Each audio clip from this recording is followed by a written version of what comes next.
Okay, testing, testing. Where we at now, guys? Can you guys hear me? Can you hear me? Testing, testing. Can you hear me? Where we at? No sound. Still no sound.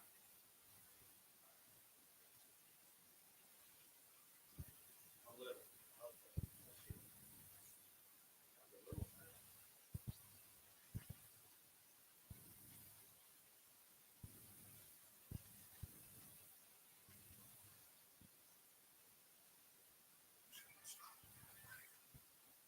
Testing. Testing, testing.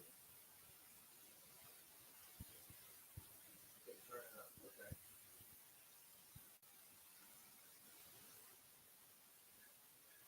Okay. Okay, how about now? Where we at? Okay. All right. So, yeah, this is a new improved fancy mic. Okay, so we're good. We're good. Still quiet, but better. Well, I man, it's well, yeah, yeah. I'm watching me, watching you guys, watching the video. Better still a little low. Okay, well, let's see.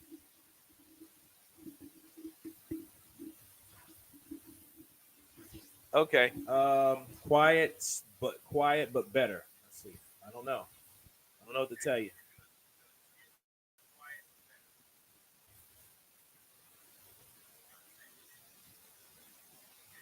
Kurt, your audio is not coming in, but salute to you all the same.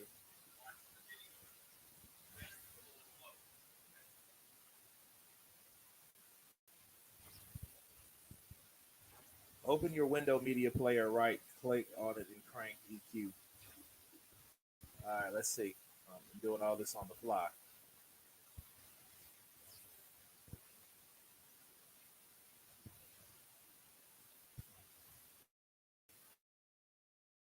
Let- Let's see here.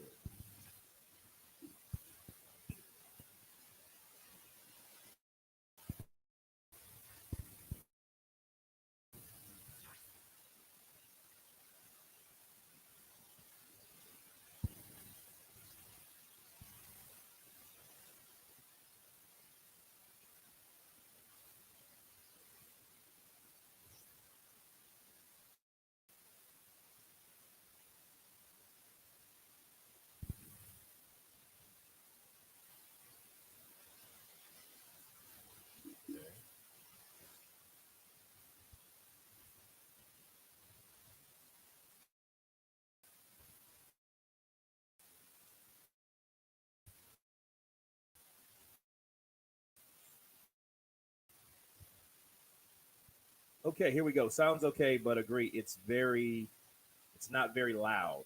Okay, so let's go here.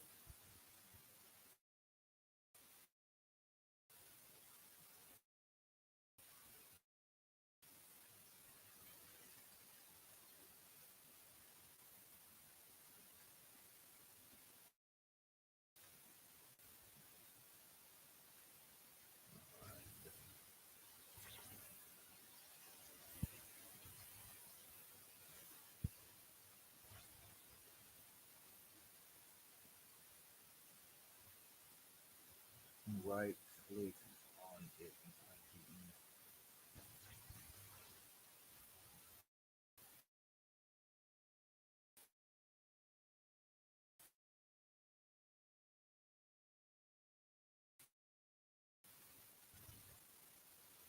Okay, so yo, Kurt, what's good going on with Smith on this one weapon? You going with Smith?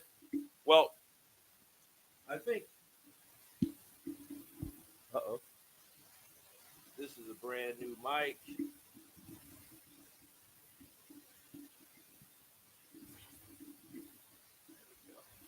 I think Beterviev gets the job done in 4 to 6 rounds. Man, you know Beterviev is a guy. If you got a guy with every knockout, if you got a guy with every single knockout, he's fought.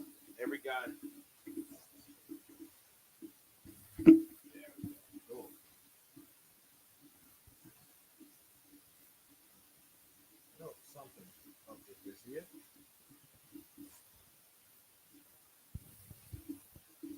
So I think if you got a guy that has a 100% knockout record, KOs every fight, what you're going to deal with, you're going to deal with this, like basically you're dealing with a guy that's sporadic. You know, his guarantee based on his statistics, his stats, is going to be knockout. That's it. It's going to be a knockout. Hold on a second.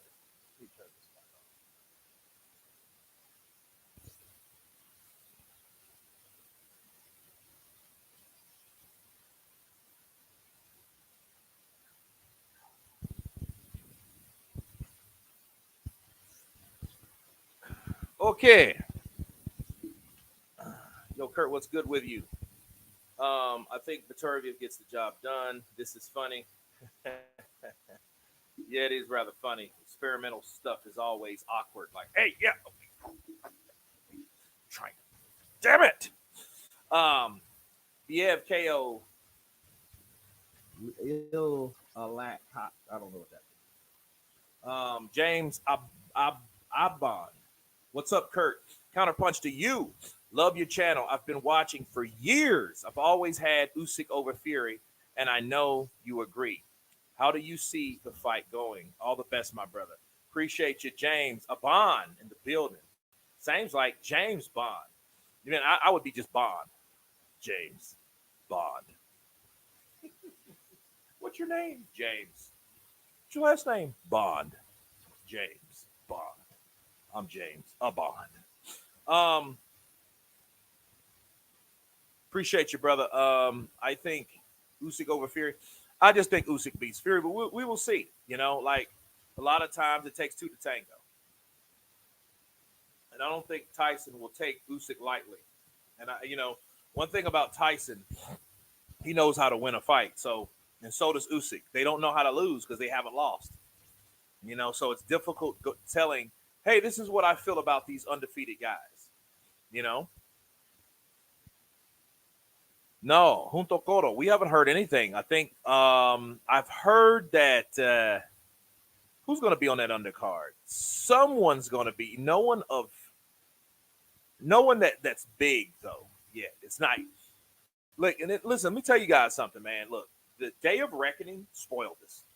I mean, it just spoiled this. It was to the point where they had so many people on that card. That's the custom. That's the expectation. That's it. What channel is the fight on? ESPN2, my friend. Oh, Matthew got some ripping, nasty shots, and he's tall and long. Rangy cat. Fury going to attack that body. If he knows what's good for him, he should. You know what I mean? He attack it all night. Give him something to worry about. You know, pull an Orlando Salido. Porque Orlando Sali. The other day I said Usyk and Fury would both go to the body. Each will land a body, large amount to the body. Well, here's the thing. To the person that overcommits to the body in that fight, okay, is going to be the person that's more likely to get countered upstairs. Okay, so understand that. Understand that altogether.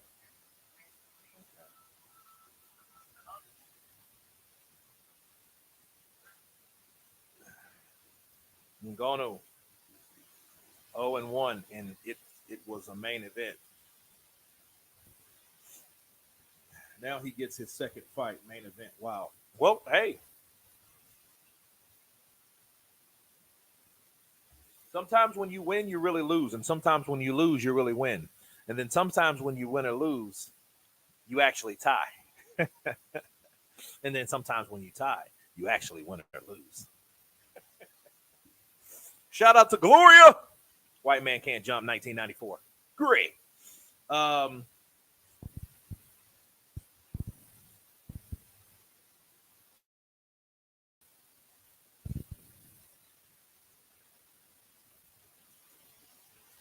So how do you guys feel about the audio? How's the audio? Fury has his trunks raised to his armpits, so he's hard to hit in the body. Damn, and this fight's over. Matthew took this boy out that fast.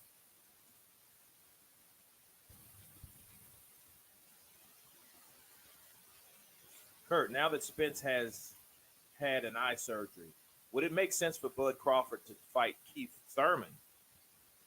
Thurman, as he is Bud's mandatory at the WBC. I say at that point, since this man is recovering, why should he sit around and risk being inactive? See, one thing that I respected about Terrence Crawford is Terrence Crawford stayed active. See, Tank, Terrence Crawford and Tank, they did the smarter things. Okay, Terrence Crawford, Tank Davis, um, Joseph Parker, Alexander Usyk. Well, Usyk only fought once last year, didn't he? Who am I thinking about? Anthony Joshua. That's who I'm thinking about. So we got Joseph Parker, we have Terrence Crawford, we have Tank Davis, we have Anthony Joshua. All of those guys, they. Oh, this was a 4 rounder. Okay, they stayed busy.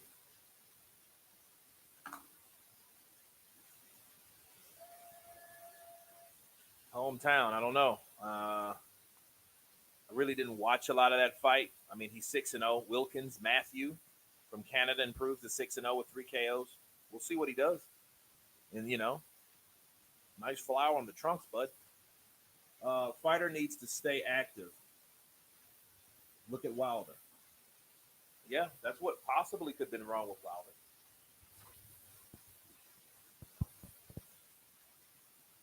So, what time is the main event? I think the main event is at the another hour or so.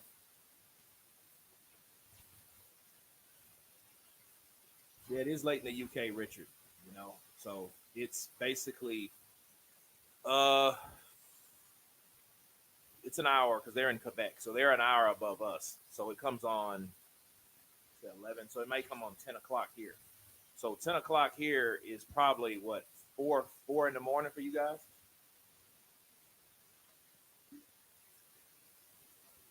Lex Gaming YT.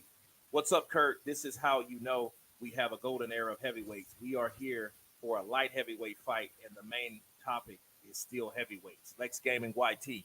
Absolutely. Great counterpunch, brother. I do concur, sir. Um, Hello from Ireland, Francis Doonan. Counterpunch to you, brother. Top of the morning to you. Elliot, nah, not worth staying up till 4 a.m. Yeah, it is a trip, though. I noticed, like, my channel, right?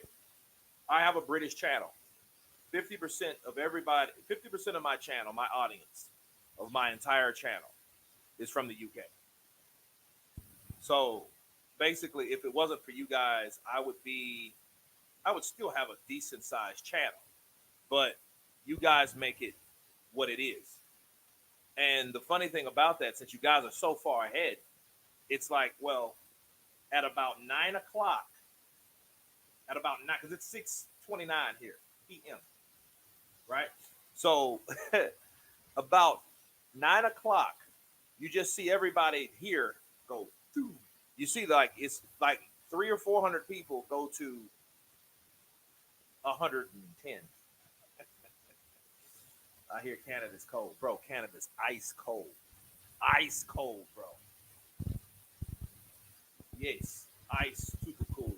Yes, that's why I don't watch UFC because it's too late. Same with the Vegas fights. Yeah,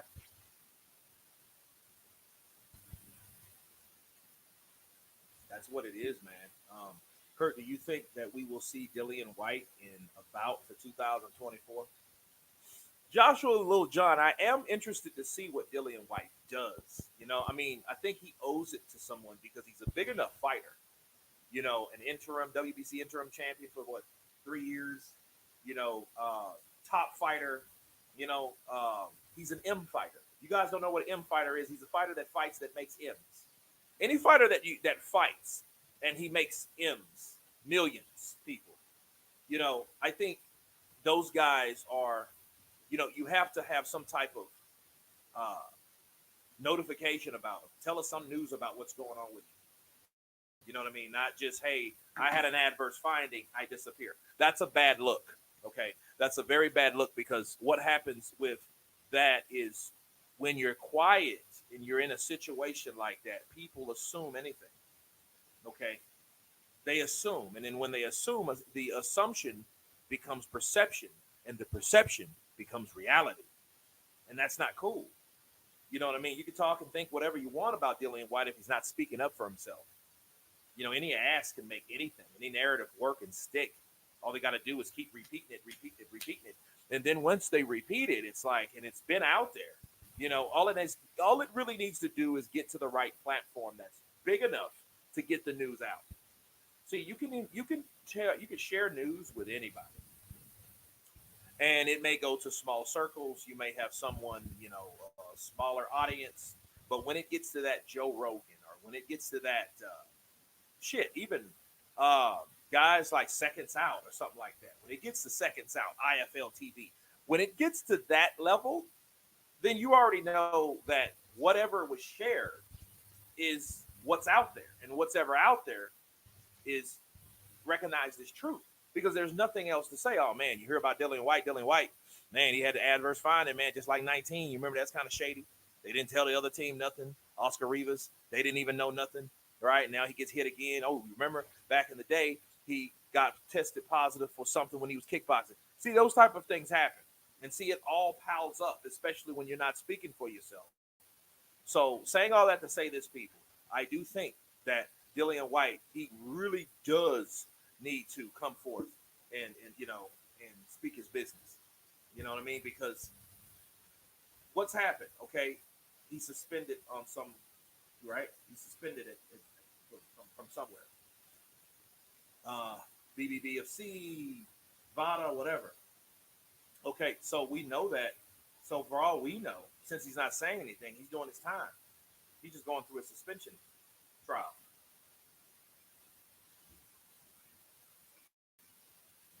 I would like to see White versus Joe Joyce. They bought will need the word. Um, it's shitty how that happened because this is what could have happened last year, and it could have happened, but more than likely it wouldn't have happened. Let me explain. What could have happened was Joe Joyce. If Joe Joyce would have beat Zhang, Joe would have still been lurking around as the juggernaut, right? And then he would have beat Zhang, and then Dillian White was there that night when he got stopped in 6 rounds when they had to stop it because his eye was so busted up. So since his eye was busted up, they stopped the fight. Dillian White was like, I'm gutted, man, I'm gutted, right? Because he was going to fight Joe Joyce. Joe Joyce and Dillian White were going to fight if Joe Joyce would have got past Zhang. Since Zhang won, then it was like, okay, that's done. Then what Joe Joyce did was reactivated his rematch clause to get his damn interim WBO belt back. Okay. But if he would have beat him, right, then Dillian White would have been fighting Joyce. But if the same thing occurred with Dillian White, we wouldn't have seen a fight anyway, would we? We would have been looking for a fight. Oh man, Dillian White going to take out Joe. He's going to fight Joe Joyce. You know what kind of dude? I could see that fight so at the O2 Arena. I don't know about Tottenham, but the O2 Arena definitely. That's a sold out crowd. That's a sold out fight. Joe, the juggernaut, Joyce, undefeated, just took out Zhilei Zhang, which didn't happen, but I'm just saying if it happened, right, theoretically. And then he fights Dillian White. Dillian White was just stopped by Tyson last year for the WBC heavyweight crown, and he comes back and he fights Franklin in a hard-grutted fight with him, and then he comes to fight Joe Joyce. Bro, that would have been boss. Arizism, appreciate you, brother. Kurt, much love always, bro. All is good. Absolutely. All is good, man. All is well. I'm liking this new mic, man. I'm really liking this new mic, you know. Elliot Joshua had his chance, but ducked.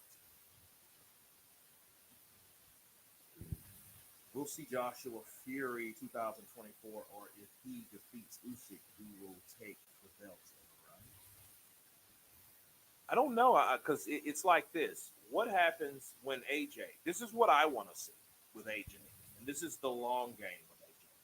What happens when he does get his opportunity to get the belts? I mean, what happens at that point? That's what I want to see. Like Joshua, he goes for certain goals. He hasn't been a champ in over a year now. Okay, so he lost it late 2022, which we actually lost it in 2021, but he failed again, and so he hasn't legitimately been a champion for a while. So for a couple years now. Sorry. So now when he gets it, so he's back in the championship status. He's a single belt holder. And so at that point, does he make his own legacy? Does he become the king of that particular sanctioned body, being a three-time champion? Does that go to his head? Is that satisfying enough for him to say, you know what? I'm out. Fury's not as good as advertised. Well, I think with all fighters, people, listen, not just Fury, all fighters,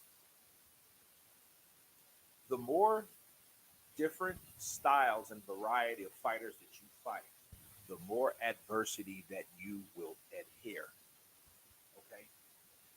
That's the truth. Like a lot of people are looking at people that lost, this, that, and the other. You look at Wilder, you think Wilder fighting Parker. Do you understand he's not how many people has he fought like that? Wilder. How many people has he actually fought like Parker? That's not a Luis Ortiz, old in the legs, long in the tooth, gray in the head. That's not him. This guy is 31 years old. He's 6 years younger than you. He's athletic as you know what, and he's ready to battle. He's ready to get it on. Okay. So no, I think when you deal with these adversity, this is just a reminder that styles make fights. There's no real need to start bashing people. The only motivation to bash boxers is the people that are obnoxious that follow the boxers as a form of worship or fanboyism. That's what gets me.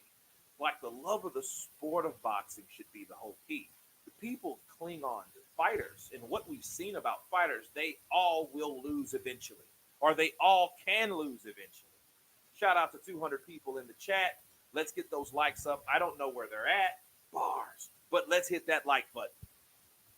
Let's see. Parker is no can. No, he's not.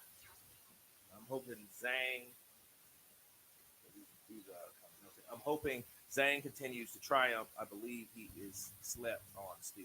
Well, I believe so, but then here's the thing.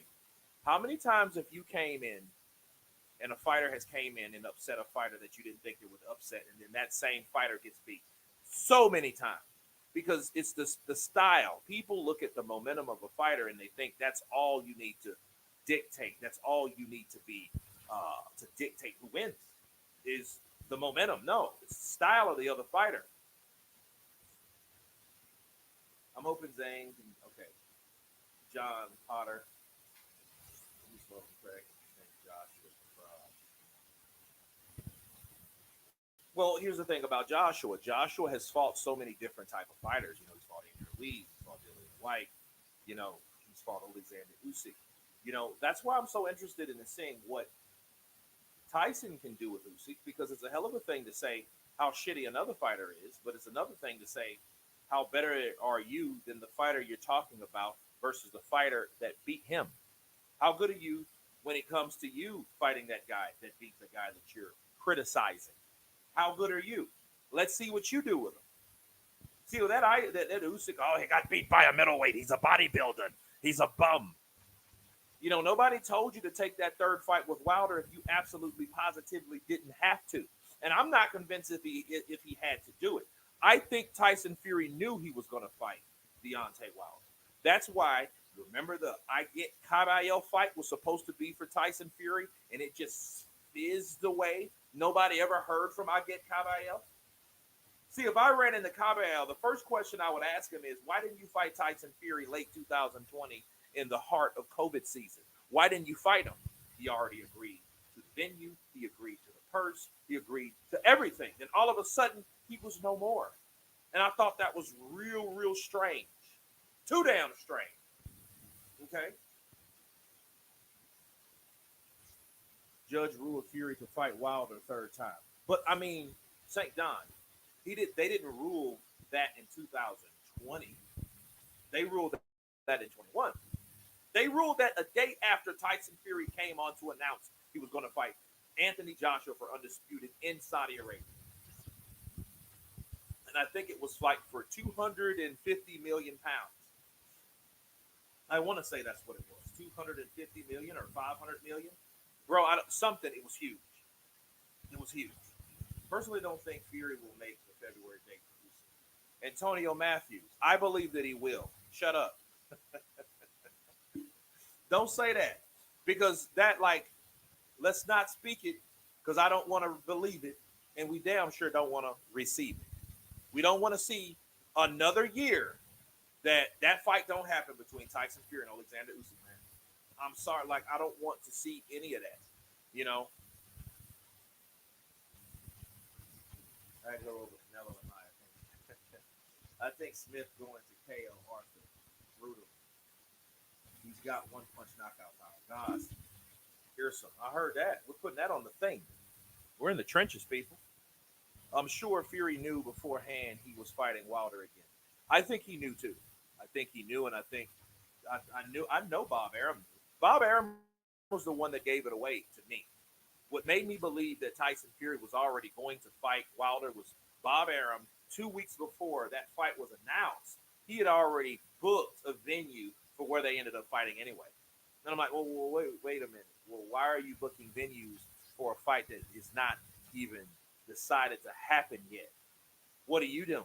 Why are you doing that, Bob? Because Bob already knew. Bob called Eddie Hearn as though he was an old mobster. If you guys ever seen Goodfellas, you know, and then like if you guys haven't seen it, but it's a mobster movie, classic. Robert De Niro, Joe Pesci, Ray Liotta, God bless the dead. Okay, so you know he called and they were like they were going to make him, but then something bad happened. We had a problem. What do you mean you had a problem? What do you mean? Well, we had a problem. There's nothing we can do about it. He's gone. What do you want from me? That's how Bob Arum responded to Eddie Hearn. Eddie Hearn was bloody fuck. What's going on, mate? Bob was like, well, Eddie, they had a problem. The arbitration went in favor of Wilder, and there's nothing we can do about it. That's it. We're going to fight Wilder on the 24th of July of this year. Well, what do you mean? I mean, what happened? There's nothing we can do about it. It happened the way it happened. Bob's like Hyman Roth. Kurt, if Fury becomes undisputed, you will have a week with few comments as all the bitches go into hiding. St. Don. Boom! We got to put that on there. This is prophecy. This is predictions. These are things. These are beliefs, people. Let's put it that way. Let's not forget how Fury milked the Wilder fights in America. He hasn't drawn any more exciting fights since Wilder 3. Well, I mean, he had to squeeze it. I mean, he gave Dillian White his props. Dillian White, though, I think a lot of this had a lot to do with karma. Dillian White should have fought Otto Wallin. You know why? He would have been fresher. He would have been the fresher fighter. If he would have just fought Otto Wallin and then fought Tyson Fury, he probably would have had a better outing. He probably would have had a better performance. Okay? Let's take a look at Dillian White. Let me look at his stuff real quick. See what he had going on. Okay, so let's look at Dillian White.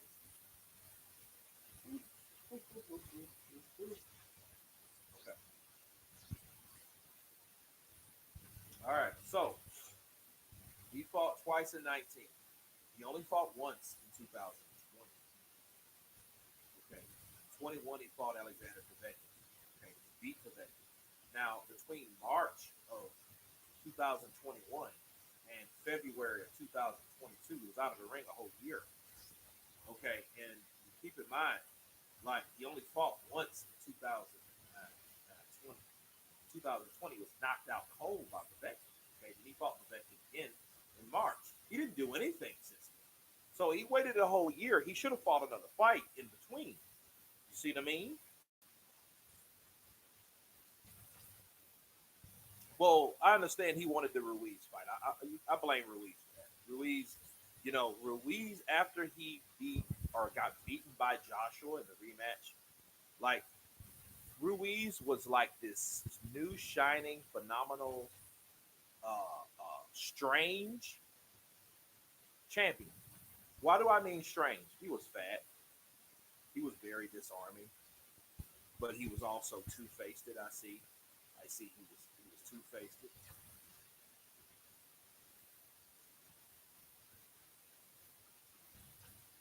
Okay, how about now? Can you guys hear me? I don't know what happened. Hello, hello, testing, testing. Let's see. Let's see.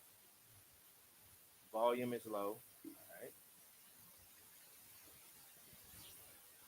Okay, better. Okay, cool. William. All right, give me something. Give me something. Testing, testing. What do we got? What do we got? Yes, sir. Loud and clear. Okay. I think it's when I'm away from the mic. So when I'm away from the mic, how do I sound? How do I sound? How do I sound? How do I sound? Here? Or here? Here? Testing, testing. Testing, testing, testing. Okay, so it's better here, correct? Anyone thinks if Fury beats Usyk, Fury will give AJ a shot. Sounds good now, Kurt. Appreciate you, Simon Adams. I don't know. I think if anything, I think that's all Fury has left. If Fury beats Alexander Usyk, there's no other fight he could fight besides Ngannou for a rematch. Okay, so depending on what happens with Joshua and Ngannou, see, everything is fizzing each other out. You know. Yeah, stay close to the mic. Thank you, Kevin Cotter, in this piece. Kurt, I am with you regarding the Fury Usyk fight. However, I am nervous being this close and still no undercard. Aaron, I'm with you, man. I mean, I don't think we will have. Okay, I don't think we will have a undercard for this fight. We've seen fights before that they didn't have undercards. Really worth the shit. You remember Pacquiao and Mayweather? They had 3 fights. We paid 3 fights for $100. 3 fights for $100. That's like shit. 30 some odd dollars a fight. Crazy. I hate to say this, but to beat Usyk, you have to shock him with one shot. Really, the only fighter who may be able to do that was Wilder, and that's a long shot. Well, definitely. I mean, Joshua hit this man with some good shots, and it's the type of shots that if everybody believed that Usyk was too small, that he wasn't capably fit to be in that weight division because he was too small, meaning he couldn't take the shots at that division, meaning he was like a Chocolatito when Chocolatito moved up and he got laid out by what's the guy's name? Whatever his name is, the Thai fighter. If it was like that, okay. If that was like that, that's different. But Usyk, I think people should understand he's a heavyweight. He was in the Olympics as a heavyweight.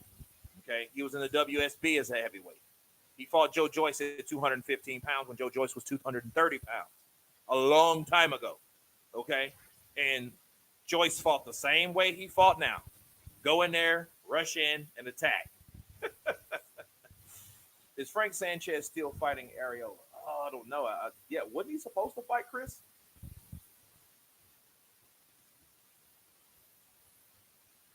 Do you believe Wilder punches harder than Joshua? I think Wilder punches harder than Joshua in a punch for punch with the right hand. But understand, Wilder is so limited with his punch variety. Okay, left hook, no, it's garbage. Jab, no. Joshua has a better jab. Left uppercut, no way. Because I mean, I don't even see him really throwing a left uppercut. So Wilder doesn't have punch variety. So it's unfair to say, oh, who hits harder? Well, if it's with the right hand, it's Wilder because that's what Wilder throws. But he's only limited to throw those type of shots. You know what I mean? It's like a model that's old school, very powerful, but only has one trick. You cock the gun back, you pull the trigger. Whereas Joshua, you can pop it back, you can put it in, semi-automatic mode. You know what I mean? It has a scope on it. It's got all kind of stuff. Parker could. Wilder looked like a YouTuber against Parker. Yeah, Wilder looked bad. He didn't look good. But then again, I think it's good to be positive for Wilder. It's easy to write Wilder off until he knocks somebody the hell out, and then he'll be like he's back. Then he'll start crying. Then he'll start lying. Bars. This man could have lost his family, man. He never lost his family. Joshua only has 2. Nah, we watching UFC. Usyk has a better fundamentals discipline. I think he has better fundamentals than probably anybody. You know what I'm saying? Kurt, would you pay to watch Joe Joyce versus Charles Martin? Yeah. I wouldn't pay to watch it. I mean, when you say pay, you mean pay-per-view? Hell no. Why? You got a former champion that was champion for what? 2 days, 3 hours, and then you got versus a guy that was an interim champion that's no longer an interim champion that has 2 losses back to back. But I love boxing. Of course, I'm going to watch it. Of course I'm going to watch it. Let's get more likes for our man here. Absolutely, Whitey. Let's go. Counterpunch to you.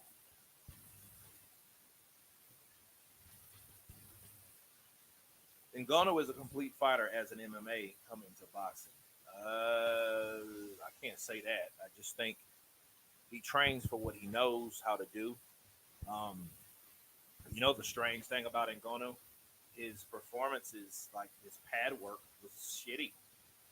People forgot all about that, didn't they? People forgot about how bad Francis looked compared to Mike Tyson. Mike Tyson was so, you can tell that's all genetic, innate, and muscle memory combined with Tyson. Tyson, you see, Francis, you got to get down there. You got to,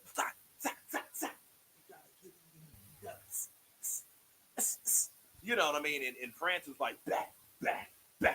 No, Francis, you got to really get him down. Back. I'm like, oh my goodness. And it looks so much better, and you can tell the form. Tyson's form was so much better than that. You know what I'm saying? Than Francis. People forgot all about how bad Francis looked. Even John Fury stepped up. You got to be joking me, Tyson. You got to look at that guy. That's had to be some kind of joke. Tyson Fury's going to knock him out. He's going to knock this kid out quick.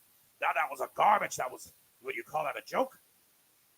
Kurt, did you hear of Mayweather versus Pacquiao too? Yeah, I heard about it. I reported it. But, bro, they're trying to make some money. Floyd won't give up. Floyd is not. Look, okay. This is what Floyd did. Floyd used the labeling of retirement to downgrade what he does. He hasn't quit. What year hasn't he fought in an exhibition? He just didn't want to be responsible for shit. He didn't want people calling him out. He didn't need Keith Thurman's. You better not duck me, son. He was tired of guys like that calling him out because he knew eventually he would have to fight them. And he didn't want to do that, but he still wanted to fight. He still wanted to put on these fights that really nobody really wanted to see, but he still wanted to do it. Floyd knew, let me get the hell out of the sport. Let me retire at 49-0. Let me do this. Okay? Let me do this. Counterpunch to you, my brother. Zhang is dangerous fight for Deontay, but makes perfect sense for him to get back in the mix. Mr. Daniel, I agree with you. I think it's a risk, but I think it's a risk that he needs to take if he needs to call himself the top. Deontay has wasted too much time. He's been in too many fights that people we did not know. So it's time for him to show up and show out now. Now, I do understand that I feel he was sabotaged by his own manager. He was pacified. Wilder was pacified. Wilder was pacified by his own manager They wouldn't help. They wouldn't allow him to fight guys like Vladimir. They wouldn't allow him to fight guys that were in on that level at that time. They weren't. They wouldn't do that. Okay, because see, understand people. When Wilder got his championship opportunity, it was the leftover belt from Vitaly Klitschko. Okay, when he fought the Haitian Bermain Stavern for that belt. Understand, the main guy that left was the serious threat. The other guy, which was the brother of Vitaly, Vladimir Klitschko, was still reigning and in charge. He didn't care about the WBC belt because his brother had it. And the deal he had with his brother was, I'm not fighting my brother ever. I will never fight my brother. So my brother takes the WBC part, I'll take the rest, and we can reign together, brother to brother, in the heavyweight division. Based on the dominance, based on the opposition, based on the style of the Klitschkos, people hated them because they were too big. It was hard to get on the inside. The jab, the right hand, the left hook was devastating. There were two big, powerful blokes, and they beat everybody up. You know, you had random guys like Lamont Brewster got a win. Chris Bird got a win. But it was too sporadic. It wasn't no one. Samuel Peters knocked down one of those guys. Okay, I think it was Vitaly. But other than that, it was just so sweet. Tyson Fury came along and did the unthinkable. Okay? But understand this. When Tyson Fury beat Vladimir Klitschko, okay, Wilder was already a champion. So Shelley was not going to allow that to happen to Wilder because he didn't believe that Wilder was ready for those type of fights. And I don't think Wilder knew it. I think Wilder knew he wasn't ready. I don't care what he tells his people. I don't care what he shares with the people that's close to him or the fights that he claims that he wanted. If he wanted that fight, he would have been having the same energy that he had when he called out Anthony Joshua. Counterpunch. Come on, bro. Dude, Vitaly almost killed Shannon Briggs. Live chase. Bro, he almost killed Shannon Briggs. God of War. By that logic, people should hate Fury. He's way bigger than the Klitschkos. You mean as far as size? Not really. He's just taller and he had boxing ability and the style that he had, the herky-jerky style that throws someone like Vladimir off because Vladimir's not really he has to be in control. He has to be in control of the fight to really feel comfortable in the fight. And in fact, Joshua was reminding me of Vladimir.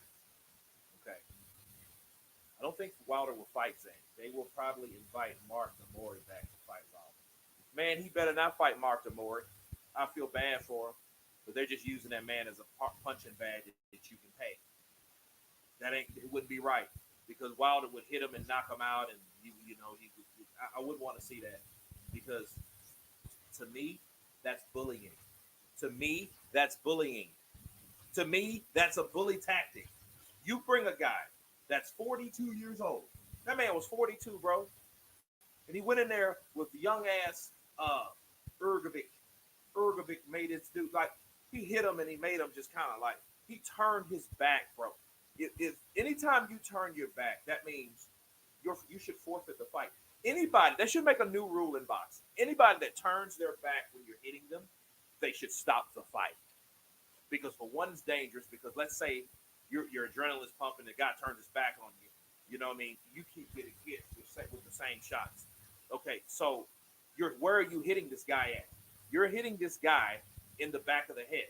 Okay, that's what you're doing. That's like you're hitting this guy in his brain stems. That's dangerous. So if anybody, that should be a new rule in boxing. If anybody gets hit in the back of the head, okay, in the back of the head, they should stop the fight. Okay? Pritchard Colon, remember him? The Puerto Rican undefeated fighter that got hit in the back of the head, and it looked like he didn't even get hit that hard, but he got hit that hard, right? And where is he now? He's a vegetable. That's the person that brought Wilder to tears, right? Seemingly. Okay? The ref has the power to do it. See, the ref has the power to do a lot, but I think that should be a rule. Like if someone turns their back, bro, that's something you don't do. Turning your back to me is almost like climbing your ass out of the ring. You know what I mean? That's what it's like.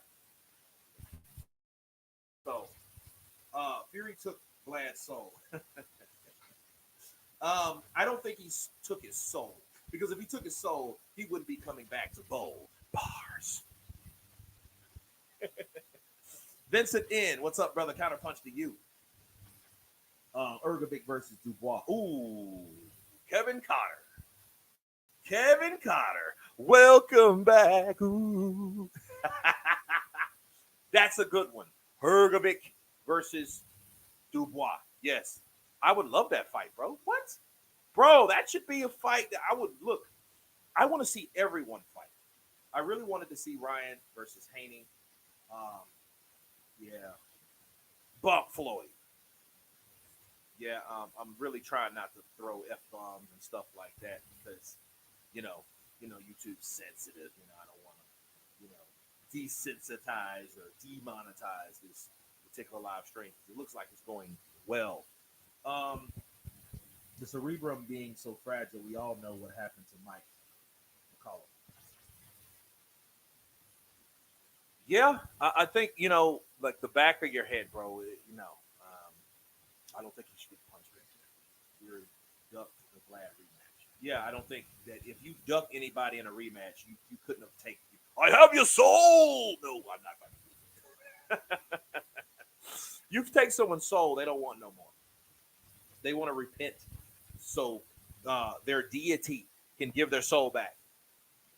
You know what I mean? Kurt, isn't Baby Miller overrated? Who has he really fought? Just a good shit talker. Steven Sandoval. Well, who's the best win he has?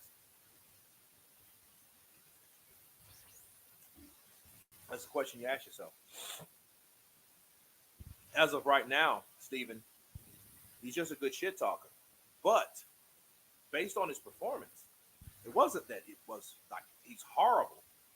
He's just not ready. He wasn't prepared. He's out of shape. He projected that Danny Dubois wouldn't be in the shape or the condition that he was in to do what he did. Okay? He misread Danny Dubois. He thought Danny Dubois was going to be that bitch quitting dude.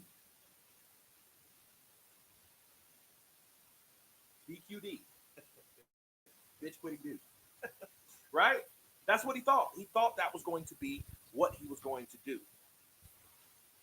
He thought he was going to be what he thought he was going to do. He thought he was going to be a bitch. He thought he was going to quit. That's what happened. And Dubois showed him. And I think with the right type of fighter, and see, Daniel Dubois was tailor-made, or should I say, Miller was tailor-made for Dubois, because Miller wasn't going nowhere. Miller wasn't going to dash back and forth, side to side, give you a glide, and punch you, right hand you, then slip your right hand and catch you with a right to the body and a left hook, then slip the other hand and then get out of dodge. He wasn't going to do all that fancy stuff. Not like Usyk. He was coming right at you. It was almost like punching a wall that's coming at you. No. Right? Like a punching bag that's walking towards you. That's what Darrell Miller was. Come on, man. Yeah, Dubois is improving, Stewart. I mean, he is improving and he's young. You know what I mean? So hopefully, but then I do wonder if there will be any shades of that same habits or activity that we've seen before. Yes, Kurt. How are you, my brother? Essex in the house. Costas. Christophe. Counterpunch to you. True, Miller is tailor-made for Dubois. See, here's the thing. What Miller did we see? We didn't see the Miller of yesteryear, even though the Miller of yesteryear is tainted by the possibility of this man being juiced up beyond belief. But then I wonder, I think he might have been juicing the whole time. I just think he's so good at either masking it, cutting it, cycling off of it, to the point where he knew, like, look, I know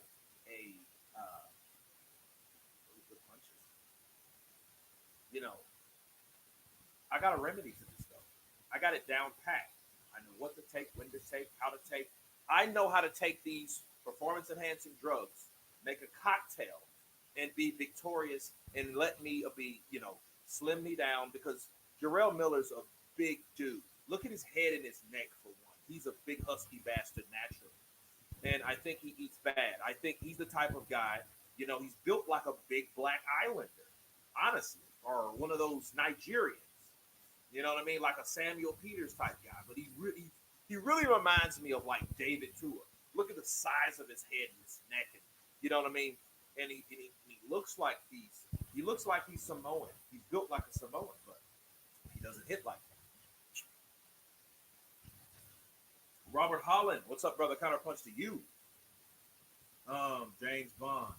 Hi, good brother. Counterpunch to you. DB should focus on speed more than also have that power too. Well, I think Miller needs to work on his weight. Because see, his weight, I think, was fat. Kurt, I'm Nigerian, and we are not built like that. Well, who am I thinking about? Samuel Peters. That's who brings me in the mind. He's Nigerian, but he doesn't hit like that. Baby Miller isn't talented enough not to train relentlessly and take it seriously. Perry, great counterpunch. Great counterpunch. Listen to this. Baby Miller is not talented enough not to train relentlessly and take it seriously. See, in other words, this is what he's saying. This is what he's saying. Okay? He's saying this.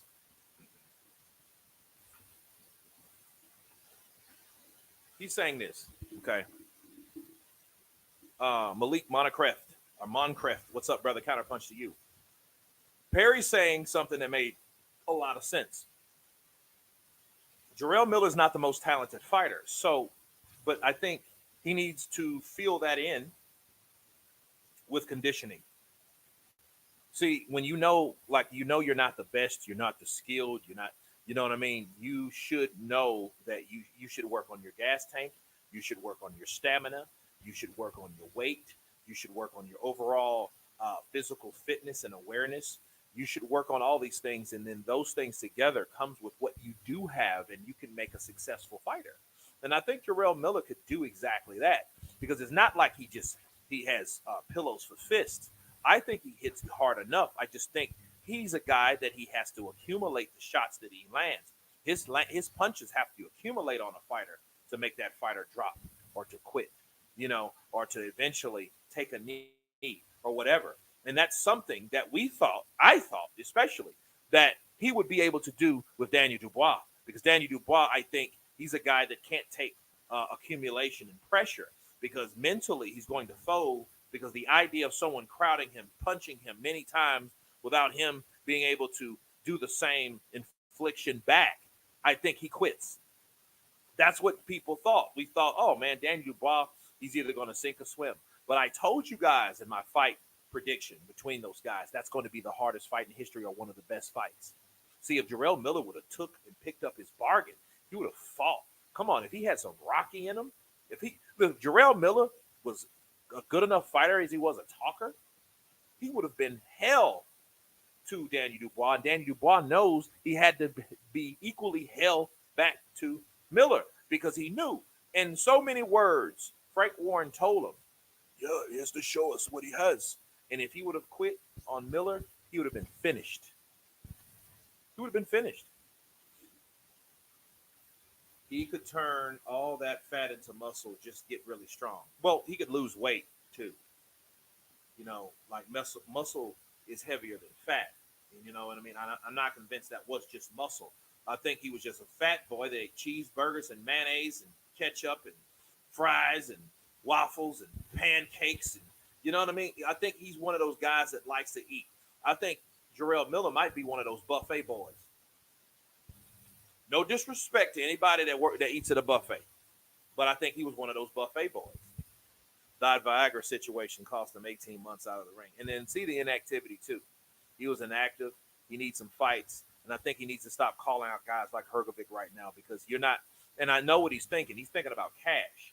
Jarrell Miller's thinking about those dollars. I told you, Jarrell Miller is a guy that is trying to play catch up, because he knows what he lost, and a guy that has the mindset of knowing that he has to make up for something that he missed out on. He's always going to be that guy that wants that back. He's always going to be hungry to get back in the same position that he was in.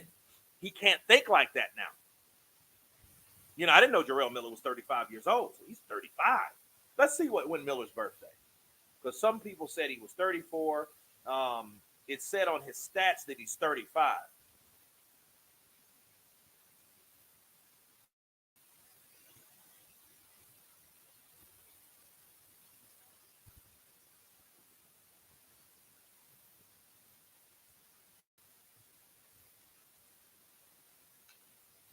Come on. How old is Jarrell Miller? He's 35. So, yeah, July 15th. So this boy, he's about to be 36 years old. That's what his problem is. He's thinking he's running out of time. Hello, Mars Day. Yeah, Perry. He's a buffet boy. We got a super chat coming in for a half a duh. We got Steven Sandoval. Thank you, Kurt, for always making great, relevant content of boxing. Helps me get to work on the morning and after. 1 hour drive each way. Steve Sandoval. You know, a lot of the times, like if it wasn't for me driving, it wasn't, I wouldn't be making a lot of my content is from driving myself. And the idea of knowing that I inspire people, I entertain people, I inform people and educate people about the sport of boxing while they're driving to work makes me feel fulfilled. Okay. So thank you, Stephen, because like I like podcasts. I was a guy that likes music and shit. That's sometimes. But most of the time I like to be informed on stuff. I want to learn something as I drive, as I spend this time driving to get to one destination to the next. So that's why I was always been into podcasts and hear people's stories and trials and tribulations and the things that they got into or whatever, or learn something about something that I didn't know. Okay. God of War saying a PED buffet. uh, yeah, definitely, man. So like, yeah, definitely. Thank you, bro. I appreciate you. Everybody get like Steven Sandoval and throw $10 to your boy. Great. Yes, Kurt, just jumped on hops. You're good. Tony Lyons in the building. What's up, brother? Counterpunch to you.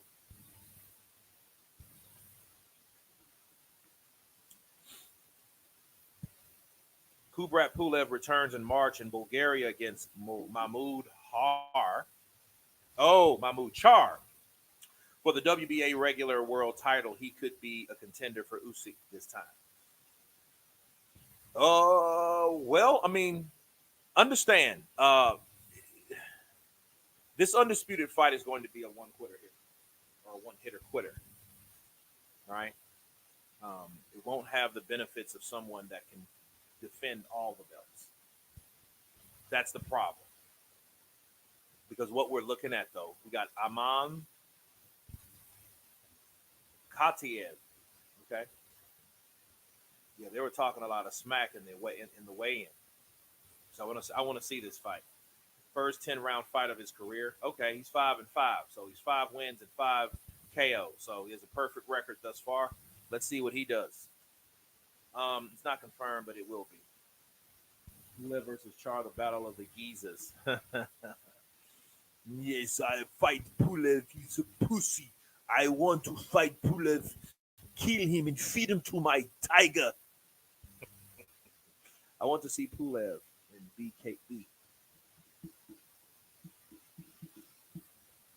Well, Pulev was good though. I mean, I think his first loss was to Vlad. Vlad massacred him. Told him what was up. Told that dude what was up. You know.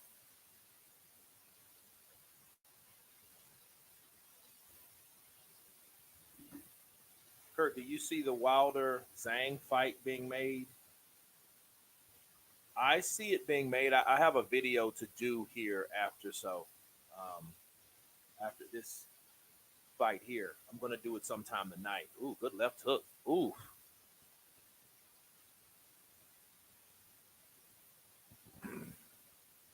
Ludwigzak.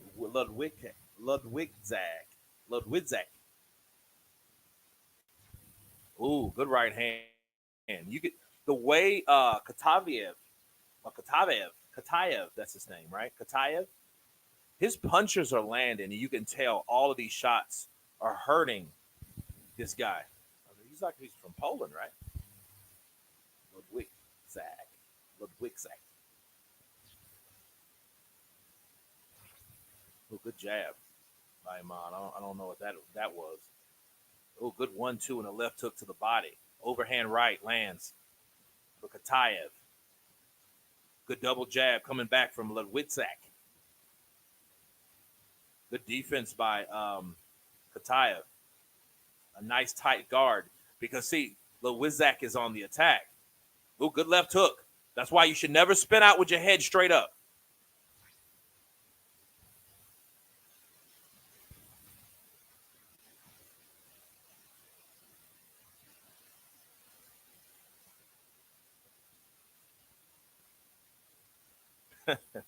The last time Char fought was in 1979. Dude, you guys need to start. Char is a boogeyman of the division, longest reigning champ. I am the boogeyman. Fuck Don King.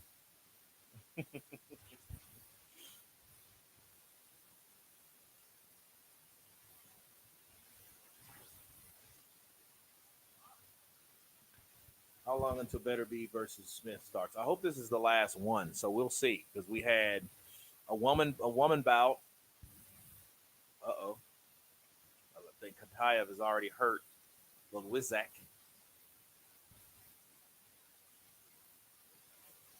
Ooh, good right to the body.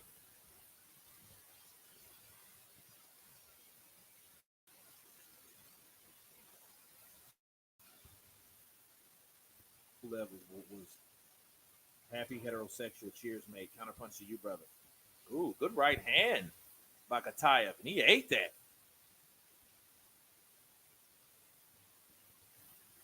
Ooh, good right to the body. I like how he set that up. Katayev was jabbing to the body. This guy has a tattoo of a skull on his stomach, right? Like right here. And Katayev was just jab, bow, bow, bow, bow, and he hooked around and landed that right hand flush on the kidney, the left kidney of Ludwigzak. Right? Let's see here. I'm not seeing a fight, but you never follow a puncher. Let the puncher always follow you. Yeah, that's true. That's rule of thumb. You don't want to follow a puncher around.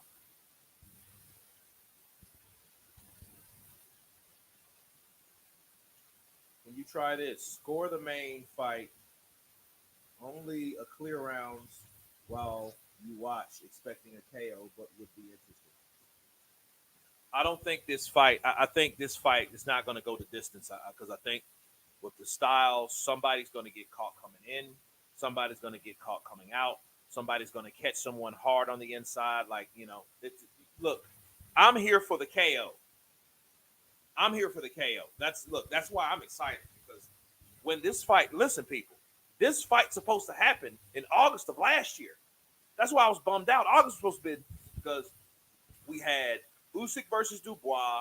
Then we had this fight. It was another fight that was going on at that time too. Was it Joshua? Wasn't it Joshua in Hellenius? Right. So Jarrell Miller is a bum. He pulled out the fight against Pulev in 2017.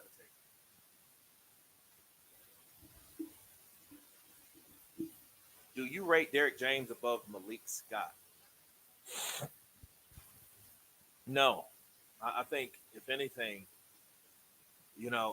well, I don't know. I think you would probably have to, based on what he's been able to accomplish, especially, what is Malik Scott to Derek James? Derek James, bro, he has Frank Martin, he has Errol Spence, he has now, this fight's about to be over. Yeah, he's beating the hell out of this dude. He's beating the hell out of this dude, and they're going to stop it. Because I'm going to tell you about referees. If a referee keeps seeing you get nailed with the same shot and you're not even throwing anything, they're going to stop this fight. Oh, good 1-2. Down he goes. What did I tell you? I seen that. Because when he got in that corner and he started getting hit with these shots, he started thinking about, dude, these shots really hurt. You know what I mean? But at the same time, when you're thinking, you're also taking a licking. Okay, you're gonna get your KO'd. 18 feet ring in Artur is pissed. Yeah, I seen that. Resistance recovery, counterpunch to you. Um, Good point. Good counterpunch. Because it's like this. When you're dealing with a smaller ring, that benefits the smaller fighter, not the taller one. And see, I just see Smith. Smith, bro, it's like a big Billy goat taking on the master troll. What's up with Michael Hunter? Steven Sandoval. I don't know, bro. I don't know what's up with him. I don't know what's up with him. I'll try to get in touch with him. Bring him on the channel because he needs some exposure, man. Like he's a good fighter, and I think Michael Hunter being an American fighter, I think we need somebody. Look, it's over. Then he hits him again. Then he nails him again afterwards. Hey, he could have got disqualified for that shit because he already waved the fight off, and oh boy, nailed his ass again. You know what I mean? Oh, there you go, 6-0, 6 KOs. Amim Katayev, another knockout for him. The other guy wasn't really fighting, and he looked soft. The other guy looked soft. He was just a shit talker. He was another Jarrell Miller, wouldn't he? He was just soft. Just soft. Greetings from Poland, Kurt. Last time you said you're not interested too much in lower weight classes. You're missing a lot of such talent like Inouye, Shakur Stevenson, Jesse Bam Rodriguez. Don't get me wrong. I cover Shakur, but not as much. I mean, who has he fought? See, I'm not discriminating against them, but it's like I don't put much energy down there. Because if we talked about every weight class and the possibility of these fighters fighting every possible fight that they will never fight, do you know this will just be a bunch of hearsay and a bunch of it would just be a tabloid? Like, I don't want that. I want real news based on something that more than likely is going to happen. Not, hey, yeah, I'm talking a bunch of trash on social media. I think that. He thinks this. He responds to this. I respond to that. He responds back to him. Okay, that's great. And then nothing happens. You know what we just did? We just talked about two guys talking smack over social media that will not fight each other. I don't like that. You know what I mean? If the trash talk means we're going to get in the ring with each other and we're going to duke it out and we're going to show our stuff, okay, that's cool. That's what I want to see. I love to see stuff like that because I want trash talk to actually build up to something. I want it to mean something. I don't want trash talk to just be a Tank Davis talking about, hey, I'll still slap you, showbiz, but I'm not fighting Devin Haney at 140 because I didn't like how the punches felt at 140, despite how it was. And we'll say this, and I'll say this about Tank, and I'll be done with it. Speaking about lower weight classes, okay? Tank Davis, okay, since he didn't like 140, he's staying at 135. That means he's not better than Floyd or Manny Pacquiao.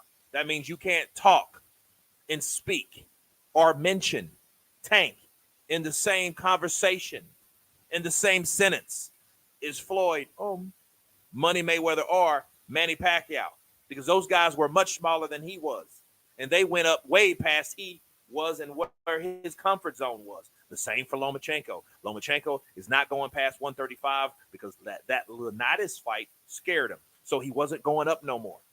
So in that case, in that fact, you cannot mention those guys, Loma, Tank, those guys, in the same sentence as Manny Pacquiao and Floyd Mayweather. Nice setup, Kurt. Rene Padilla, appreciate you, bro.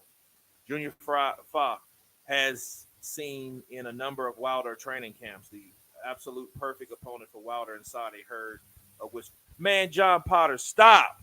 No, I don't want to see John. Look, I don't want to see Junior Fa die.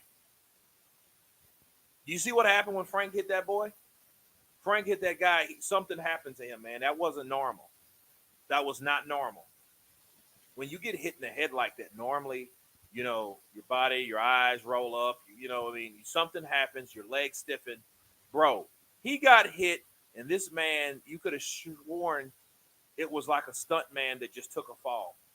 I know I'm one of them. Bow! Oh! And you can tell that hurt him. I never seen a headshot physically inflict pain the way it showed on Junior Fa's body language.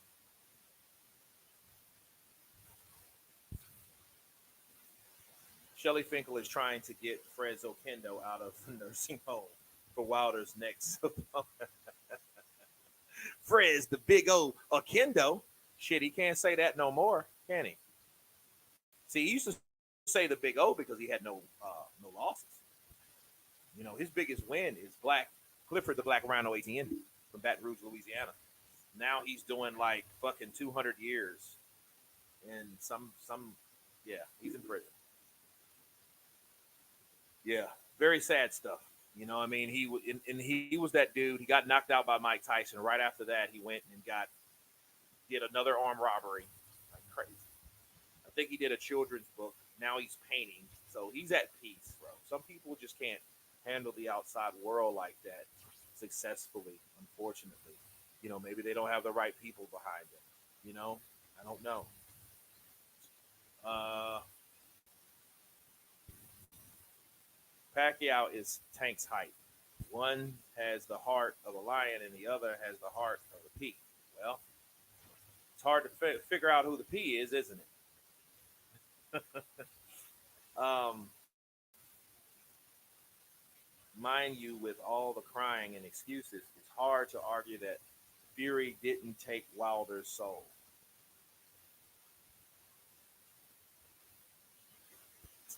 Well, Stewart, I mean, he took something. I don't know what it was.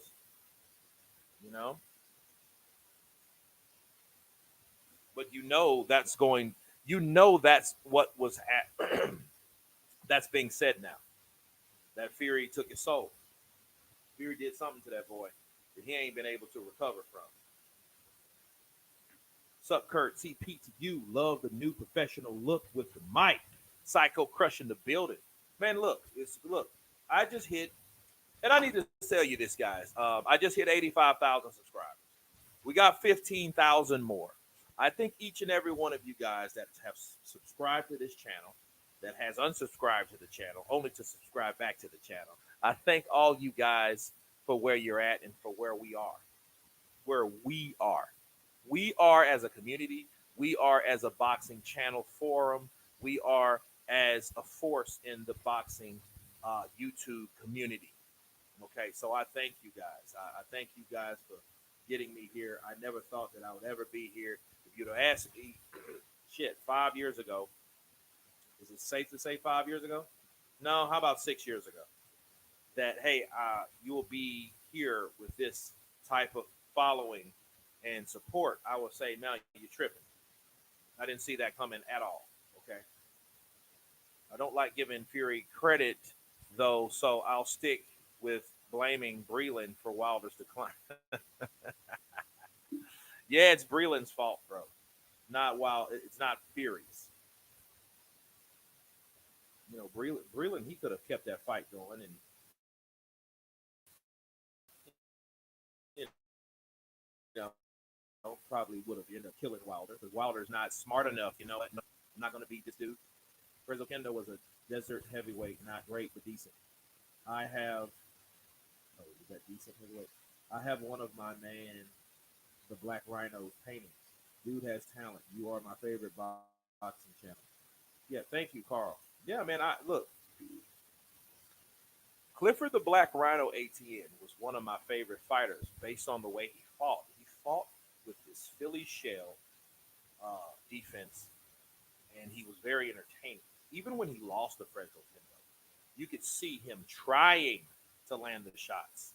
And shots he did land, but he just could not do that. And honestly, though, here's the thing. With his, because he had his head down, his chin tucked. He had the shell. He fought with the crossover. And Frizzo Kendo was taller. And what he did was he threw overhand punches. And a lot of those punches, though, to be real with you guys, were behind the head. You know, they were from they landed in this area of his head, and I think the referee ruled that is, well, because you're leaning your head down. Well, what do you want? My fucking head up? So I'm exposing my chin? That's stupid. He had a crouching style, and he came in, and he was really effective. He went toe to toe with Mike Tyson as long as it lasted. But understand, Mike Tyson was shorter, more compact than the Black Rhino. The Black Rhino ATN was 6'2", 6'3". Okay, he was a pretty tall guy, but he was taller than Mike. Mike is short, compact, cut muscles. Bro, it is what it is. What fight are we on? And Davis and Pedraza, that should be pretty good, I guess. Hopefully the main event, bro. No, Iman fought, bro. He stopped the guy in 2 rounds, I think. GH Gill.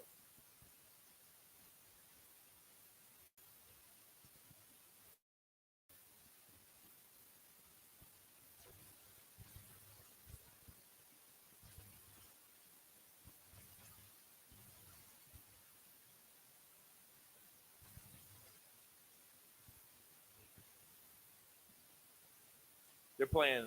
They're showing replays from Teofimo Lopez and Josh Taylor. Josh Taylor looked like a guy that used to be. You know what I mean? He's not where he, you know. Josh Taylor was good. I mean, I think he peaked and he's done. That's it. Nikki Blue Eyes Austin, counterpunch to you. Where you been?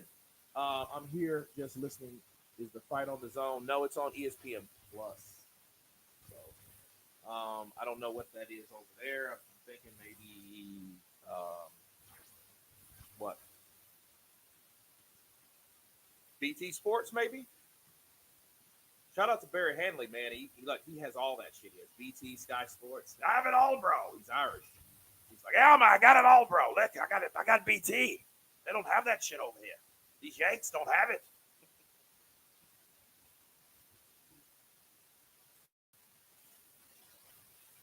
Taylor looks like he's aged quick, maybe too much partying. Perry, listen, I've heard some things for some very very good sources that he parties a lot. He does that Arturo Gotti shit, you know. So when you're like that and you have those type of outings, and you know, think about it. You party after a fight, okay? After you fought 10 rounds, 8 rounds, 12 rounds, whatever rounds. Do you know what happens after a fight? You know what's important after you fight for anybody? After you go through a day like that where you exert a lot of energy, okay? You burn a lot of fat. You strip away a lot of muscle because you're doing an extreme job. Okay, that's an extreme sport, boxing. The last thing you want to do is celebrate and go drink a half a bottle of vodka or 8 or 9 drinks, mixed drinks with your entourage. That's the last thing you want to do. The first thing you want to eat some grapes, some fruits, get some water in you, some electrolytes. Bring that stuff back to your body first before, hey, I won. Estoy champion, estoy listo. Yeah, I'm a champion, man. Yeah, I won. Give me a drink. You're taking shots of whatever. You're doing whatever. And it's like, look, listen. Because you know these guys party after they take those P tests because they have to. After you fight people, after the fight's over, the doctor, the athletic commission will immediately want a sample from you. Some want blood, but all of them want a urine sample. Can you hear me? Can you guys hear me? Can't hear you. Sonny B, can you hear me now? Sonny B, can you hear me now? I want to hear from Sonny B. A lot of people are like, hey, I can't hear you.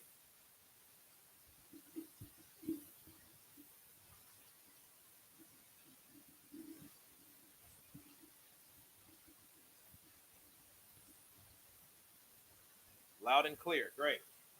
Okay. What about Sonny B? Can you hear me, Sonny B? Yes, I can. Cool. Okay. Sora likes his burgers after a fight. Yeah, yeah, but I mean that's better than like you're eating something. You're taking something in that is of nutritional value. You're not, hey, yeah, I got some Casamigos ready for you, chilled on ice. Let's party with some cranberry juice. Pineapple juice that actually sounds pretty good. But no, seriously, I mean, these guys that like Josh Taylor, I've heard that Josh Taylor does a lot of partying. Okay, and I'm not just saying. I've matter of fact heard. I've been told that yo, yeah, he was drunk. I went to Vegas and they were like, the fight he was in a fight. I'm not gonna say which one. But seriously, I think that a lot of these guys they party too much. You know, you did all the sweating. You have low levels of what's the word? Electrolytes in your body, right? So yeah, you have to replenish that stuff. That's why guys like Floyd, Money Mayweather, Bernard Hopkins, those guys like that.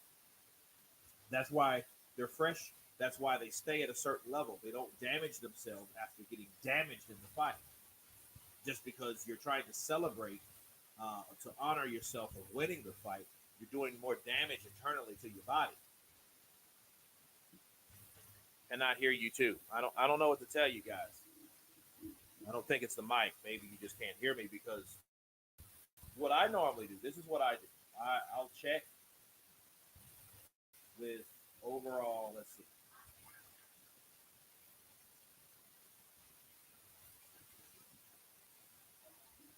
Testing, testing.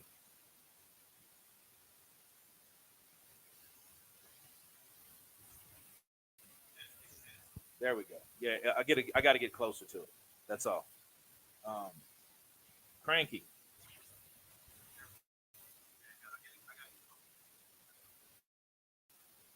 So, can you do an impression of Bob Arum talking shit? How his father beat Colin Smith?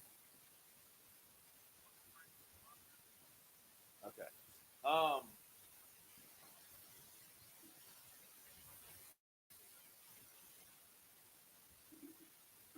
Let's see.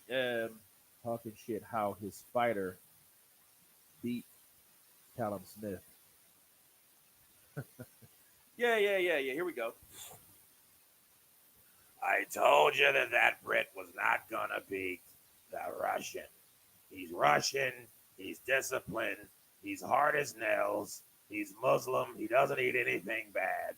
Those guys cock stay hard all through the year, which I don't think they do much slamming over there either.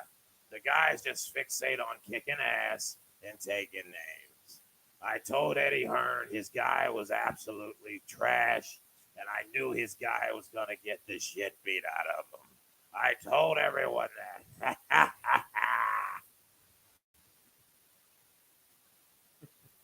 Kurt, can you do a Zhang impression? Warren Jackson. Yeah, Zhang impression. Chinese power! Artizola! Smith on points, guys. I don't know. Happy heterosexual. That may be the case. And I think that may be the whole point. Jason Maloney taking on Saul Sanchez. Okay. And that's coming on in 11 fucking minutes. I'm like, wow. They got a count. They got a clock. I'm the Bob Father. You guys should know. I outlived everybody from Ludova. Don King's not dead, but I got him beat years ago. I'm the GOAT. I'm the man, and I still have the plan. Fuck you, Eddie Hearn. Fuck you, Eddie. I have a feeling Smith is going to pull an upset. He may, bro. We don't know what's going to happen until it happens. Ngannou. I haven't heard Ngannou talk. I've heard him talk, but I haven't really tried to. You know, I haven't tried to like like Eddie, Francis. Do Eddie. Eddie's kind of he's not. I don't know. Now I hear him all the fucking time. I hear Eddie talk More shit than a politician. On Seconds Out, IFL TV, all types of other stuff. I've heard him a lot.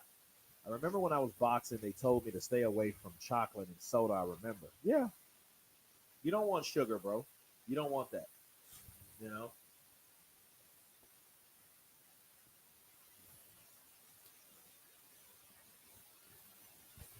Don King. All in America, baby. I want everybody. Y'all need to donate $5 to Counterpunch Boxing News. Because if y'all don't, I'm going to sue him. He's been saying slanderous, most defile things about me, and I tell you it's all a lie. And if I tell you if I hear a lie, I'm gonna testify. And when I testify, you're gonna be fooled because I'm gonna make you a fool. Because baby, I'm gonna get your money. I'm gonna get your money all day, baby. And he's gonna need it, baby. Yeah, man. Do Joseph Parker impression. Joseph Parker. Here we go. We need some super chats, guys. Let's drop some super chats for these impersonations. Yo, what do you think, Joshua? I think that's a good fight. I'm ready to win. I'd be in my team. I'm biased, so I like Tyson Fury in the Usyk fight. I think he's the best man. He's a good friend. And I can't wait to get back to my babies in New Zealand and have another baby. I have 4 girls, and they're all mine. And I'm ready to fight all the time. I think I made a ball. You can't do Don King without waving a flag. Old in America, baby. Viva Puerto Rico! Viva Puerto Rico! I remember he was, dude, Don King was the man, bro. He was the man, bro. Volume is low.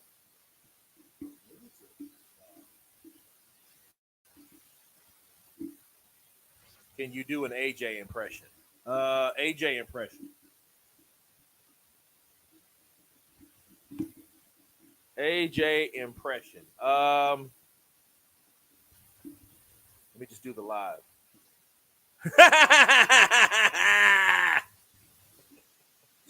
Don King, straight up killer. Yeah, he's like for real. Like, no, for real. He's a straight up killer. You know. Andy Ruiz has been on the comeback for longer than Huey Fury and Billy Joe Saunders put together. Yeah, I'm ready for a fight. Maybe this year, 2024, I'll get a fight. Or maybe my dad will get me a fight. If he doesn't, I'm going to fire him. He could be picking fruit back home in Mexico. Kurt, you sound good to me. I hear you clearly. Malik Monocroft, counterpunch to you. I want the Joshua trilogy. If Tyson Fury and Wilder can fight 3 times, I think me and Joshua are better than those bitches.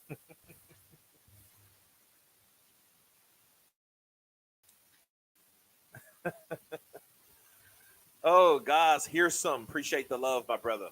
Coming in with that. Love. Appreciate you, man. Beterviev smokes Bivol. I think he would have to. I mean, I think Beterviev knows he would have to, listen, he has the perfect style to upset with someone like Bivol because Bivol's a guy that hits and punches in bunches. He keeps you off with combinations. He's great footwork. But I think the whole idea of Bivol, I think Bivol would have to be mauled. Because if you can't maul him and you can't, what's a good way? You can't keep up with Bivol, he's going to take off with you and he's going to beat you. You have to take it to him. You have to. Hizda. Single Lothan them. Appreciate you. Love the Floyd impressions. Do your thing. I think that these fighters, they don't know what it's like to make $300 million in a night. I don't think they ever will. I think me and Manny, I think we stole all the money out of boxing. I think we stole it. Canelo, he get residual monies. He get residuals. Joshua, he do okay. But as far as boxing, We robbed the house. We stole all the money. Me and Manny. I admit that now. But and then when I retired, I made more money. I made more money than everybody. I fought a UFC guy, an Irish guy, Conor McGregor. Conor McGregor, 4.6 pay-per-view million dollar pay-per-views in the world, and I trumped the last one. So after me, I'm from another era. That's what we do. Oh, that's what we do. Anyway, Leonard, how much money you made, Leonard? Hey, we made more money. We made more money than I made more money than the fighters did. You made more money than Guerrero. Guerrero's talking shit at you. You made more money than Guerrero. Yeah, man. Floyd. Yeah, Floyd is just. Tank Davis, he's the best right now. But if it wasn't for me, he wouldn't be nothing. If it wasn't for me, he wouldn't be nothing. Crazy,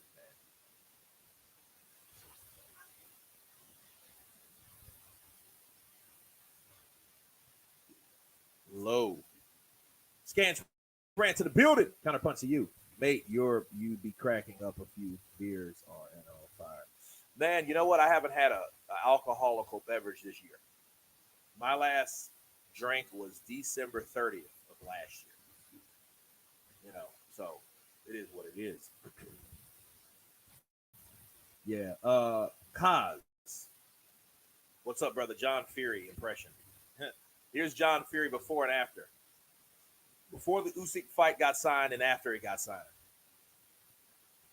He's going to take out the middleweight. He needs to take 30%, 30-70. He's not worth anything else. I think Tyson Fury's the best fighter that came out of his mother's cunt.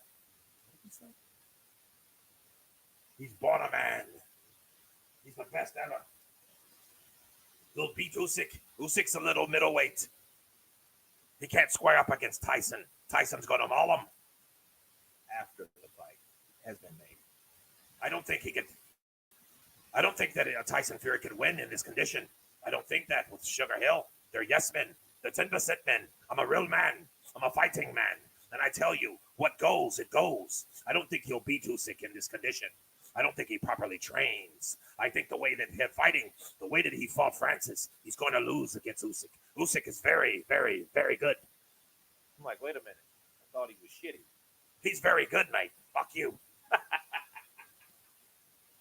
I'll fight you. Take your eye out, you bum. Yeah, you got to watch somebody like John Fury. One of those guys. Don't like if he's ever talking. Like he's one of those old guys that if he's like woofing at you, beware. Okay, and be aware. Can't stand the Furies anymore. I'd love for Mike to knock him out. Usyk is a machine. Usyk's okay. I think Usyk is just more prepared than most because he knows what's at stake. I think they assess their fighters properly. And based on how they assess their fighters, they make a game plan to beat them, and they make a game plan on how to be prepared for them. The prep. No man alive, Cal Chez, no man alive. Maybe Usyk is better than I thought. I mean, Juice just destroyed Wileen. I don't know. We'll find out. But see, understand something, man. Let's see what Tyson does with Joshua.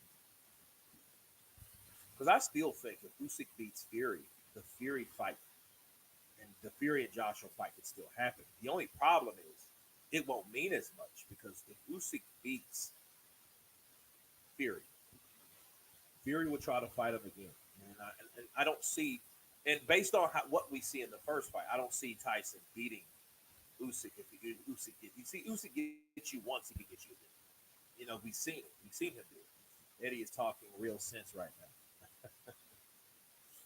Nikki Blue Eyes Austin. I like that profile pic you got there, dear. Nice and appreciative. When are we going to see Huey Fury back in the ring? I don't know, man. You got to ask his dad. Appreciation for Saudi Arabia for reviving the heavyweight division. Thank you. Bullying.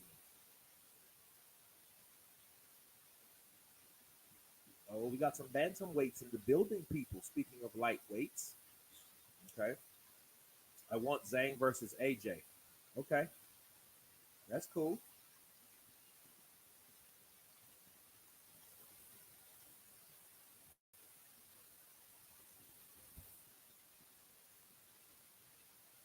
Usyk has excellent fight IQ. He's also extremely talented and disciplined.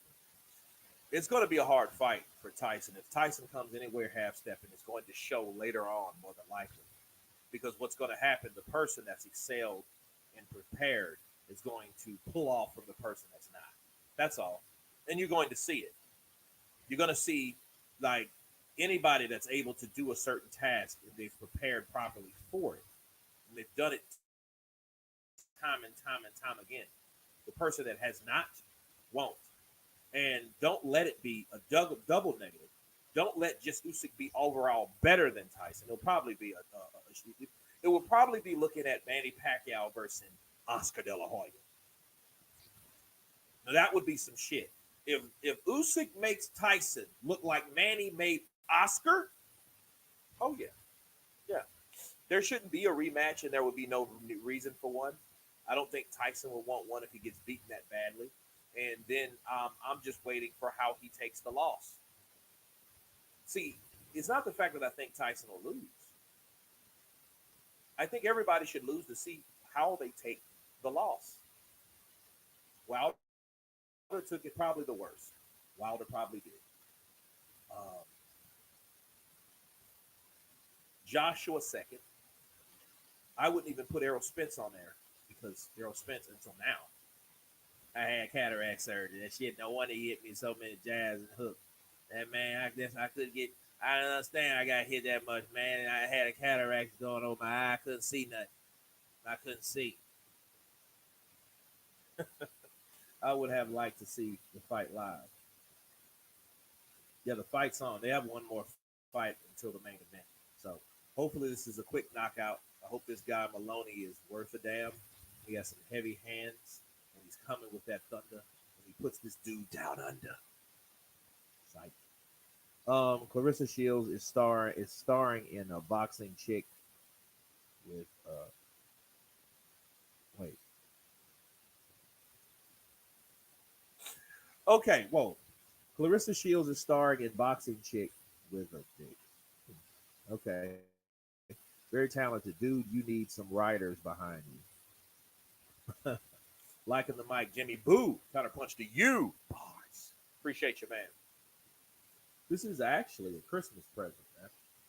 You know, I just decided to open it up today. I was like, let me open up this mic. You know what I mean? St. Don, do you flatter Fury to much? 3 title defenses isn't much to brag about. I mean, it's better than none. In the defense of St. Dunn, bars. You know, because there's a lot of people, bro. A lot of people get the title and don't do anything with it. I mean, they don't do anything with it. They don't do a thing. They're just like, oh, okay. Is that it? So.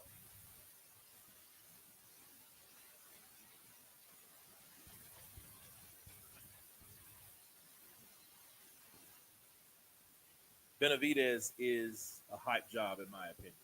No, I think he's a lot better. I think he's a lot better than people give him credit for. I think he's.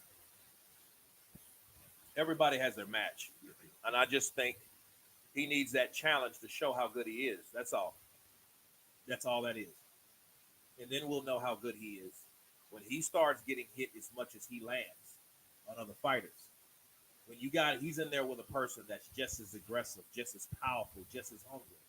Then we'll see who David is. We'll see what he's made out of. We will then see who he is as a person. Can he take it as much as he can give it? You know, those are the things that we will see about him. Defense against Wilder, third fight, then White, then Chisora. Yeah, he was like, doot, doot, doot. When Rolly fight Ryan Garcia, are they fighting for a belt or not?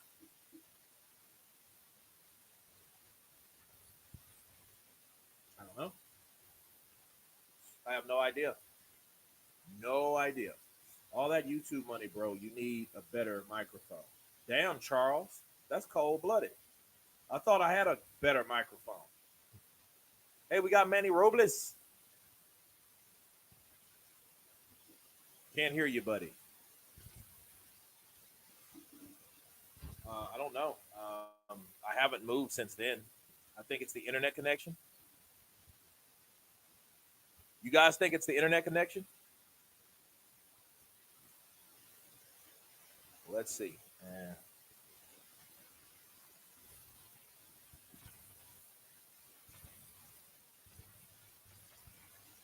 I don't know if it's the internet connection or not. I keep hearing I'm good. I don't know. So it may be the internet connection because I haven't moved. You know,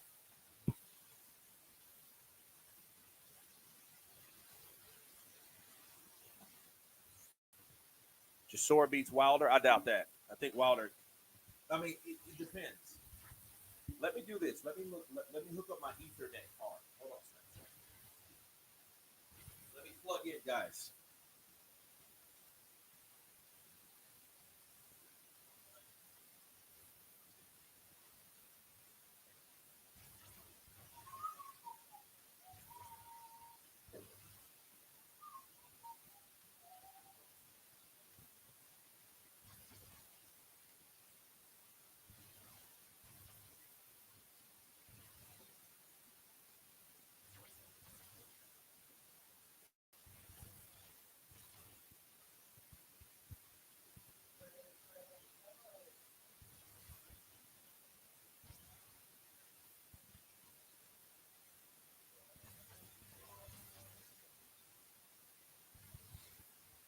Okay, so let's see what happens.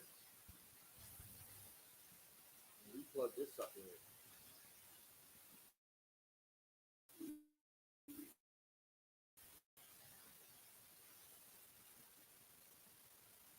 Okay, so the Ethernet is in. I'm plugged in. I'm powered directly into my router now. So maybe some people have Dollar Tree headphones. No, I'm not gonna blame the others because I mean it is new. So you guys, give me a test. Testing, testing. 1, 2, 3. Testing. Where at?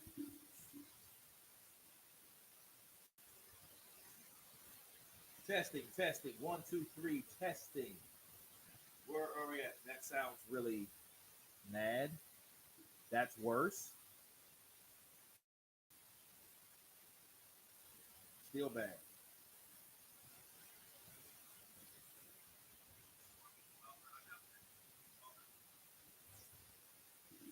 Testing, testing. 1, 2, 3. Testing.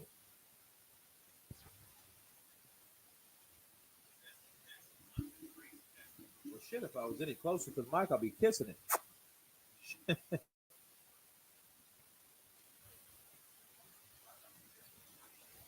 Okay. Well, yeah, I see what you guys mean. I mean, it's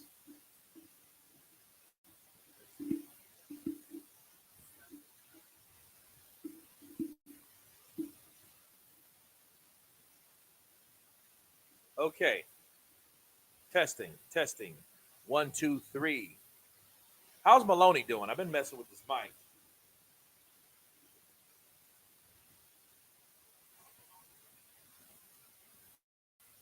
Well, the old mic was better.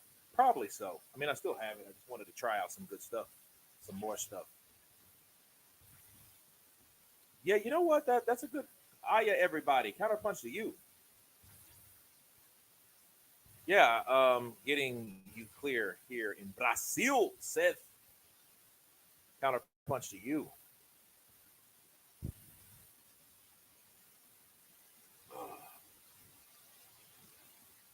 You should get a guard for it, maybe. Maybe so. Bro bought some cheap ass Chinese microphone from Chinatown. That sucks.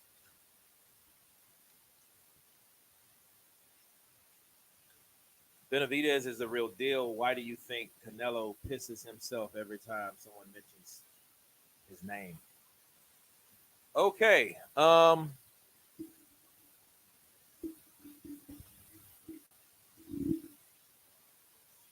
It's a big microphone. It seems to cut out surrounding noise. As a result, it sounds quieter. Okay.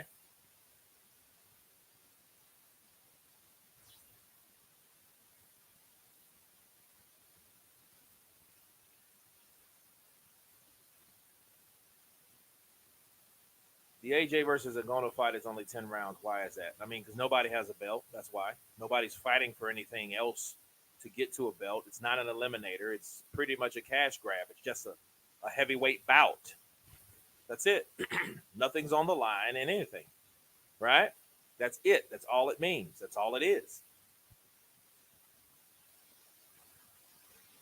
Oh, good left hook by Maloney. Ooh, good left hook to the body by Sanchez. Ooh, good body work by Maloney. Yeah, these guys are going to beat the shit out of each other. You can see this fight's going to happen that way. You know, you have these two guys and they look like they're pretty solid and durable. Ooh, good combination by Sanchez. Good left hook to the body by Sanchez.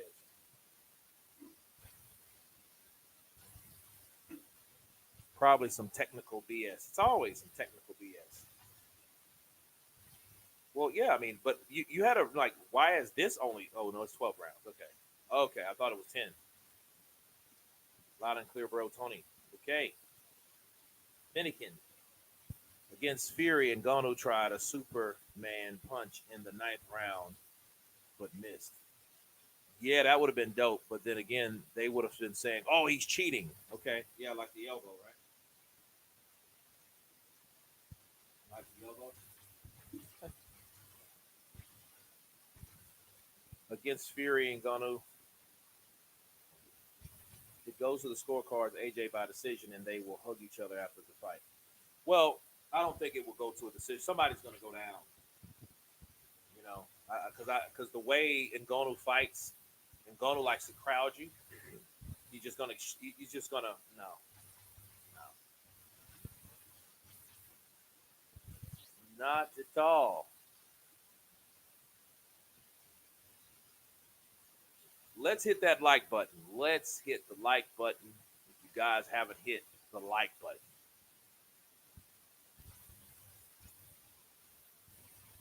oh, good body work by both fighters.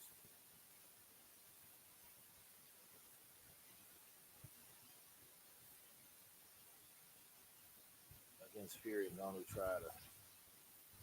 I think you have to bring the mic closer to you. Yeah, maybe. Maybe. I had it up here before.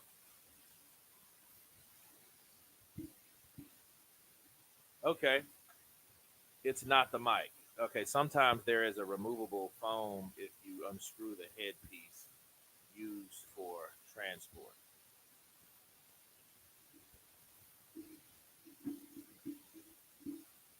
I don't know. I don't want to mess around with it now. We'll do it like we'll do it like a trial run. You know, Usyk showed AJ has two left feet. 18 stone. I like this fight so far. I will call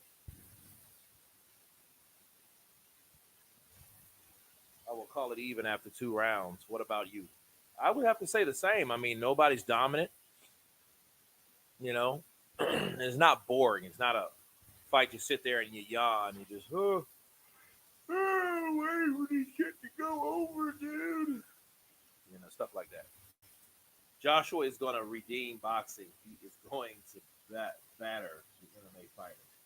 Uh-oh. AJ smashes him. Wales, UK, baby. Great show, Kurt. Ninth round stoppage for Callum Smith. Richard Harris in the building. Coming in with that prediction. What? Joshua, oh, man. Well, look. Oh, good left hook to the body by Maloney.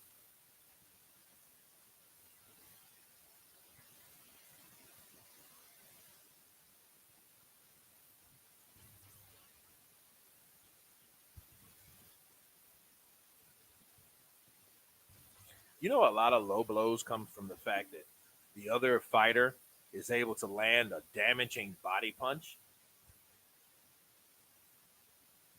MMA gave boxing a black eye. Well, for a while, I mean, that's the that's what people would think.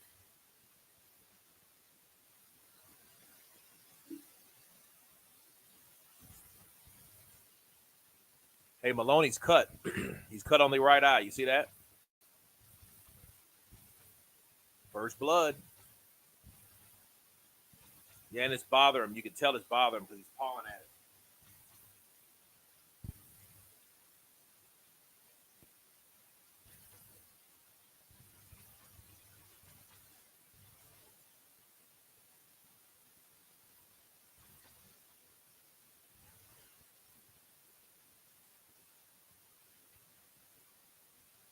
Ooh, good right hand by Maloney.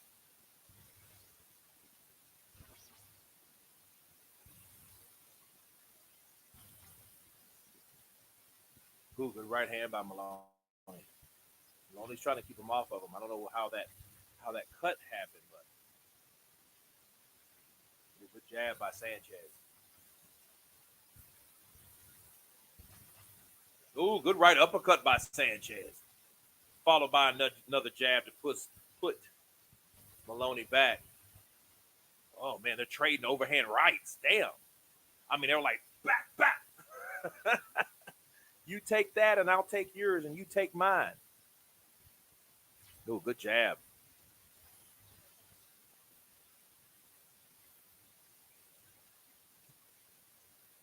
I think that left hook from Maloney is starting to bother Sanchez, though. Because if you notice, he kind of dipped down to that side. Because what Maloney does, he jabs, then he'll throw a 1-2, and then he'll throw that uppercut, and he'll dig with it. And he's been able to land it at will. Artur Beterviev has just entered the building, looking like he just got through chopping some trees. Like his ass been outside chopping firewood. Yeah, man. Yeah. Beterviev. I think he's a killer. You sure he ain't related to like Nurmagomedov and them? Ben Davison, will he stay with Joshua for the future? Kevin Cotter, I don't know. I have no idea. Yeah, he'll be with him. He'll be with him for Ngannou. Yeah, he'll be with him for Ngannou. But I'm not sure about any other fight. You know. But see, Ben Davison, he's not transparent on how he feels about the possibility of training him in the future, especially with particular fights. He just tries to push it off or blow it off. It's like, we're not asking you to do that. We're asking you to tell us the truth. How do you feel theoretically if Joshua wanted to ask you to train him if he was going to fight Tyson Fury? And he can't seem to give us a straight answer, and that's what I don't like about it.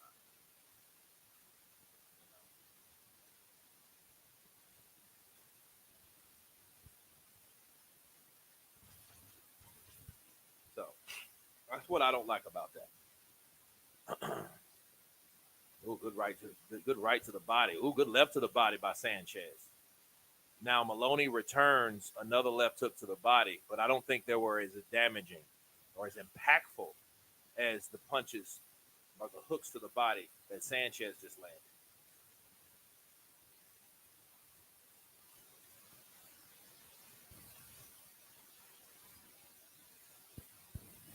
Ooh, good right uppercut and the left hook land by Mahoney or Maloney.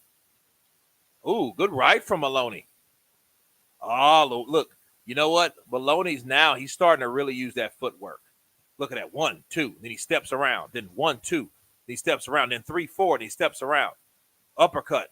Yeah, Maloney's showing him what's up. You got to do more than work. You have to think in there, too. And Maloney's doing some thinking. Maloney's throwing these right uppercuts. Bow, bow. Then he'll go right back to the body. But he knows that that's hurting him. Oh, good left and a right combination from Sanchez. But it's far few in between. Now Sanchez tries to make a rally. He throws a left hook. He gets caught in return with 2 uppercuts or with 2 punches upstairs. A right uppercut and a left hook. Ooh, good right from Maloney. He backs him up. Another right and a left from Maloney. Another right from Maloney. I think he has him hurt. Now he's trying to wrestle. See, Sanchez, I think, see, when you get hit more than 3 or 4 times, ooh, good right from Sanchez, though.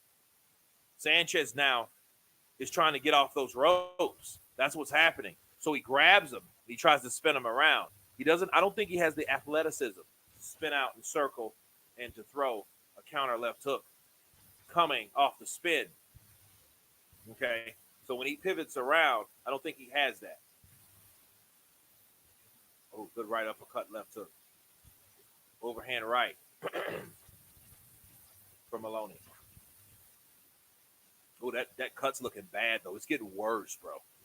Because, see, he's taking damage as well. Good right hand, overhand. Another right hand from Maloney. Another right hand from Maloney.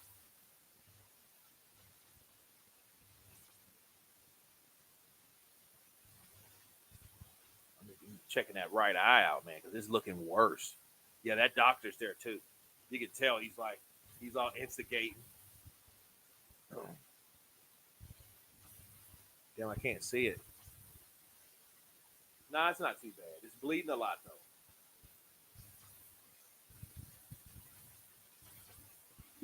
Sanchez is going to keep marching on. Yeah, I mean, that's how he knows to fight. But you could already tell he's already technically better. You know what I mean? He's technically better than Sanchez.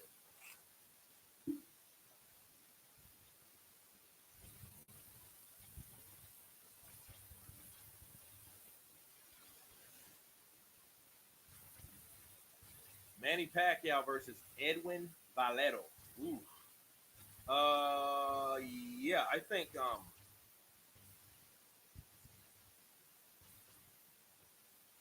yeah, that's definitely a fantasy fight. Edwin Valero is dead.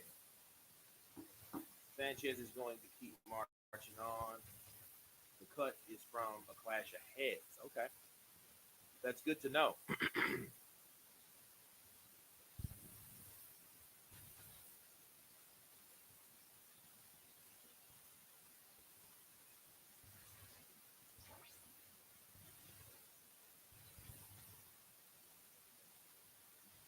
Ooh, good 1-2. Then another 1-2. He landed about 4 shots out of a 6-punch exchange, Maloney did. Nice.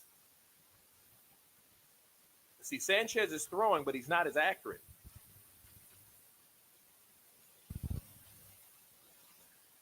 Oh, good double jab by Maloney. Oh, good right uppercut by Sanchez.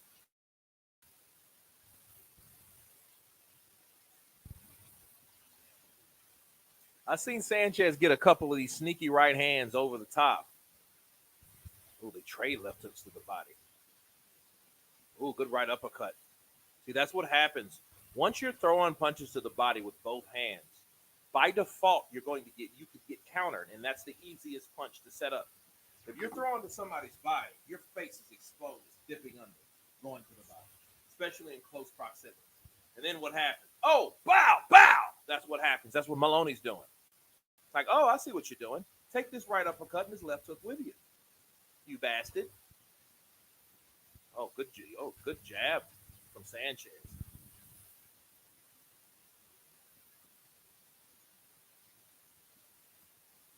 Kurt, you got Chiefs or Dolphins? Got family from Kansas City, man. So I don't watch football like that. Dude, I haven't watched football since Barry Sanders been around.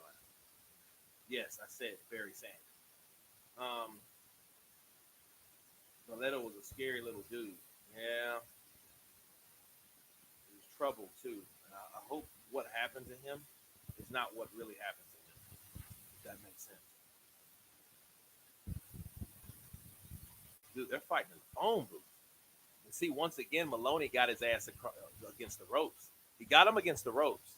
And then what he's doing, he can then lean that shoulder on him like this, and bow, bow, bow, bow, slip, dip, bow, bow. That's what he's been doing. Oh, good right from Sanchez. He threw a nice 1-2 that stopped Maloney in his tracks, made his ass think about it. Now Maloney's coming back. He landed a good left hook. See, Sanchez. Oh, Sanchez has him on the ropes, but Maloney's more clever. He's smarter than that because he knows Sanchez what he does. He's not going to allow himself to lead on the ropes because Sanchez is going to open up on him. Sanchez is a worker, so if you give him the opportunity to work, that's what he's going to do.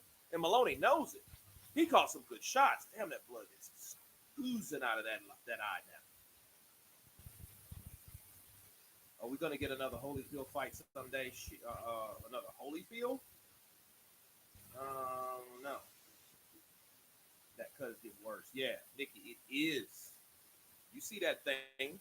Shucks. That thing's growing. And it's showing. You know what I mean?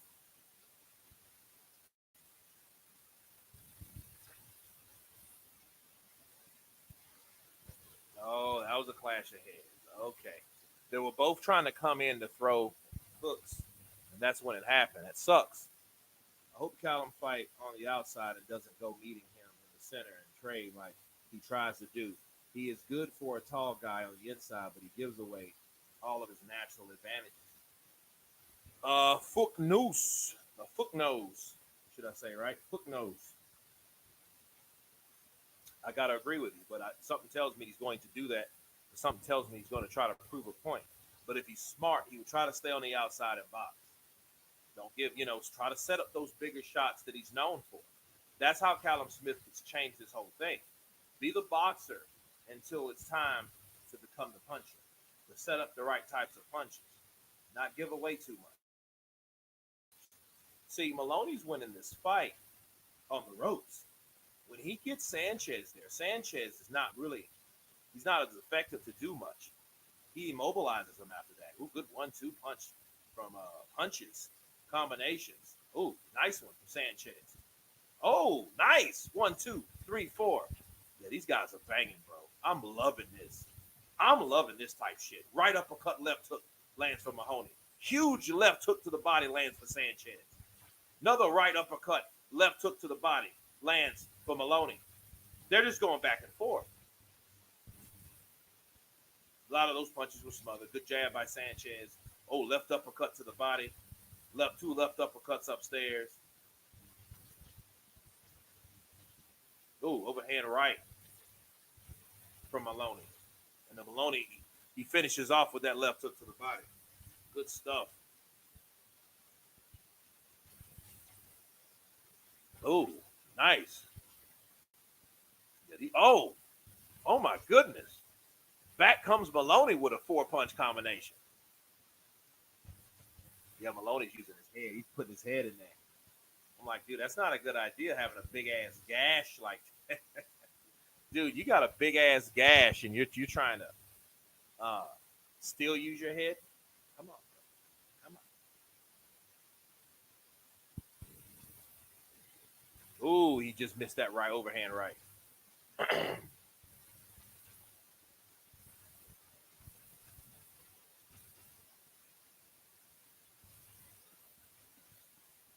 Trade jabs. Good 1-2 from Sanchez. Ooh, left hook to the body. Then a right uppercut to left hook is landed from Maloney. Oh, man. These dudes are going head, body, head, back and forth. Beautiful combinations. 1-2s. 3. Look, 1, 2, 3, 4, 5, 6 to the body. Bro, yeah, I'm loving it, man. Yeah, man. Psycho Crush, I'm loving this shit. Real blood and guts fight. It is, and we're not seeing a lot of BS either. We're seeing a lot of back and forth. Oh, you did me like this? Let me get you back. It's a lot of tit for tat. Bars. Real blood and guts fight. Nice. If this ain't the co-main event, it should be. But I think it is. Something tells me it is. Something tells me it is.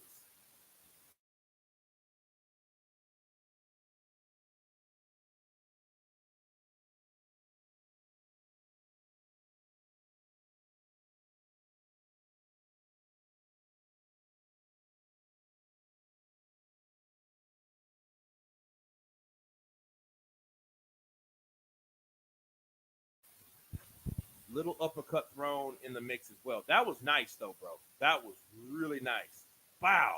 Ooh, good. He threw a right jab, right hand, followed with the left hook on his way over.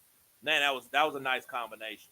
Man, I don't know, man. These type of fights though, you want to see these guys go back and forth. But as you guys remember, if you've seen my short, you guys seen my short about these type of fights.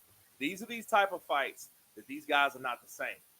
They're not the same as what they went in. They've taken too much damage. You know.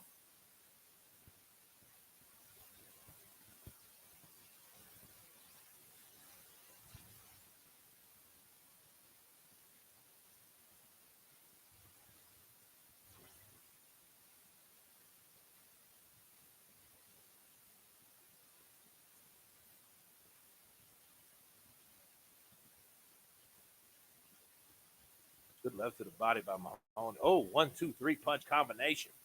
And a lot of those shots, and especially when these guys had good right, good overhand right from Maloney. You know, not all of them land flush though. Keep that in mind.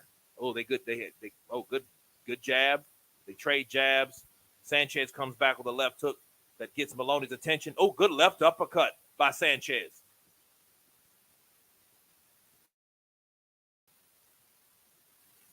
It will be interesting to see how Wallin gets hit on his next fight. He's been discredited so much since the AJ fight. Yeah, I want to see that work.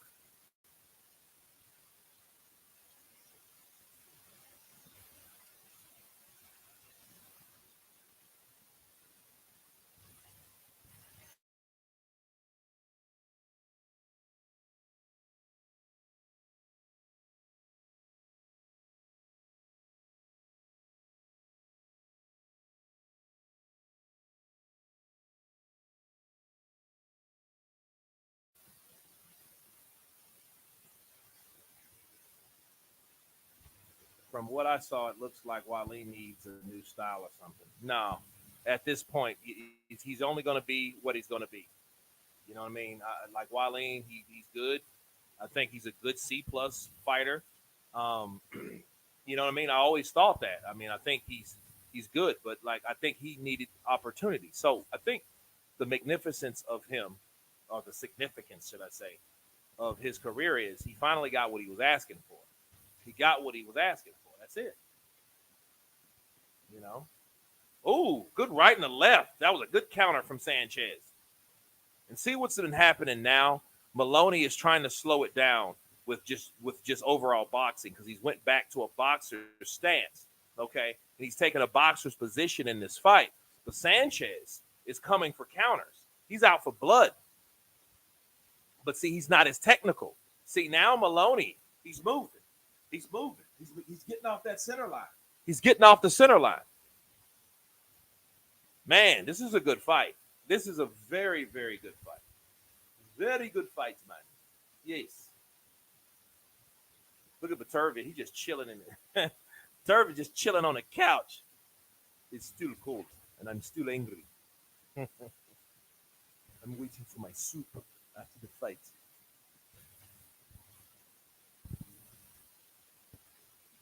Callum Smith in the building. The WBC #1 ranked light heavyweight mandatory challenger from Great Britain. He's checking his gloves. Every time you see Maloney, I keep thinking of Mahoney from Police Academy. Yo, you too in it. Mahoney! Move it, move it, move it. Yeah, man, I'm definitely a man. Dude, I think about the 80s constantly. I think about them constantly. Yes. It's a shame Kawasaki vacated to avoid fraud. Well, people do certain things. Uh-oh. They're looking at the eye of Maloney, not to be confused with Mahoney. And let's see.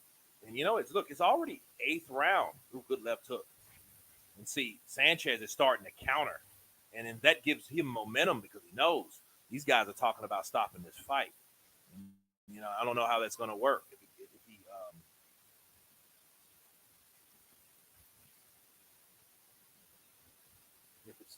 stop. Oh, good jab. Good jabs by Maloney, though. See, Maloney knows how to box. See, if he stays back there, he can box, set up shots, throw flurries every once in a while. Oh, yeah, that was a low blow. Yeah, that was a low blow. But anyhow, oh, good jab from Sanchez.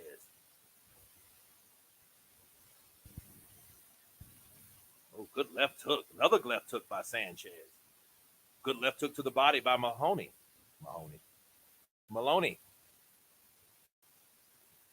Oh, good left uppercut. Good left hook by Sanchez. Good body work by Sanchez. Now Mahoney goes to the body. Now you guys have me saying Mahoney.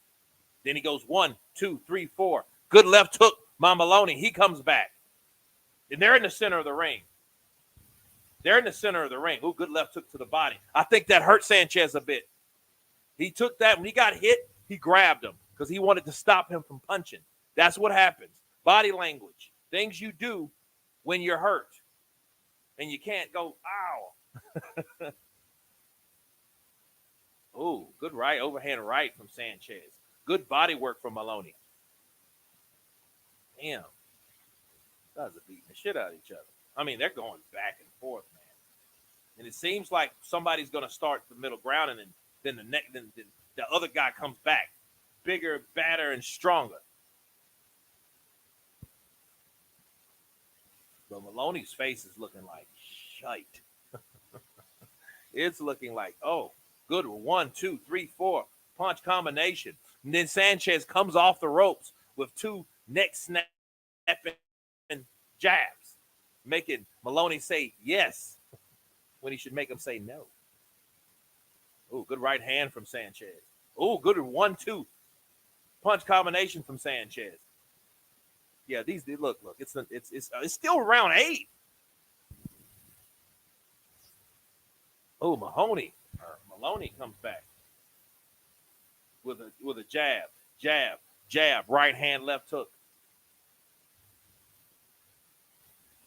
See, fights like this, I don't care who really wins at this point. You know what? Because here's the thing. This is what I asked for.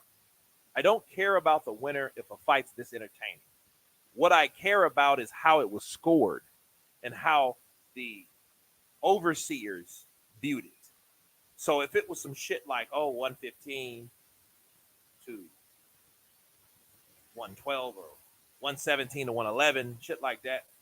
But if it's close, it's like, okay, well, you had the scorecards close, so it's kind of hard to claim robbery, unless things like knockdowns occurred when the judges didn't score it the way they're supposed to score an official knockdown. And the knockdown is always 2 points.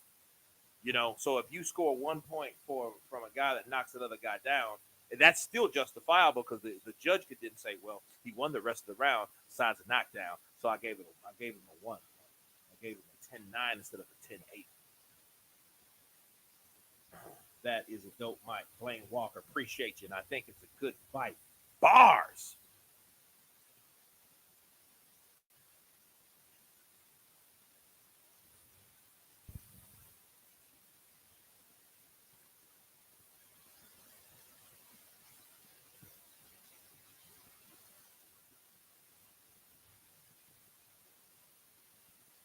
Yeah, they're in a clinch, but they're trying to gain ground. So they're, both of these guys, they're trying to impose each other's weight on the other.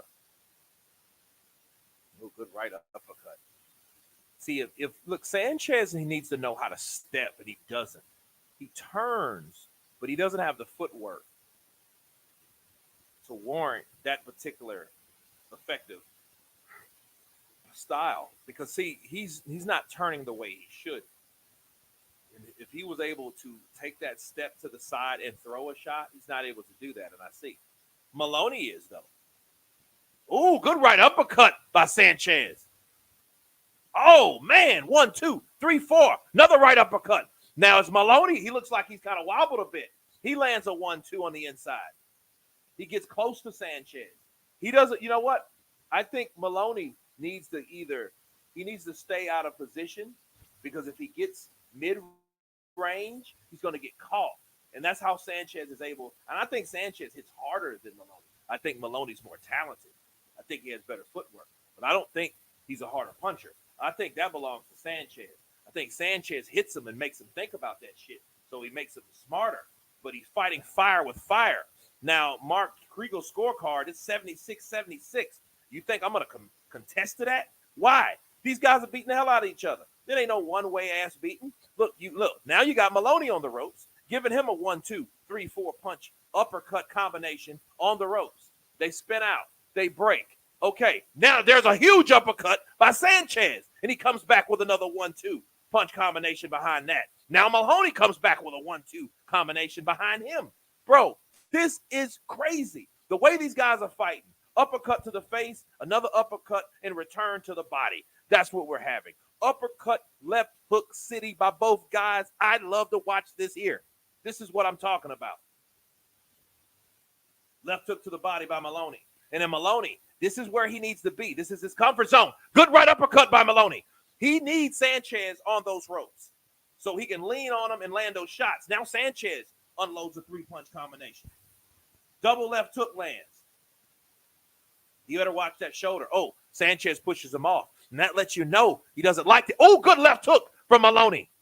Another right hand lands. But I think that left hook landed a lot better than Sanchez's right.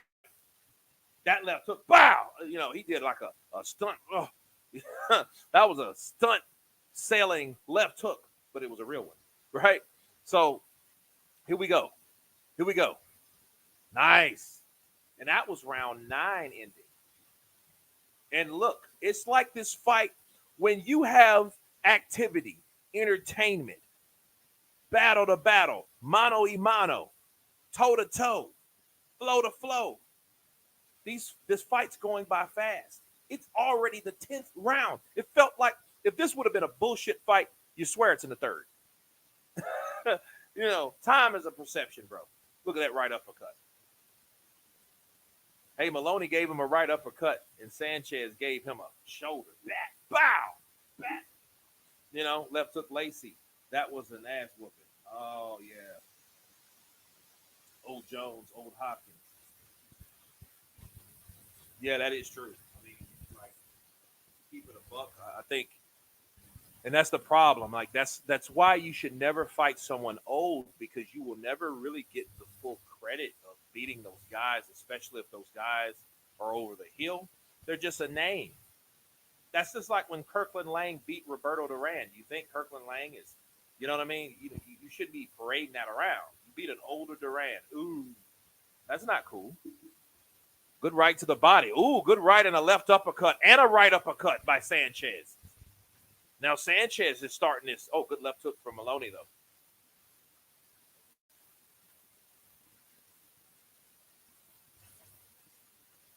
Ooh, good left uppercut by Sanchez.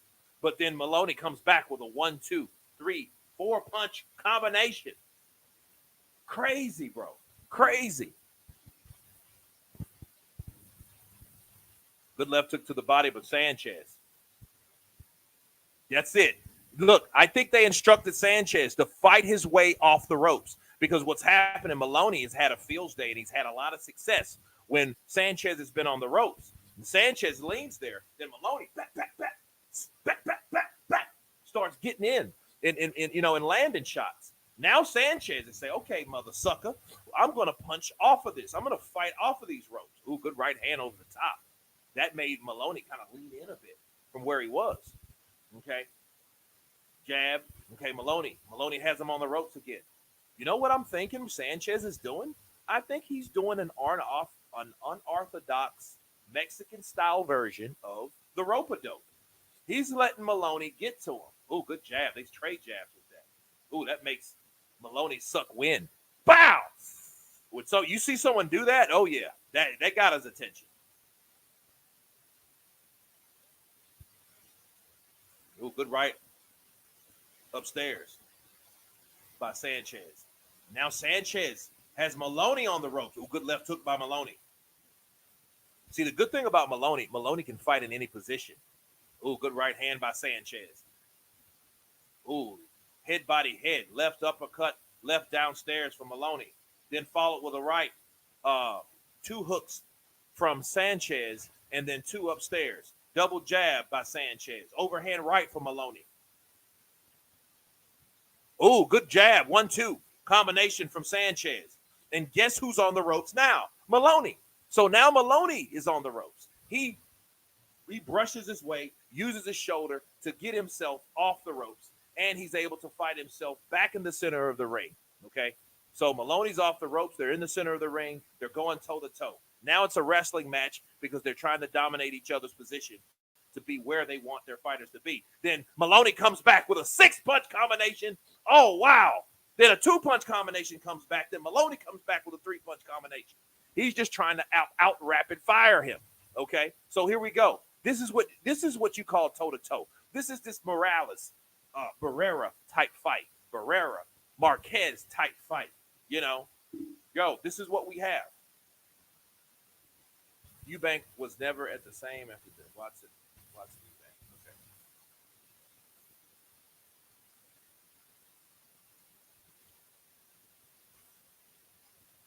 I still say the best fight last year was Jaime Munguia versus Sergey Derevyanchenko. I just think it was just that. You know, I mean, that fight had fireworks. That fight had excitement. That fight had knockdowns. You know, that fight had everything. If somebody gets knocked down, I think they should be the moral winner of this fight because that's all we've seen all night of these guys go toe-to-toe. So they have to have a difference of who does what to who. Someone has to do what they're supposed to do. Lareco, Perez. Yo, Kurt, what's up, crew? Much respect. Absolutely, Lareco coming in. Look, this is the 12th. Oh, yeah, this is the 12th and final round. So we've made it all the way to the – no, this is around 11. I'm sorry. I was like, damn, this fight went quick. Punches last round. 34 landed for Maloney. 30 landed for Sanchez. 73 landed thrown for Sanchez. 68 thrown for Maloney. So, yeah, these guys are tit for tat people. Oh, good 1-2 from Maloney. But, you know, Maloney's reminding me a lot of Katie Taylor. Just keep those hands moving. You know, that pop, pop, pop, pop. You know, just keep them moving. You know. Julian Falcon in the building. Everything's all good. Let's see. Oh, good 1-2 punch combination. And that cut, nobody's talked about that cut for a while, so I think they've contained it. You don't see the blood everywhere now, which is good. You know, these guys are still whacking each other, going back and forth. Ooh, that was a hip shot. Keep that up. Ooh, good right uppercut from Sanchez. Sanchez pushes him off. Ooh, another. Damn, that was a ball punch. And see what's happening. He's trying to work the body, but he's too close. He's too close. Ooh, good 1-2. That snaps the head. Good left hook by Maloney. And he gets a nod of approval. When a fighter looks at, bow, and he looks at you and he does a nod, you know you've knocked the hell out of him. You've done some justice with that punch that you just landed. Good right uppercut. Oh, good right uppercut from Sanchez. Sanchez jabs him and slaps his head back.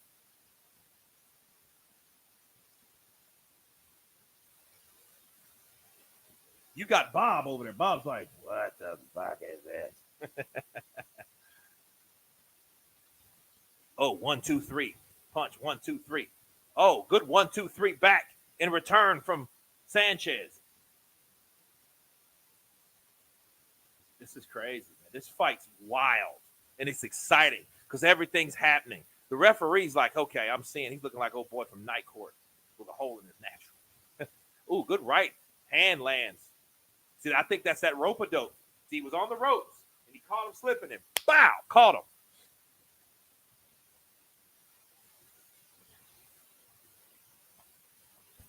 Left hook to the body. Left hook upstairs. Left hook upstairs from Maloney.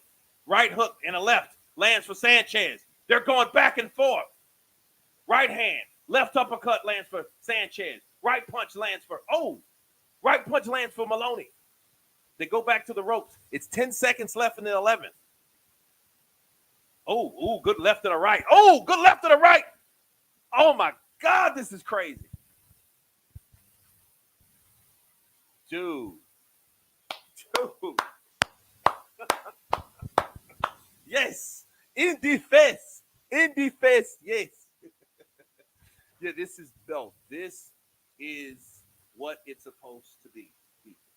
This is where it's supposed to be. No, no, no, no, no. It's not a draw yet. They haven't finished. They haven't finished. But I mean, is it a draw as of now? I mean, there's no knockdowns. If you look at the punch stats, they hit each other just amount of times. I think, you know, talent wise, I think Maloney's better.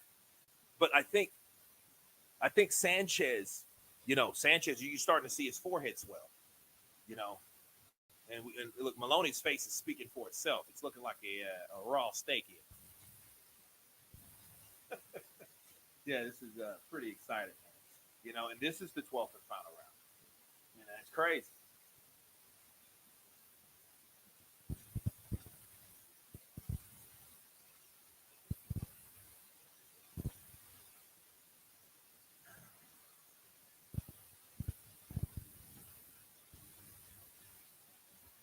Here we go. Here we go. Oh, man, sister just passed away, and I got to go. Thank you for the life. Damn, baby, I'm sorry to hear that.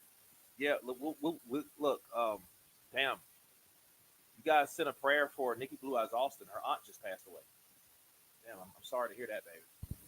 Um, damn, that's wild. Damn, right before your birthday too. And like, meanwhile, hearing this news, I'm seeing these guys beat the shit out of each other. Yeah, we're gonna have to talk about that after the fight.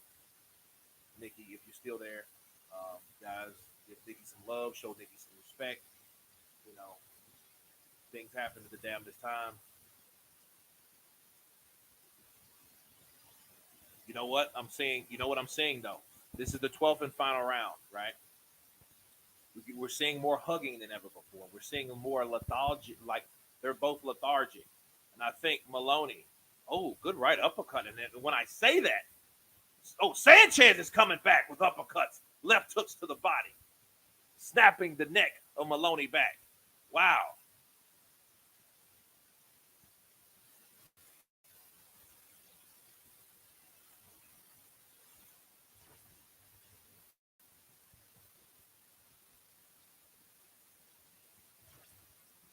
Oh, good left hook, right hand.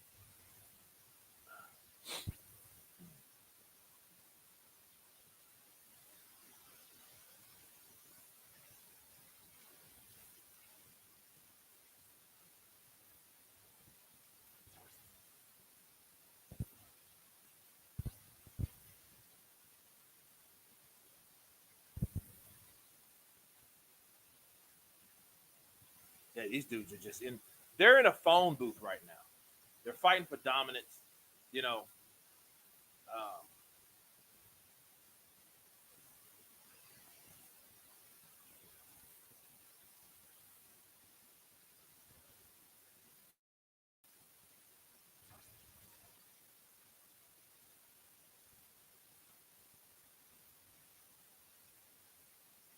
yeah. They're and see. There's a lot of now. Here's the thing. There's a lot of smothering at this point. I don't like that. See what Maloney's trying to do. Maloney's trying to he's trying to hold on to the lead he thinks he has in this round. See that's what I don't like. And see what that look now they're going toe to toe, back and forth. Now they're going back and forth, toe to toe. Now they're not holding anything back. That's how you do it. Not in that bitch shit you pulled. That I didn't like that by Maloney. He tried to hold because he knew. He tried to hold because he knew. Like, yo, let me try to stop and slow this momentum down. Let me slow this shit down because this kid's hitting me, he's hurting me. And like I told you guys, during the duration of this fight, yeah, they were both whacking each other. Look at his face. Look at his face. We were in a fight. And it was almost like two guys are running and someone jumps in the way, like, hey, what are you guys doing? Where are you going? Get the hell out of the way. That's how a hold was in this situation. You know what I mean? So, but no, I think this could be a draw. I am very eager to see how the judges score it. And they're talking to each other like, dude, that was a fight. Yeah, dude. Yeah, yeah, yeah. So Kurt, what's the greatest fight you've ever seen? Ben Leland for me. That was a war. I don't know, bro. I've seen so many. This is what I like to do. I like just when you talk about people and movies and stuff like that, or fighters. I like to talk about the fighters. Like, what's the best Roy Jones fight you've seen, or what's the best Barrera fight you've seen? You know, I do it like that, as opposed to, oh, what's the biggest or best fight? I don't know. You know, Kurt. Yeah. Go to run it back, Kurt. Yeah, you got to run that back. But you know, like you probably won't get as much. You know, you probably won't get anything better than this. You know what I mean? You know, now you could always circumvent. You could always adjust. You know, you can make adjustments with it, and it's just crazy the way these guys went back to back, toe to toe. You know, and look, this is very entertaining. You know, I don't know. I mean, you because this type of fight, okay, total punches 897 for Saul Sanchez, 824 for Jason Maloney. Okay, um, let's see. Jabs, 102 jabs land for Sanchez, 64 lands for Maloney. Power punches, 260 punches land for Sanchez, 233 land for Maloney. Now 550 were thrown for Maloney, then 585 was, which is what 35 more punches landed for Sanchez, 42% to 44%. Okay, so CompuBox, Sanchez should win, but what do we got here? We got the champion that's coming over to Canada, which is a neutral country, really, rather. You know.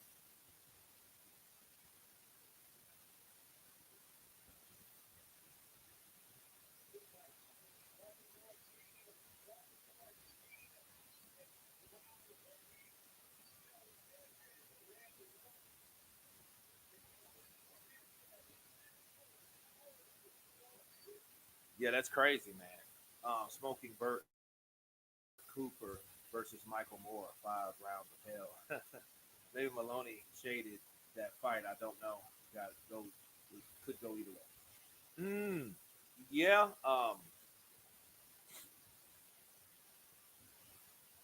Yeah, it was a good fight, man. Cause see, but like, here's the thing. Let's look at the scorecards. That's how we got to look at this fight. If this is some lopsided shit we're looking at, oh no, that's a, you know. Then we can say, okay, corruption, BS, robbery, because it's how the judges made the fight look based on how they judged the fight. Okay, best series of fights was my mate and his brother. Okay, here we go.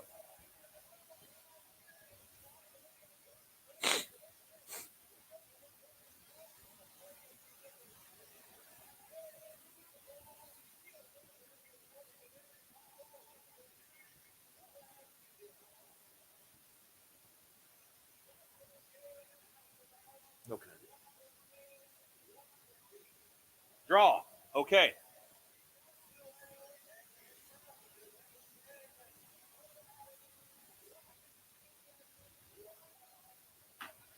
Oh, wait a minute.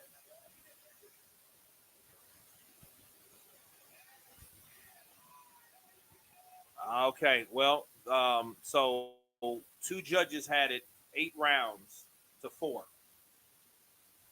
I don't know. I don't really know. I mean, 8 rounds to 4 is a bit excessive based on what we saw. I don't think they got the right scorecards. Now, did the right man win? We don't know that shit either because, you know, like, I think Maloney was better. I think he was more gifted. I think his footwork was better.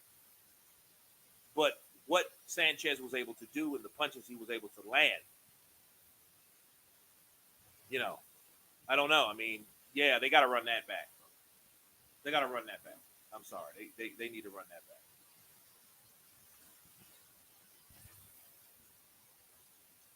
Yeah, they got to run that back. Yeah.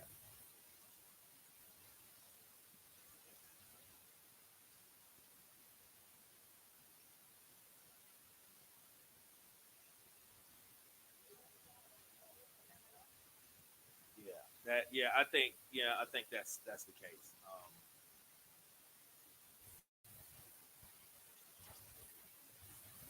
Scotty versus Ward.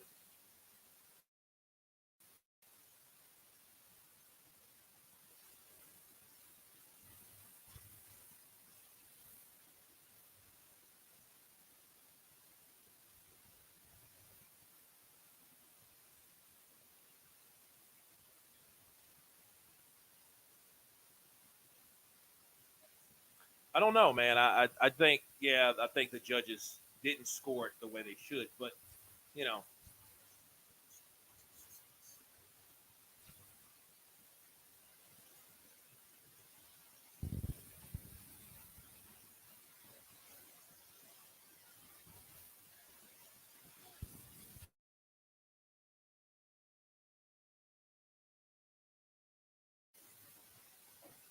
that was a very good fight though. Very good fight. Um, I think though, if anything, they should run that back. I mean, based on what we saw versus how they had it, I just don't think you know. I don't know. What do you guys think? Who would win? Henry Armstrong versus Manny Pacquiao? I'm not sure. I'm not sure at all. I'm not sure at all.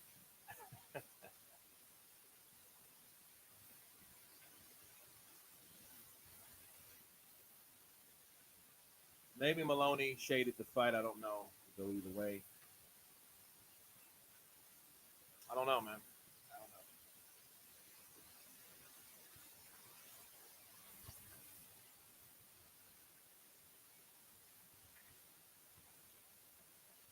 know. I'm just surprised that I don't know why these guys aren't gloved up yet. It makes me think like, okay, well, what the hell is really going on?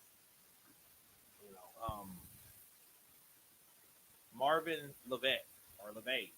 So who won? Maloney won. He won. First scorecard was a draw. Second was 8 rounds to four, which was 116 to 112. And I was like, okay, 8 rounds to four, not entirely too bad. You know, what could be worse? 9 rounds to three. What could be worse than that? 10 rounds to two. You know what I mean? But 8 rounds to four makes me think that these judges saw two judges saw a fighter win 8 rounds out of four in that fight. M. Dizzle, morning to you, counterpunch to you. AJ versus Vladimir was a good fight. It was a good fight. Fantasy fight. Bivol versus Felix Sturm. Ooh. I don't know because see, Stern was a good jabber and he could keep you back with that jab. Ask Oscar De La Hoya. He beat De La Hoya, bro. De La Hoya went to middleweight. He fought Felix Stern. Felix Stern boxed this boy, put that jab in his face all night. And De La Hoya just kind of did his little, you know what I mean? And he really didn't do anything that was truly impressive in that fight, and yeah.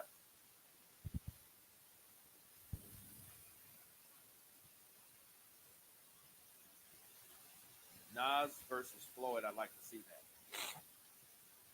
Floyd would have beaten. He would have beaten him, but because Floyd would have been bigger if he would have got a fight with Nas at that time. He just couldn't get it because he was too big. They didn't want to see. They didn't want him to fight Nas. Nas had enough nemesis. He was the biggest name in the sport. He was that guy. He was just that guy. Um, that's what he was. Like, he come in on a flying carpet. You ever heard of that? Crazy, crazy stuff. This was in 97, 98. This was in the 90s. And Prince. I am the best ever. I am the best. I am Muslim. Alhamdulillah. I am Muslim. I'm going to knock all these fighters out in the U.S. Kevin Kelly, I'm coming to knock you out. I'm coming to knock you out, boy. Is a fight. Is the next fight. I hope so. Yeah, coming up. Artur Beterviev, record 19-0, 19 KOs versus Callum Smith, 29-1, 21 KOs. Let's go. It's time. It's time. Yeah, Nas was a man. Terry Norris versus Errol Spence. Yes. Word of the day. Yes. Yes. Let's see that. I knocked Terry Norris' ass out. He don't know nothing about this. He don't know nothing about that. I'm gonna knock his ass out. Spence versus Winky Wright. Ooh, I don't know. Probably Winky would beat him based on how he fought southpaw to southpaw. You know, but then again, maybe Harold could just kind of overpower him. You know, I always wanted to see Winky Wright in Burning Forest. I wanted to see Winky Wright and Oscar De La Hoya. I wanted to see Oscar De La Hoya in Burning Forest. You know, we look a lot of fights that took place is nearly not as what could happen when you did use an unbiased eye lens. Okay, like if you seen De La Hoya versus Burning Forest, that would have been a good fight. Now we seen I Corte versus Burning beat Ike. We seen Ike and Fernando Vargas. We seen Ike and De La Hoya. You know, we seen Winky and Fernando Vargas. But did we see Winky Wright versus I Corte? Two jabbing boxing minds, pure boxers of his finest, defensively sound. Did we see a fight like that? I Corte, Winky Wright, all night? No, we didn't see fights like that. You know, I Corte, Felix Trinidad. You know that fight could have happened once upon a time. You know, I think Felix didn't want to fight like that. You know, so you know, Tank versus Manny. Tank versus Manny of yesteryear. That would be a good fight. Hector Camacho versus Lomachenko. I know word of the day. I know. How you feel about fighters in Puerto Rico or by way of Orlando? Nas didn't have bodyguards. He piled up in the music factory. The recent video on the LDBC was spot on. Kudos to you. Speaking the truth, cycle pressure, counterpunch to you. Kurt, your impressions are jokes. Curtis Sims. I'll take that as a compliment. Yeah. I mean, I'm glad that those guys over there, with their audience, is starting to wake up, and they should just really make it about. I mean, there's nothing wrong with. I know why the LDBC was created. I know that, but you know, when you have to down other fighters to amplify yours, then you have a problem. That's all that. And that's pretty much all I'm going to say about that. So, it is what it is. Artur Gotti is the best fighter, heart and guts in his career fight, the top fighter in his career. Arturo Gotti was probably one of the most exciting fighters, and it's not because he was the best. Let's stop that. He wasn't the best. You know what I mean? He was probably one of the most exciting. He bled like a stuffed Irish pig. His skin was real thin. So he gave it what he had, and you can tell he gave it what he got. Every punch he threw was a commitment to knock your head off. Even though if it didn't, even though he tried. He was a dangerous guy when he was hurt. He had a heart of a lion. You know what I mean? But he wasn't the best. He couldn't beat Manfredi. There's a lot of fighters he didn't beat. But it just showed you guys like that, like his wars with Ward. But before Ward, he had a career of his own. See, Gotti and Ward were legends before they fought each other. That's one thing people don't understand about Gotti Ward. Gotti Ward, they had to meet based on what they've already done in their careers. See, Mickey Ward was over here in Boston fighting guys, like Zab Judah and Antonio Diaz and guys like that. And those fights that he lost, okay? And guys that he fought that he lost, it was still like, okay, holy shit, I just woke up here. Oh, well, hey, we're about to see the fight, so welcome. So, yeah, Arturo Gotti, had a career, and he was another fighter that partied too much, took too much of he was too much of the brown. He was, whatever else he was on. He did too much of the party, New Jersey, not like nightlife after he won these fights or lost these fights. But he was fun to watch. Carl Young, counterpunch to you. The Pac-Man never fought 15 rounds of boxing. Sugar Ray Robinson fought 15 rounds of boxing, but 5 division champion. Buchiao is a 5 division champ.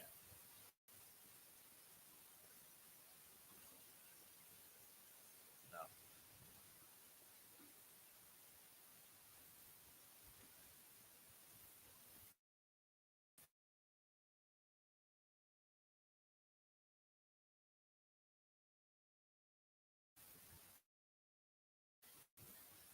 Aaron Pryor was the greatest of all time. He was the Hawk with the bad mamma jamma. If you have the chance to see any boxer fight in person, who would it be, Kurt? Oh man, it would have to be Muhammad Ali. It would be Muhammad Ali. It would be Joe Louis, Jack Johnson. I mean, if I could actually watch a Jack Johnson fight, you know what I'm saying? Probably get lynched. You know. Um, who else? I mean, dude, it would be so many classic fights. Roy Jones definitely. But see, here's the deal. Like, if you could go back and watch a fight, and us being from the time we're in the future or the present, that's the past, it would be more of a temptation to bet on those fights. Take every damn thing you got and put it on Muhammad Ali versus George Foreman, Zaire, Africa. So imagine yourself in Zaire, Africa. Then you're in Vegas, and you're like, you know what? I want to put $36,482 all on Muhammad Ali to knock out Joe or George Foreman in the 8th round. Now think about that. Yeah. It was. I mean, that was pretty much the stinker. And then he won that fight. What the hell? How did you win that fight? All in America, baby. All in America, baby. Yeah. The Pacquiao knockout of Hatton was brutal. Almost decapitated Hatton. Yeah, I was like, when he hit Hatton, Hatton was out as soon as the punch landed. His hand or head hit the ground like it did. It was bad. It was real bad, man. It's like Voice of Man and BTS is insane. It's the best. Tommy Hearns was clinical and vicious. Go watch his fight against James Schuler. Tommy Hearns, Louis Schmeling 2, or Ali Farmer. Well, don't ask me a question like that. I mean, because Max Schmeling and Joe Louis, I cringe at that. And I'm going to tell you why. Break something down. Joe Louis loved his country so much that he gave up his livelihood for that fight, for the rematch. He loved his country so much that he signed a contract that was persuaded by his manager, which was a crook. I mean, a real true crook, a very bad man. Joe Louis loved his country so much because he knew the Nazis in Germany were putting Max Schmeling on a pedestal. He wasn't even a Nazi. He was just a German boxer. And this was during World War II, people. Hitler was in power. Hitler was in power, and he had the heavyweight champion of the world. So what do you think that does for his overall morale or narrative that the German race is the best? Joe Louis loved his country so much that what Joe Louis did was he signed a contract, and this is the contract. The contract stated that Joe Louis gives 20% of his purse to Max Schmeling for the rest of his life. Can't make it up. For the rest of his life. Like, who signs a contract like that? But oh boy, did he beat the shit out of Max Schmeling. Kurt, what's the score on these aliens in Miami? I have no idea. I heard about that shit. I don't know. I wasn't in Miami at the time. Been watching boxing since the 80s. No one did it like Sugar Ray Leonard, best fighter. Well, next in line or next king in line. I think the proper thing to say is that's the best fighter that it was in the time that you watched boxing in your day. But was he the best? He was probably one of the best. You think of Sugar Ray Leonard? Yeah, that's one of the fighters you think about. He's one of the fighters that are amplified out of the archives of boxing. Shout out to Nicholas R. Gross or Gyros. Kurt Cadillac Coupe de Ville. How you doing? Kind of bunch to you. How to found funk with the beat spot. Doing good, bro. Everything's good. Fake alien invasion in Miami. Wow, that's a contract Warren or Don King would offer. Probably Don King. You gotta own, baby. You gotta pay it for the rest of your life, baby. The world ain't gonna make all the money today, okay? We gonna do it, baby. Come on, Joe. You a real spoken Joe. Look at your light skin, everything in between. Look at your wife, she fine too. You guys. I Nate Edwin Valedo blood spar with him. Joe was done dirty for his career.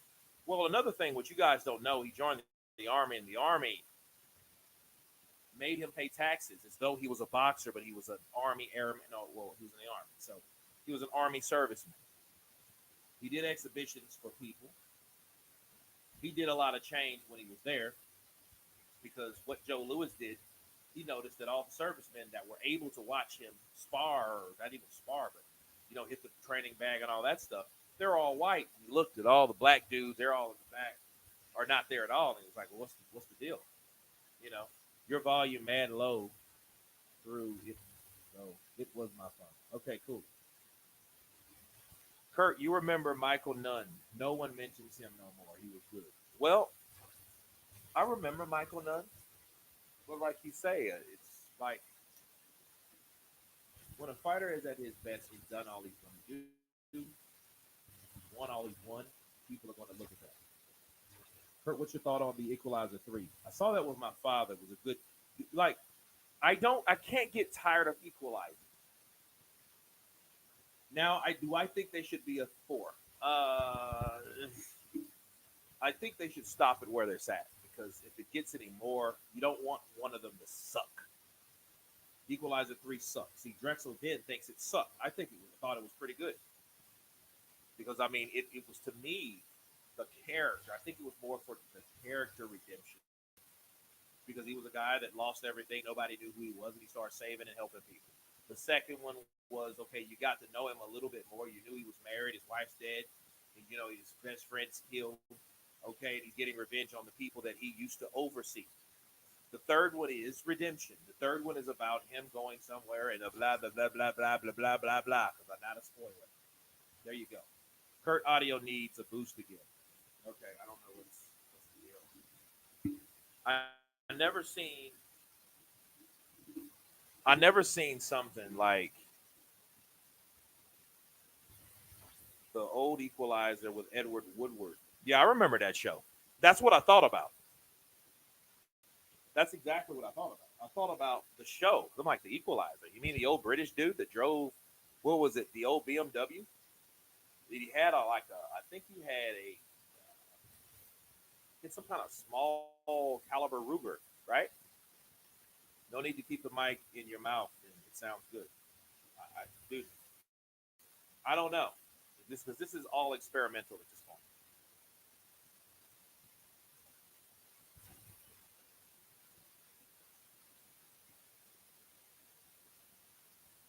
That's better. You can hear you now. Okay. There's a Jaguar. Okay, it's a Jaguar. I thought it was a Jaguar BMW, something like that. Right? Okay, I can hear myself in the chat as though I was looking at it. Okay.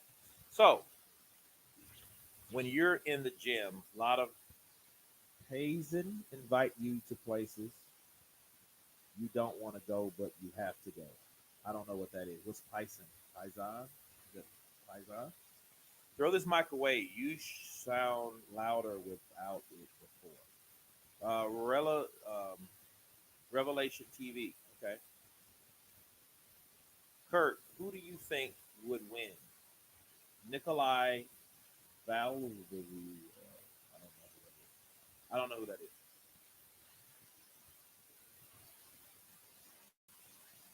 Okay, we don't have a set time, but that's the next fight.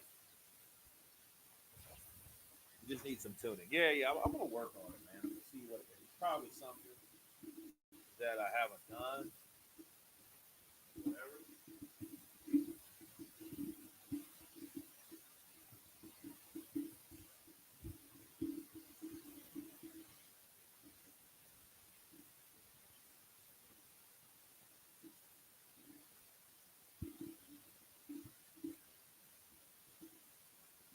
Kurt, if you could choose a time or what, choose to tame any animal in the world and it would not be any danger to you or anyone around you unless you tell them to be, what animal would you pick? Julian Falcon, probably a jaguar. Probably a jaguar. A jaguar, yeah, probably a jaguar. But after all his lives, go and compare to other lives, mate. Okay.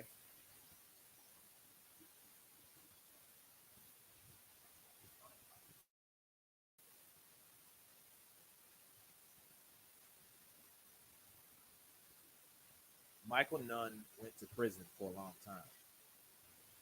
Kurt, why has the undercard for February and March?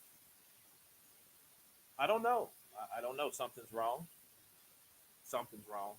You know. I hope it's nothing serious, but I think something's wrong.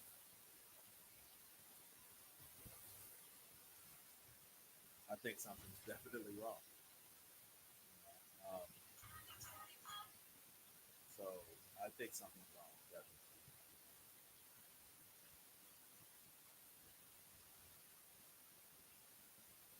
Kurt, when you actually think about it, it was Wilder. Was Wilder even that good? Personally, I don't, and his camp knows it was why his resume is what it is.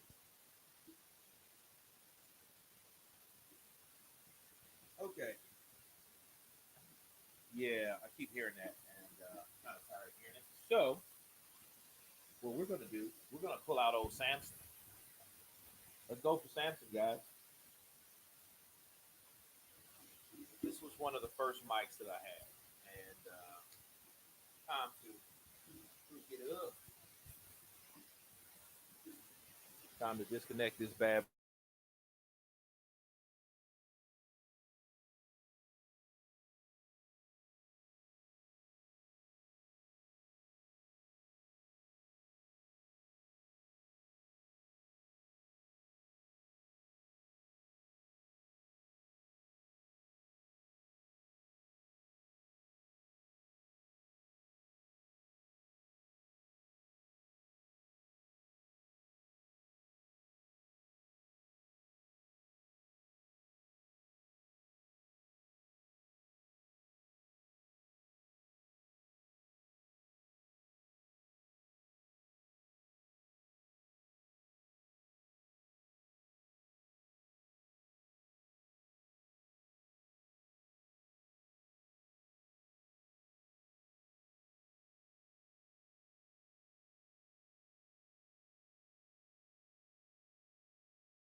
Okay. How can you guys hear me now? What is up? Can you guys hear me loud and clear? Let me do a check for myself. Let's see. Okay. How can you guys hear me now? Okay. Perfect now. Yep. Good old Samson. Good old faithful people. So we are in time for a lot better. Great. But yeah, I got to go some tweaking on that because I think it has its I think it has its advantages, but I just have to work on it, you know. So yeah, it looks good, looks cool, you know. But I mean, it should be a lot better than just for show. So breaking out the meteorite, absolutely, man. You got to get it out, you know.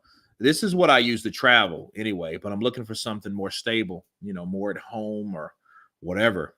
And I call that 3 a.m. 3:15 in the morning here. Just woke up. You just woke the house. Crazy legs.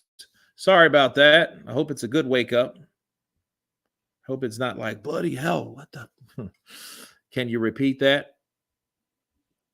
That's weird. How does this mic from Samsung outperform a mic made for better audio?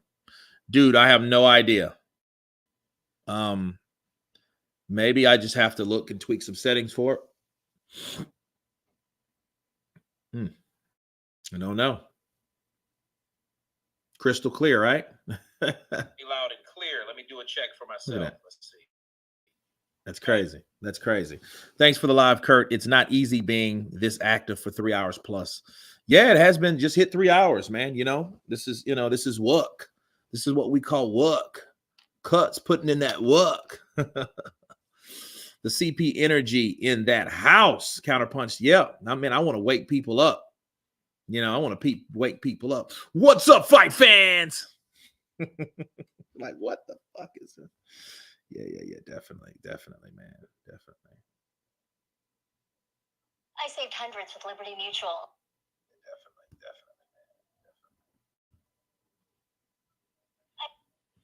Kurt took my comment serious. Absolutely. I mean, it's. I just plugged it up, bro. I plugged it up, and your computer syncs it or whatever it does or however it feels. Then you have to go in your settings, and I did all that. I feel, but whatever. Right? It is what it is. It is what it is, guys. I can hear over the gunfire now. Not sure what everyone is bitching about. The microphone works nicely. Cruel Sun. So I don't know, but I mean, obviously, to some, but look, nobody's complaining now. That's the difference. You know what I'm saying? So I think that's what it is.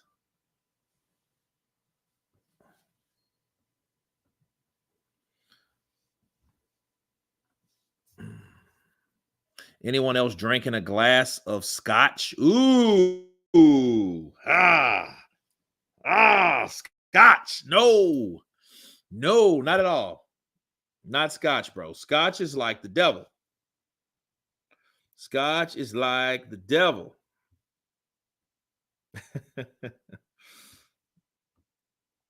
Yeah, man. The last time I had some scotch was in 2017. And let me tell you, I was working on a small film in Baton Rouge called Jeepers Creepers 3. And one of I think the unit managers or whatever, UPMs or whatnot, he had some guy on production. And he was like, yeah, have some Glenlivet, and he had some Glenlivet. And I was like, ugh. I drank one, and this is weird. I drank one shot of this. Like, I took one drink. I don't even think it was a shot. It was just like a drink. Bow! My kidney immediately started hurting. Like, immediately. I'm like, oh, shit. What's that about? So I sit there and drunk about 4 glasses of water. You know what I mean? Because I got scared. Like, oh, what the hell? Oh, because I know it was the drink. This is Mike Gerard Thighton from Counterpunch Boxing News. And I have some new news. What's up, fight fan? This is Mike Gerard Tyson from Counterpunch Boxing News. And I have some new news concerning. Kurt, how did you get into acting? Oh, oof. Man, that's something for another channel and another time. Training, running in the right people, prayer, desire, things like that.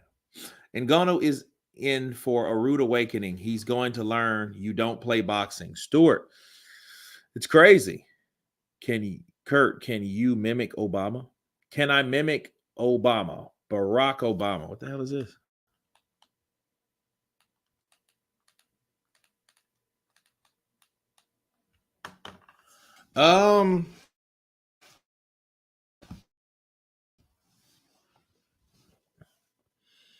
My American people, I think that American healthcare should be mandatory for everybody that's supposed to have it. Do you guys understand that in America, we have more debt in healthcare than any other department?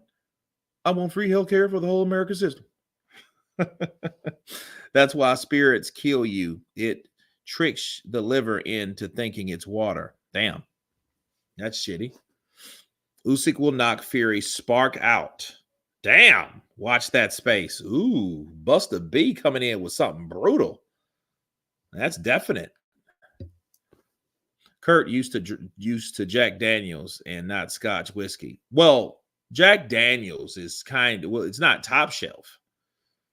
The last 3 or 4 years, been really a brown guy. I used to be a white guy as far as liquors, you know. I mean, I think I used to love Ciroc. I used to love Belvedere vodka. I really wasn't into tequila. Don King running for president. Yeah. Mm. Um,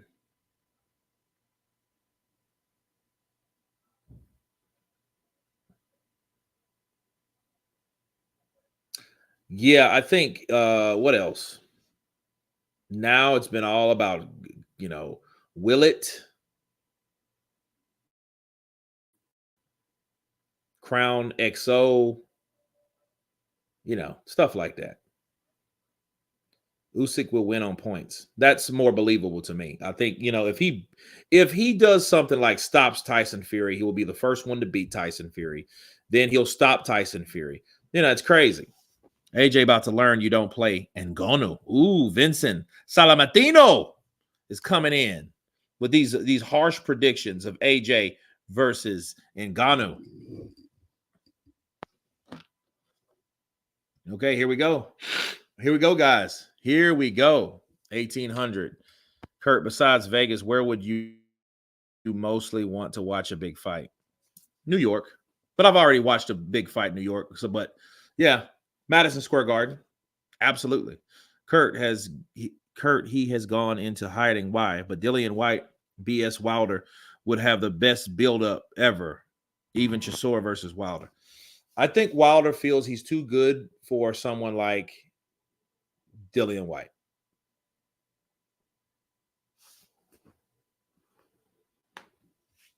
I ain't had no alcohol in over 15 years, but if I had beer, I'd be fighting. If I drank spirits, I'm real nice. No idea why it works that way.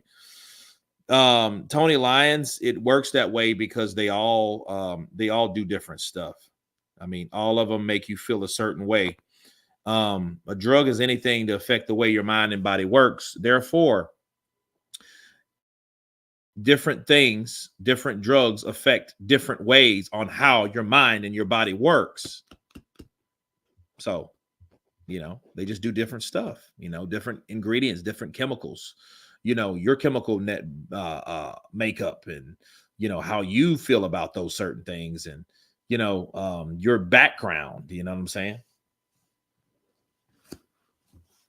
You know, like it's crazy, man. I had a friend of mine. She told me every time you guys ever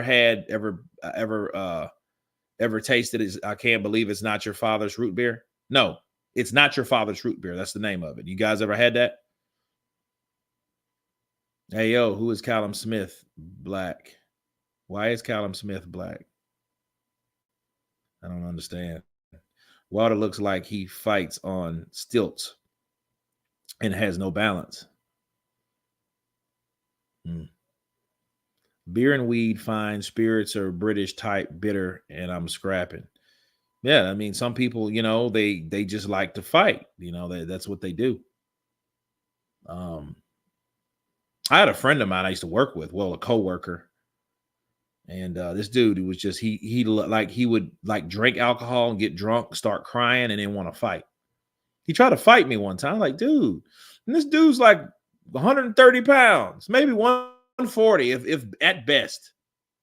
I don't even think he was 150. He was a welterweight. You know, this was me 12 years ago, bro. 12 years ago? No, man. No. I'm like 225, 230. No, it's not. It didn't work good for him. It didn't end good for him either. Good afternoon, sir. Vishnu, counterpunch to you.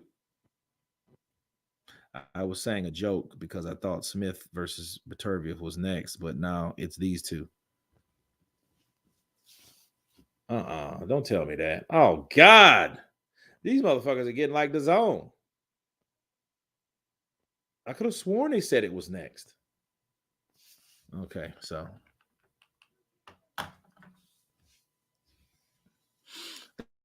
That's why they weren't ready like that. But something tells me, people, that this fight right here is going to not be all night long. That guy is going to knock out that other guy pretty quick. Smith going to sleep for the first time. Yeah, it said yes, Julian Falcon. You heard it. It says next coming on. Like, what the hell? You know, I don't like that. Do PBC have any big fights coming up? Not that I know of. I think PBC now they're turning into like Golden Boy. Even Golden Boy, I think, has better pull because they got Ryan Garcia, they got Victor Ortiz. Who else they got over there?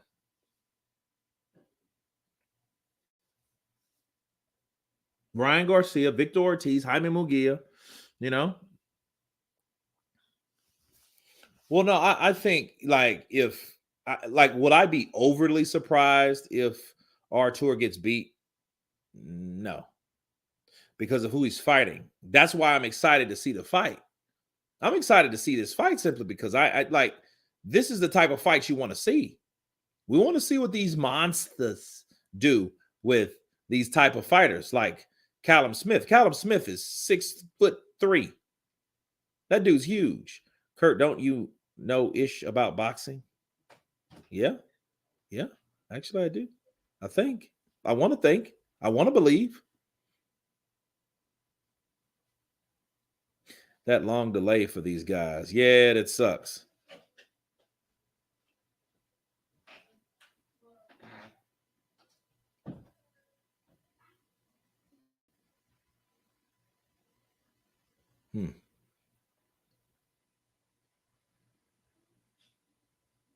If Smith can catch Beterviev with an elbow like his brother caught Eubank, then Smith has a chance.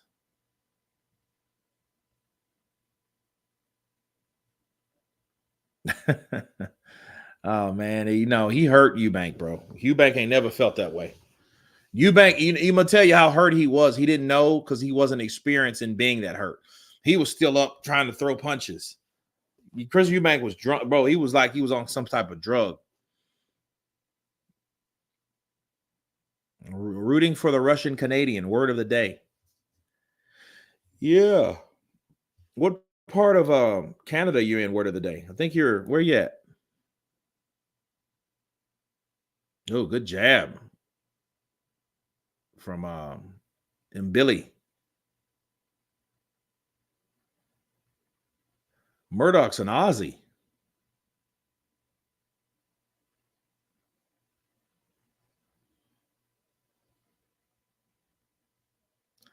Billy needs to protect himself, bro. He's getting punched up by those jabs.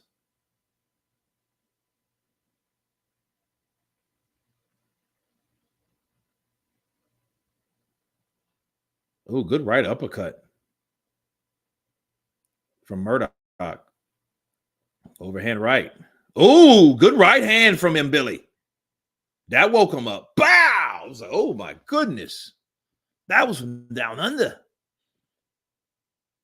No, good right hand. Oh, good right hand from Murdoch.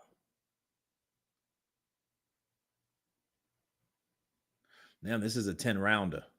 I don't think this is going to last long, though. Somebody's going to give. Somebody's going to give quick.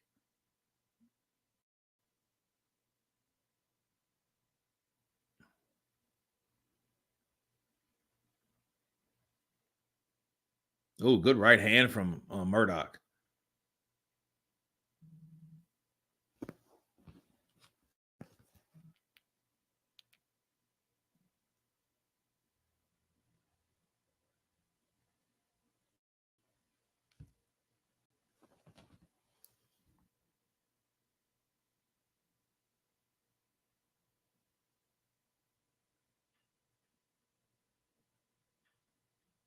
Toronto. Cool.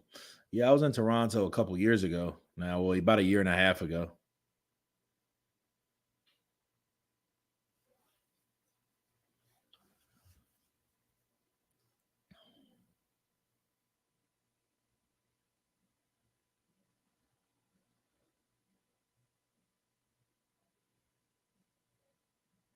Oh, good body work from Murdoch. And Billy got in a good right hand in that exchange, though.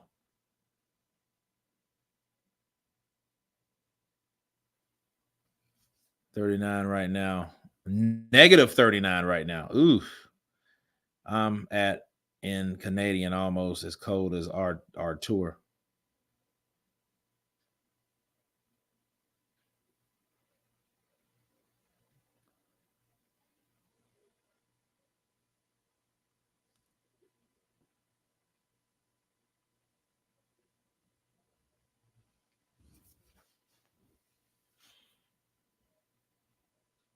Yeah, and Billy, he was he went down, but I mean it was an over this, it hit him behind the head.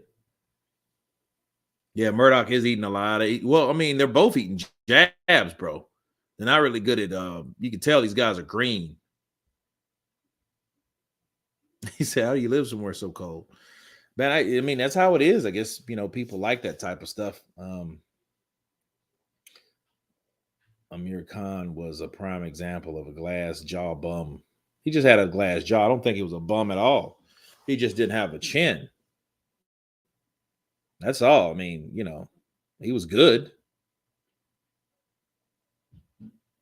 Yeah, I'm liking it. Yeah, because somebody's going to get hit. You know, in the first round, you know, you've seen like these guys open up. I'm in Barrie, Ontario. It's only -4 here. Dude, it's cold here and it's nowhere near your guys kind of cold.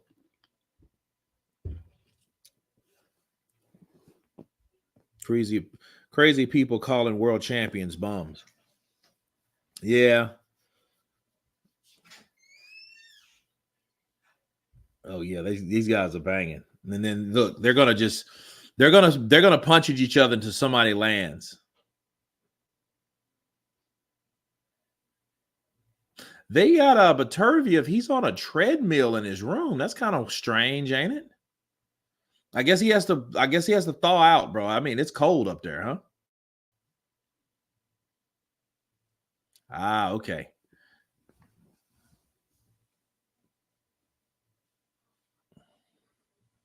Some guys hating on Amir Khan because of my name. Yeah, pretty much.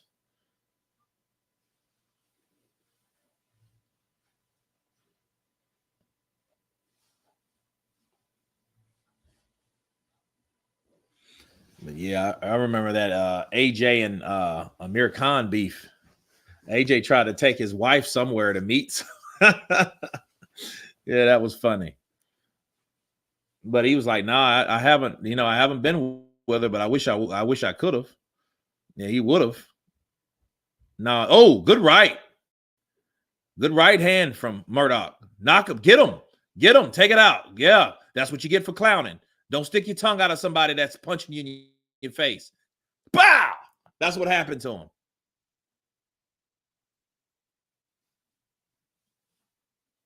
Yeah, these guys are fighting like they're in a phone booth. What's the weight class? These light heavyweights?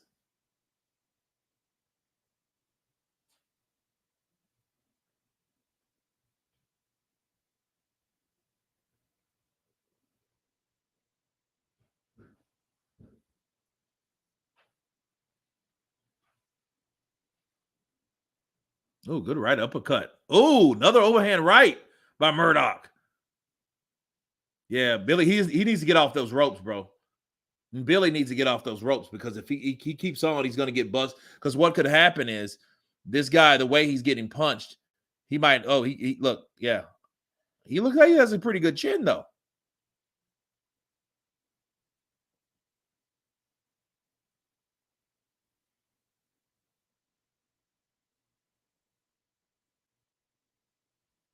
Well, they're going toe to toe. I like it. I like it. Oh, good right. That's how you do it when somebody's trying to grab you. Oh man, he hit him with that left hook. Oh, good right uppercut by Murdoch.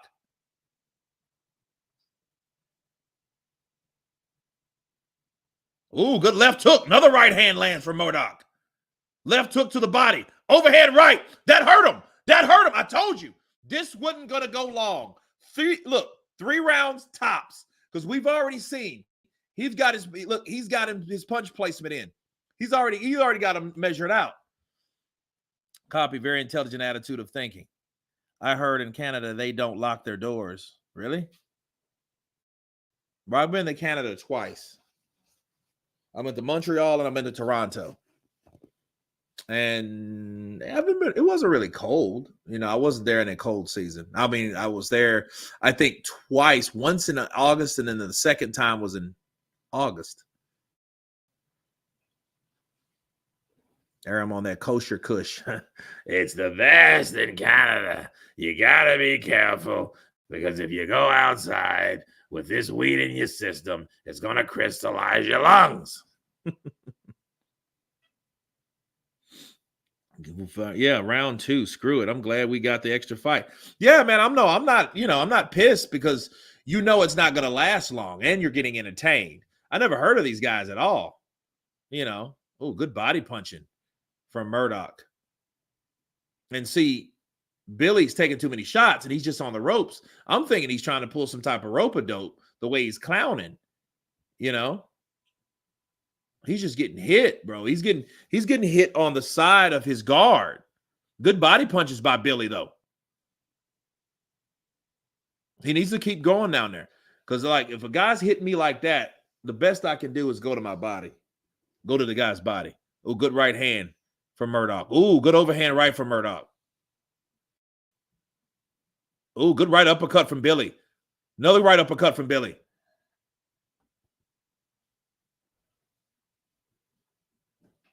Right uppercut. Right to the body. Oh, good left uppercut from Billy. He fights himself off those ropes. He needs to jab and use that ring, and it's not a big ring at all. See, this 18, that's probably one of the reasons for these type of fights. They don't have anywhere to go.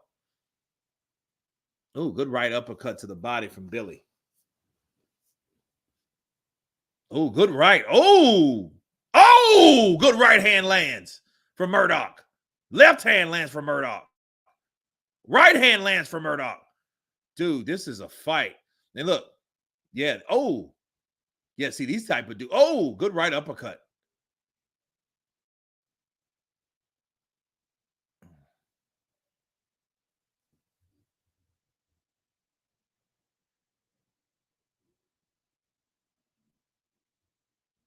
Ooh, good straight right.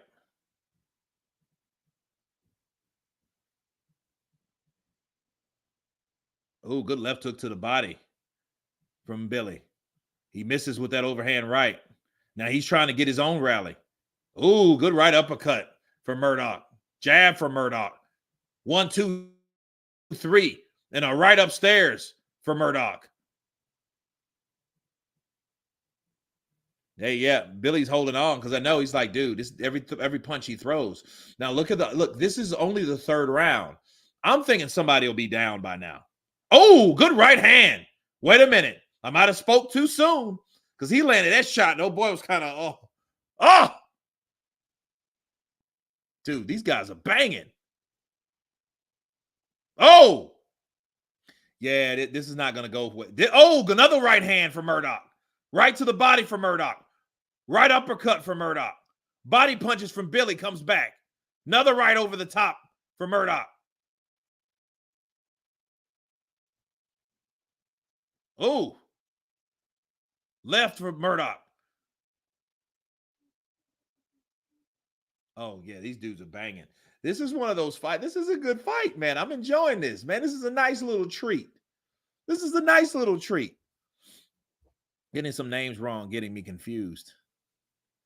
Kurt, you have mixed the two fighters up. The Canadian French guy is the black guy, and the Murdoch's the white guy. Oh, I'm sorry. Well, damn it, man. I'm sorry. Let's reverse it. I'm sorry, dude. I'm like, okay, the chin on Murdoch. Yeah, well, he does have a good chin now then. Kurt, you are watching the wrong fight, my guy. No, I'm watching the right fight. You got the Canadian guy versus the Australian guy. So the guy from Australia is the white guy. Okay. Because I was thinking, like, dude, the dude looks like he's Haitian or something, like a stocky ass Haitian dude, And then a lot of Haitians go to Canada, like that's like their America. You know what I mean? They go to Canada. It's like I'm in heaven. Okay, here we go. Double left hook lands for Murdoch. Okay. And then Billy's coming in. Oh, good right uppercut from Billy. Jab from him, Billy.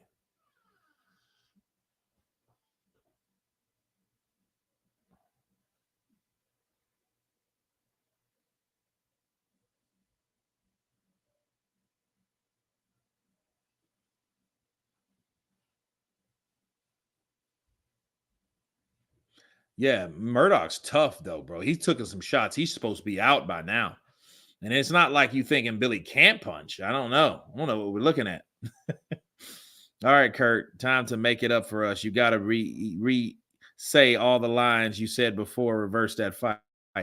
Nah, sounds like African. Yeah, it does sound like an African name, huh? Yeah, and Billy. Because I was thinking, okay, well, you know, I'm still trying to learn. I'm trying to adjust. Ooh, good left hook to the body.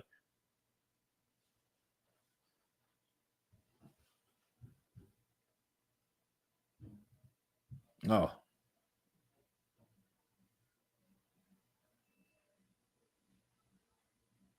That Aussie's going to the body hard. Good left hook from Murdoch.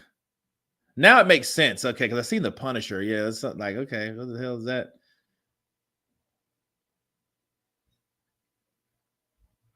And you know what's bad? Murdoch has his mouth wide open. Like he's sucking air, bro. He is sucking air. Paramount Plus should pick you up. Ooh, 1, 2, 3, 4, and overhand right. Ooh. Oh, yeah, this is a good fight, bro. Good. Good left uppercut from Murdoch. A right on the top of another right. Oh, that step was crazy. Oh, no, dude. Yep. Oh, he gets hit 3 hard punches with a right hand. He knocks his mouthpiece out. He's like this. Bow. Bow. You got to protect yourself at all times, mate. Come on, man. That's crazy. Dude, he knocked his mouthpiece out. And then he starts complaining about his mouthpiece. You never do that. You can tell this guy's green.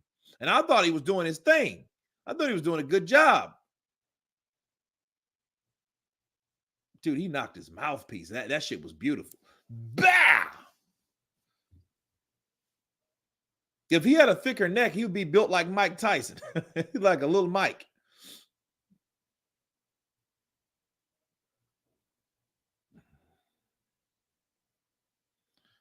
Pretty goofy move there. Dude, I mean, these guys are not like, you could tell. I didn't even see their the record. Yeah, he's blocking them punches with his face really good. Yeah, man.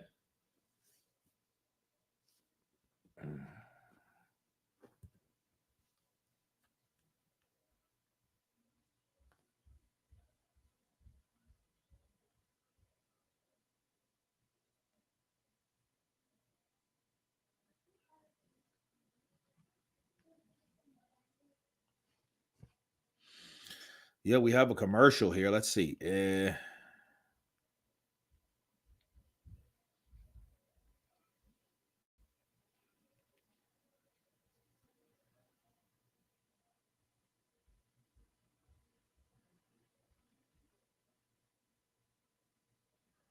Check his box rec. Dude, it's crazy. Dude, this dude is 25-0 with 21 knockouts. No losses, no draws. Christian and Billy. French. Okay. Yeah, he's from France. Cameroon. Oh God, great. We got a we got a fucking little Francis in the building.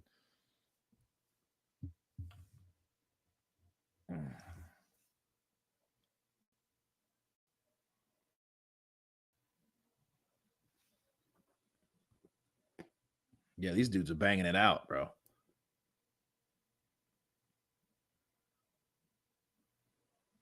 Oh, nice overhand right. Yeah, dude, a knockout has to come. The way he's getting hit. Oh, good right uppercut. Ah. Oh, good right hand from Murdoch. Murdoch pushes back with a right hand. Oh, he gets caught with a good jab and makes him slap himself. Bow. Oh. Right uppercut from him, Billy. Right uppercut. Good overhand right from Murdoch. Ooh, good right to the body from him, Billy.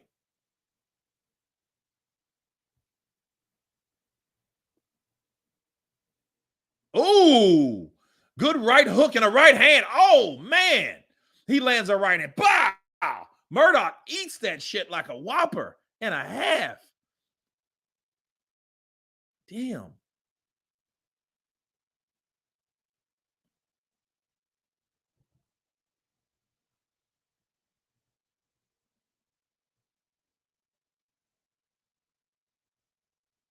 Right hook. Oh, that right hand landed nasty. Oh, another right hand. Oh, left hook. Murdoch got a heart, dude. He's ate 4 punches. There's another overhand right. He gets hit in the shoulder with that. Bow! It's like, oh.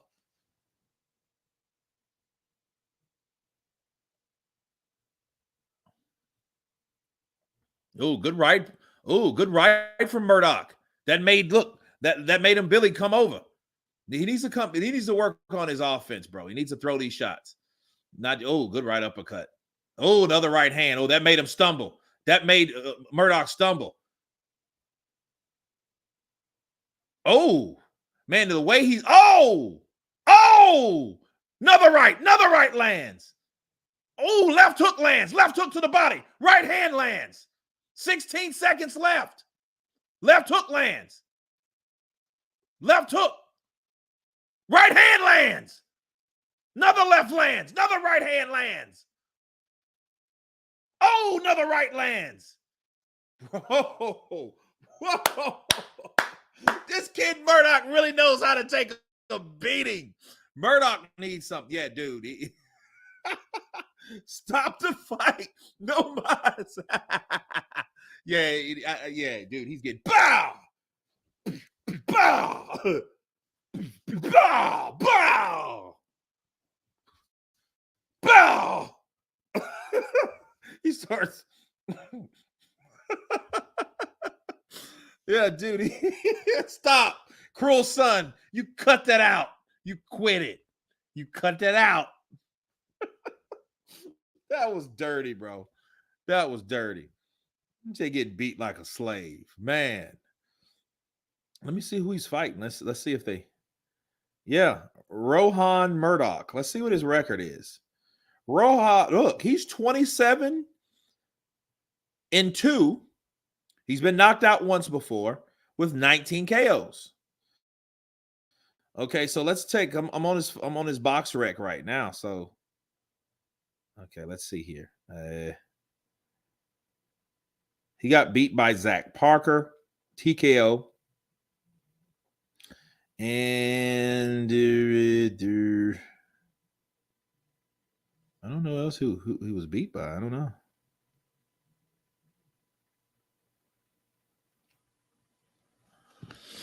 Dude, it's round 6 of 10, and it's crazy. I mean, good right hand from Murdoch. Another right hand from Murdoch. Left hook from Murdoch.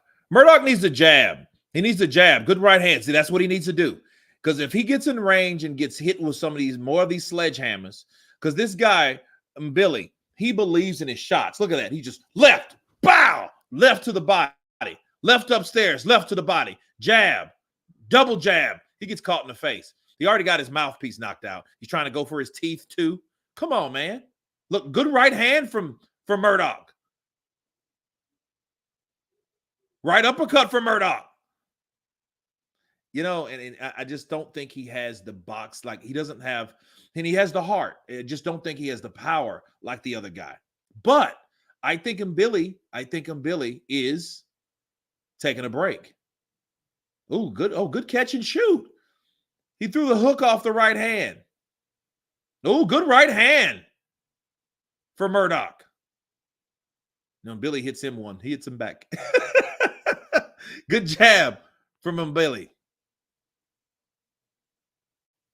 Oh, good straight. Double jab to the body from Billy.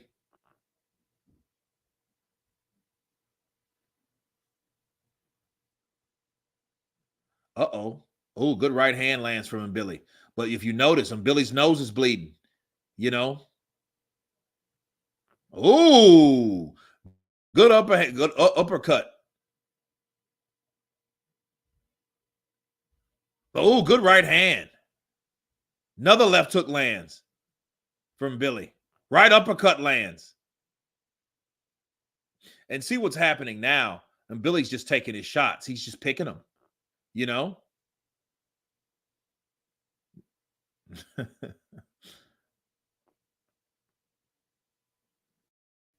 Oh, good overhand right.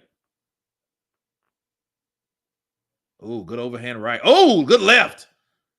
Yeah, they look like they're going to stop. Oh, they look like they're going to stop it. Oh, good right hand, left hand.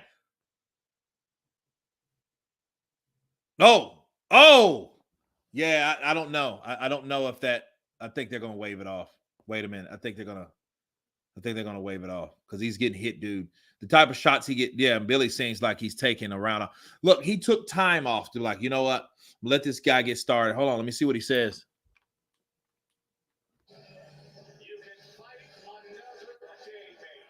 Nope, he's left it. It's done.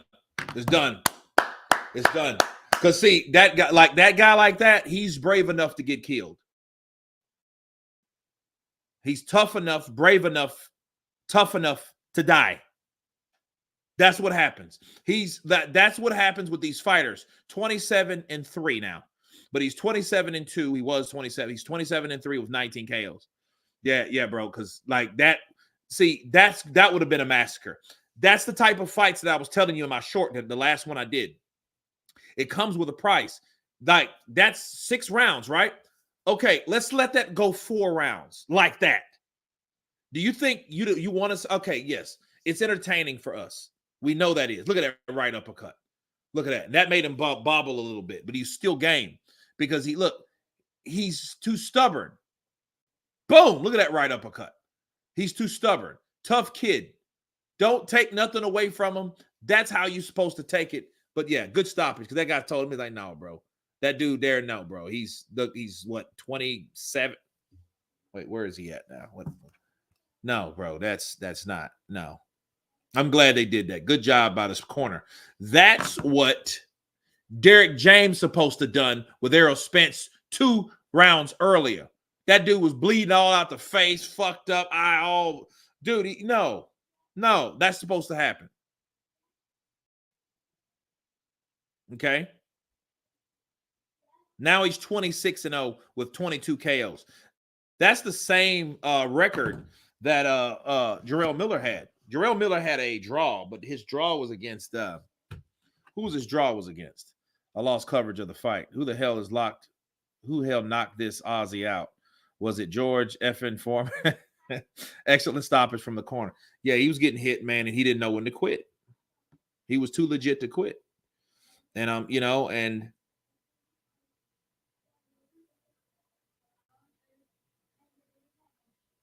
yeah, this guy, yeah, bro. It was time for that.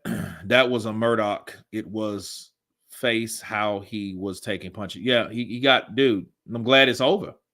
I'm glad that fight's over. I'm glad that fight's over.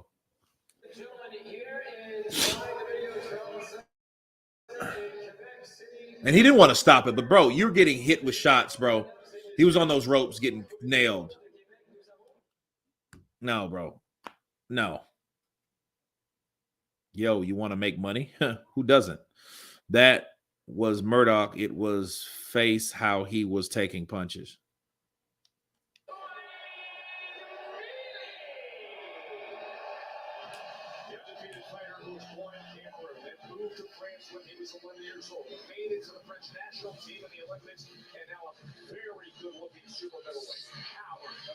Oh, he's a super middleweight. Damn, these dudes are big. Like those, they're light heavyweights now, bro. That now they rehydrated. I bet you they're all a 180, 178, 179 easy, bro. They've rehydrated to 10 pounds. Those are not 168 pound fighters right there. Those are damn near cruiserweights. Look, he knocked that dude. He knocked that mouthpiece out. That bow. Yeah, dude. He took those shots, and man, that's just nah.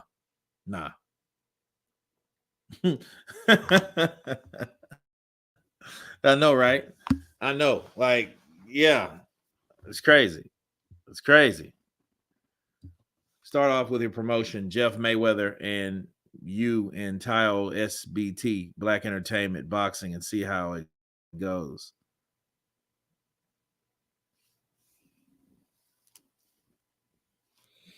Man,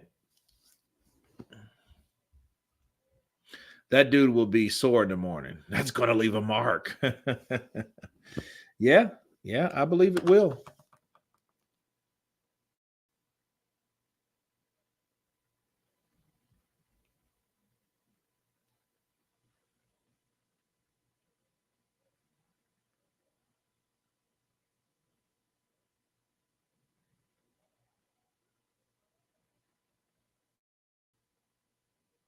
Good and fun performance from Mbili. Good for him for not being proud. But the dude is French, so I got to pretend that this fight didn't happen and instead call him a cheese eating surrender monkey. Damn. That's why my goal is to fight Canelo. I will do everything I can do to fight Canelo. But let's go. Canelo, let's go. What do you say about Roman Murdoch tonight? Because he took every one of your monster punches. Yeah, Canelo is, I think he's a world boxer. It's like he's top 8 of EBF. He's a strong boxer, good boxer. He took all my good punch. But for me, in my head, I say one round, I'm gonna finish, but his team makes the fight hard. He's a good fight. He's a good fighter, but I'm the best today. Your word today. Thank you very much, Christian, on a great performance. Joe? It was a great performance, and these fans loved every bit of it. Well, that's good. See, Beterviev, he still doesn't have his gloves on. I don't like that. I mean, he's wrapped, but that's the part that you got to watch out for.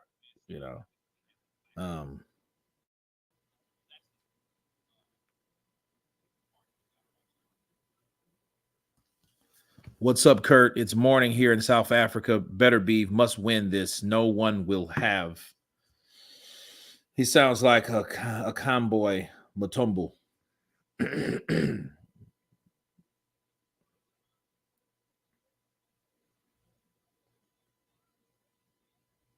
Yeah, Canelo, that's like that style. I mean, he hits hard, but I don't like with Canelo, you have to be a dangerous puncher for him to take you seriously.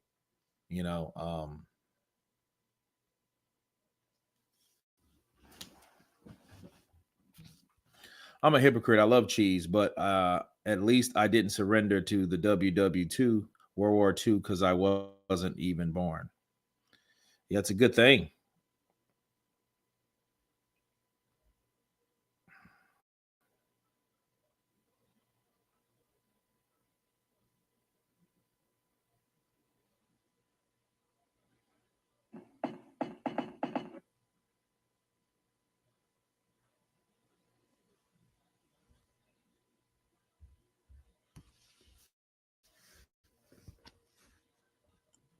Under YouTube, you could build an empire. Okay. His power isn't amazing though. Nah, because I mean, if he was like a Tumba or a Toma, rather, yeah, that's the type of power you need. But like that shit, I mean, or just unless Murdoch is just that stupidly,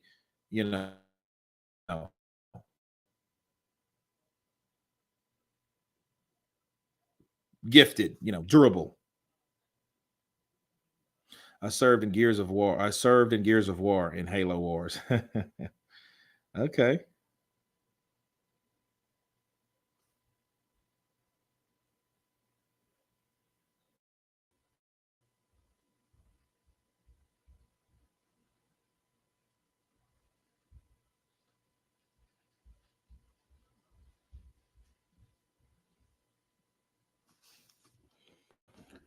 Beterviev jaw surgery is not talked about enough. Was it his jaw? I didn't know if it was his jaw. Oh, that's strange. I wear a few different hats as CFO. Whatever hat CFOs like. not talking, not taking the piss. You seem like a good guy.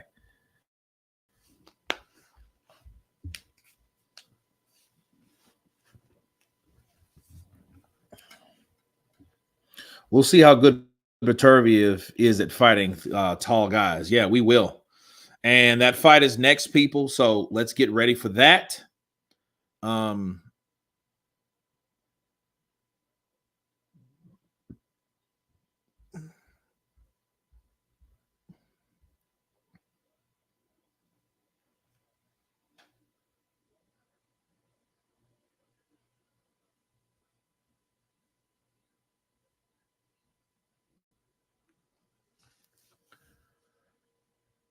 Swedes built different, can't lose if we don't participate in the first place.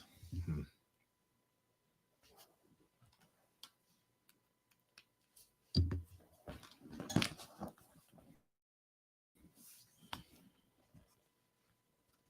Problem is Smith doesn't fight tall very often. Yeah, that could be a problem, a very big problem. You know, I'm glad this fight was able to happen. You know, when they postponed it to the first time, I did get worried, honestly, because I was like, oh, here we go. Hopefully he's smarter tonight. As good as Usyk is at fighting 6'7" fighters, well, let's put it this way. He's not like you. This is not Canelo fighting him. You know, like he's taller than Beterviev, sure, but he's not that much taller because you got guys like Joe Smith is 6'1", 6'2". He's 6'3". Okay, that's not like him fighting like this. He's not reaching for the stars. Okay, he's not. You know what I mean? See, if you look at it, he's taller than Bivol, not that much taller than Bivol. And then when you're in the fight, if you're in the fight with some, it's not going to matter, people. Trust me, unless Callum makes it matter. But he's a guy he wants. Look what he did to that dude. Look at that dude's leg. That was scary. But like Callum Smith is a guy that likes to get in there. He's a trench guy. He's not a guy that likes to sharp shoot from a distance. He likes to get in there and mix it up. He wants to show you that rangy power, and he wants to show you up close and personal. That's that type of guy. Now, will he be able to do that with Beterviev? I want to know what happens when he lands. I want to see him land to see how Beterviev takes this shite. Look at that. Look at that cold. Look at all that snow out there, man. And that's normal over there. Talking about it's only -4 here. I'm like, negative? Dude, it's like, let me see. Let me see what's the degrees right now. It still doesn't mean anything just because it snows. Let's see here. It's 47 degrees here. You know what I mean? And you guys, 47, I could be wearing a t-shirt outside. You can't leave now.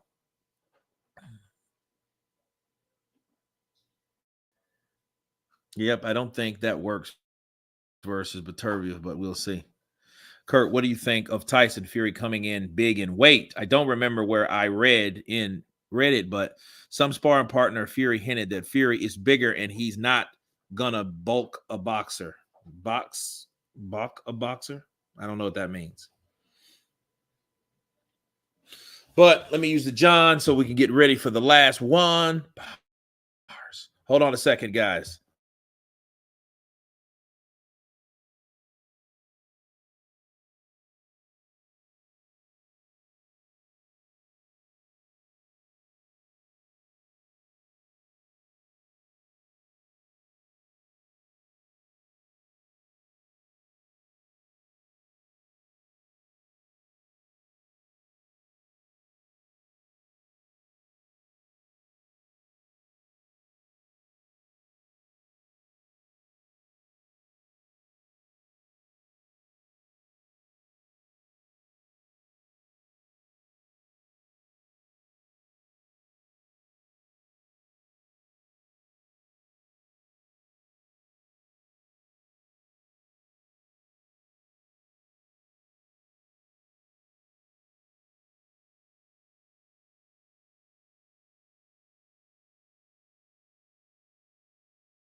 Okay, guys, I am back. All right. It's time for the main event. So, what kind of gloves Beterviev got on? He looked like he got some Bruce Lee Chinese boxing gloves on. They look clean, though. Look like they'll hit the spot, mate. Great. Best tour I ever did.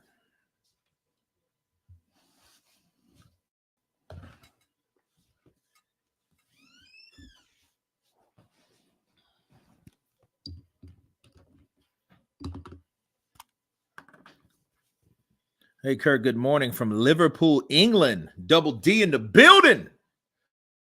What's up, brother? How was your rest?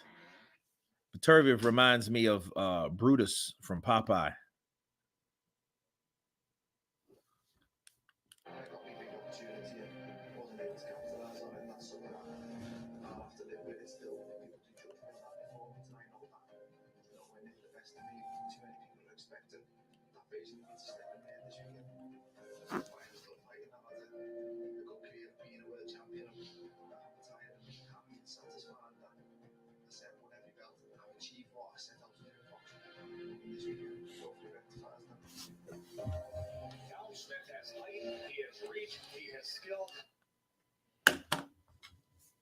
Good morning from Bristol in the UK. Sammy Lurway, counterpunch to you. Peace, brother. Smooth Will in the place to be. Just tuning in from watching football. I heard that, man. Well, welcome back to the sport of boxing. That's what I'm talking about, Smooth Will.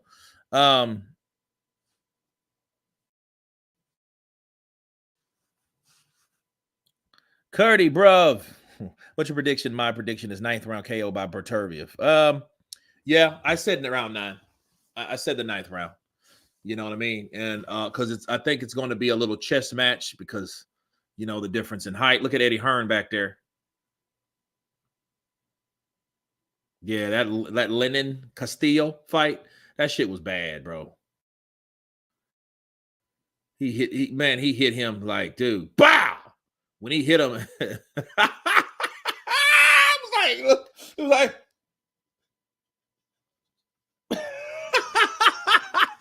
that was scary though, really. Yeah, I mean, I'm laughing because he's not hurt. I don't think.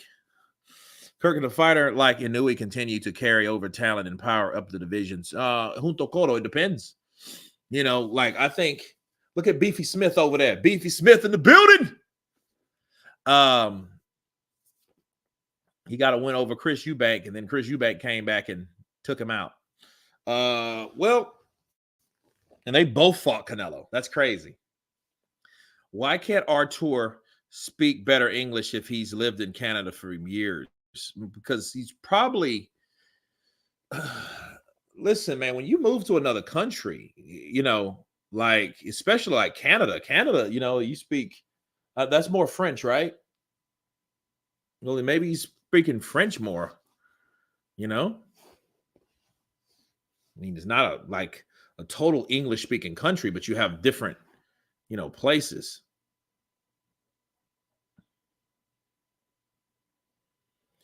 Yeah, I mean, this dude mauls people, though, man. I call him the AKA Beterbeef bear. He's a bear. He just takes you apart. Ah! Now, Beterbeef by 2nd round KO. Okay, here we go. Liam in the background looking like a 70-year-old child somehow. Yeah, he has all that white hair, Richard Gere looking ass. Oh, Pretty Woman looking ass, dude. Okay. Sweet Caroline. Uh-oh, here we go. Junto Cotto coming in with that Uno. Appreciate you, brother. Look at those gloves Beterviev has on. They look like you know, Bruce Lee.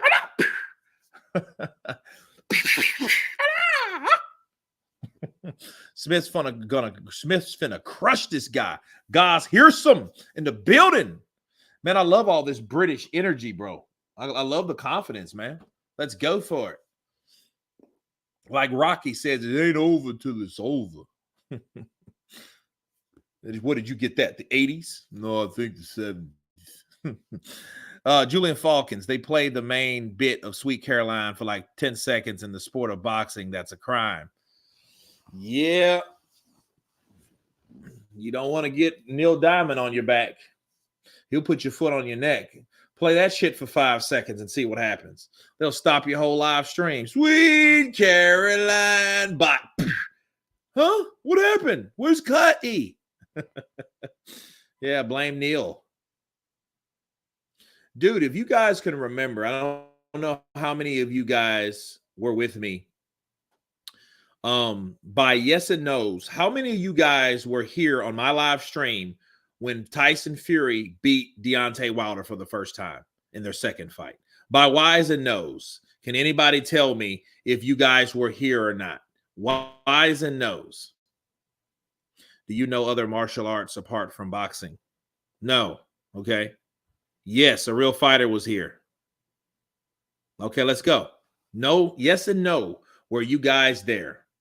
Because I want to see how many guys were there. How many people, should I say, were there? Yes, yes, probably. Rocky Balboa is the greatest heavyweight of all time. No, no, no, no. Fucking great fight. Fucking great fight that. Can't remember Crazy Legs. Thank you for your honesty. Just before COVID. But bro, just before COVID. That shit happened just before COVID hit, and it was crazy. I used to use the name XK Shots moniker. Okay. Oh, okay. Oh, there you go. XK Shots. All right. Listen. That night, my live stream got flagged. And it got flagged by Dolly Parton. Dolly Parton, bro. Dolly Parton flagged my live. And it wasn't, it wasn't banned or it wasn't blocked. It was shared. So half the revenue of that whole story, and I think that was like maybe 100,000, 150,000 views or whatever. I had to share the revenue with Dolly Parton. Why? Because Tyson Fury was coming out to Dolly Parton. I was flagged by Dolly Parton, 2 moons over Miami. She robbed my ass. Dolly Parton, bro.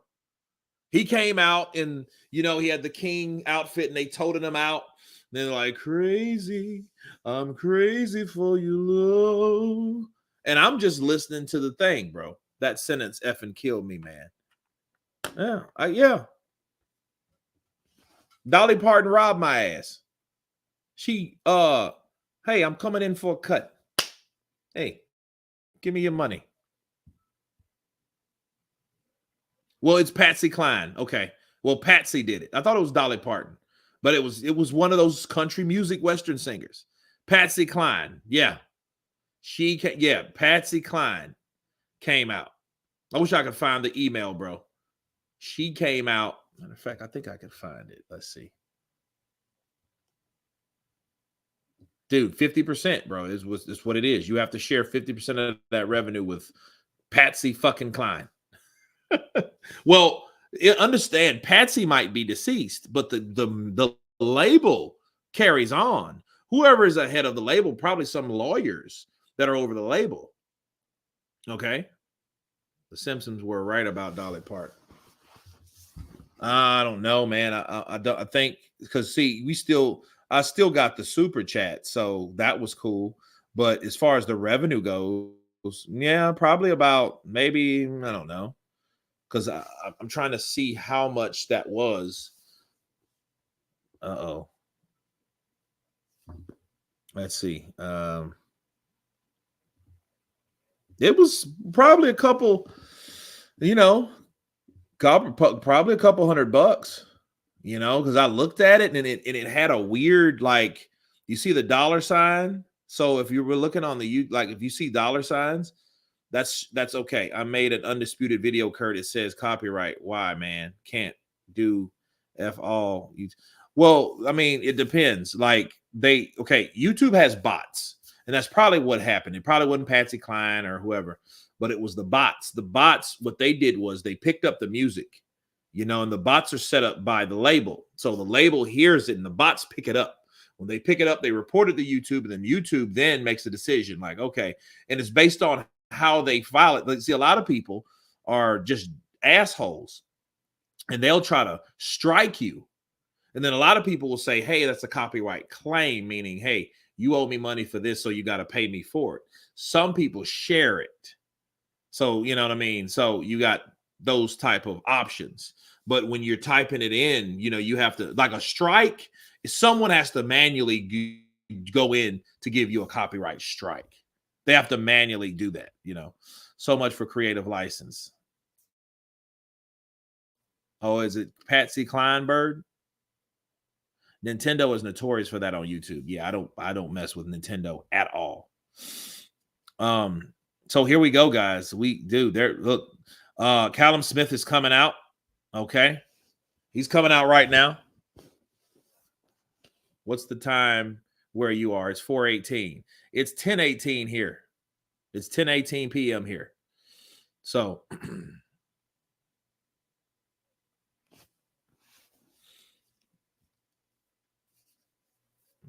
look at Callum Smith, got a pimp walk. Look how he walking.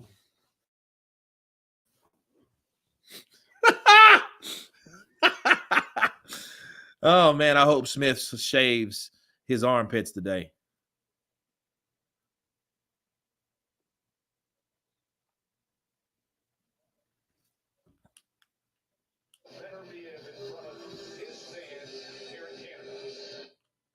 Nope. They're playing music. Pimp walk to get knocked out. Smith better hope he don't get pimp slapped. Oh, here's Beterviev. Dude, that shirt's kind of eerie, isn't it? Look at that.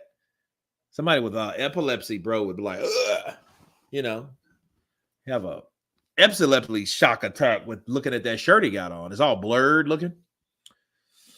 Smith better hope he don't get pimp slapped. YouTube can be strange like that if you play.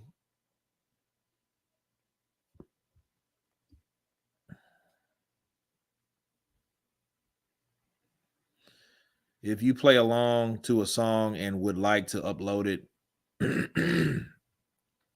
Well, it's some people, it's so many seconds. You know, Smith better hope he don't get, okay.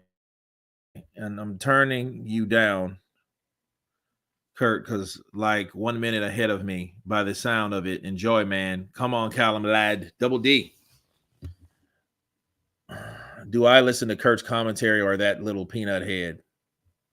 Or that little peanut head? Okay. Neil Diamond was a nonce. Kurt, the fighter that will beat Beterviev with a punch.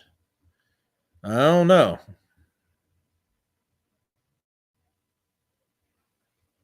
Sup, Kurt? Undisputed on the way. Yep.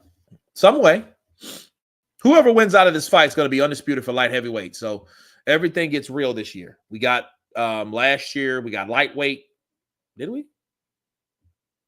Yeah. We got Devin Haney becoming the undisputed lightweight champion.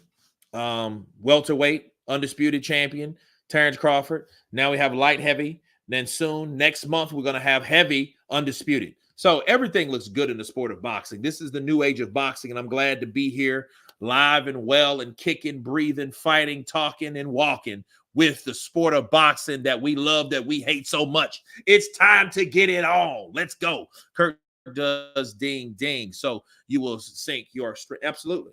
When I go ding, ding, it's on. What about Bivol's belt? WBA. No, it's going to come. Whoever the winner is of this fight fights Bivol for everything. Winner takes all. Is Beterviev Usyk a possibility someday? That's if, like, look. Beterviev has to move. Like, I think maybe, because I don't think for him, I think he can get bigger. I think it all depends on his walking around weight too. You have to consider that. Like, so if Beterviev is naturally 190, well, then he knows if he wants to go to cruiserweight or heavyweight, he has to gain more weight. But if he's normally 205 pounds, he doesn't have much to go. And I've already said someone like Usyk he would have to fight someone like Beterviev. Beterviev is the guy that wants to put you out. And that's a lot different from amateurs, professional. You know? Look, Canelo wants no part of Beterviev or Benavidez. You know, I mean, I think if David Benavidez, if Smith loses tonight and if he's still fighting, okay, I think he should be a good like key master, not key master, but gatekeeper for I've been watching too much of Ghostbusters. Too much of I think he should fight David Benavidez. Dude, when you like to see Callum Smith versus David Benavidez, two tall guys, 162, 163. Kurt, that ring is awfully small. Doesn't look good for Smith. No, it don't. But, you know, I think that's how they wanted it. Was thinking Ghostbusters. Crom. Do one of these fighters own an alligator named Steve? I don't know. I didn't know they did that up in Canada. Damn, Kurt, do you hate Smith? Why would I hate Smith? What do you mean? Hey, I like Smith. I think Smith is a cool cat. Like none of those Smiths, bro, when it comes to I don't like, there's none of them I dislike. You know, they're just honest blokes. Dr. Peter Venkman. That was wrong what he was doing to that dude. Okay. In all fairness, she's a legend. So at least you got robbed by somebody famous. Patsy Cline. 8-0 and 8 KOs in world title fights. On the 21st, he'll be 39. So this guy's 38 years of age. Fucking bear. You're fighting a bear. Apataya will be a heavyweight champ. That would be a good fight. Him and Apataya. That would probably be a fight that could be made, you know, reasonably. Because I don't really see him at that age going to heavyweight. I just don't see it. He's too old. You know. Now he could probably do that for about 3 or 4 more years, I think. So here we go.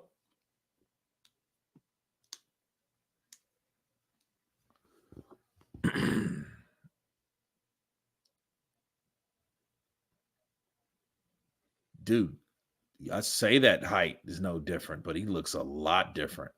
He looks at that age, that weight's like, dude, he looks. Yeah, Callum Smith is every bit of 6'3". Let's hope he's not Yogi the Bear today. All right, here we go, guys. This is what separates. Ding, ding. Here we go. Okay, so we already got a heavy hook coming in. Right to the body. Jab. Oh, good jab. Right hand. Left hook. Left. Oh, over the top for Beterviev. He's already mauling Smith. Smith's taking it like a G. He took it like a G, but I didn't like the way he got mauled like that. Oh, good left. Oh, good right hand over the top. That's going to be he knows this is going to be a tough fight. He knows that because Beterviev, look, he has to keep him back and see what happens is he has to set him up. He has to set Beterviev up, bro. He needs to set him up. Box and jab. Now you see this. Now you see the height doesn't even matter at this point. There's a jab from Beterviev, but Beterviev just went in. Back, back, back, back. You know what I mean?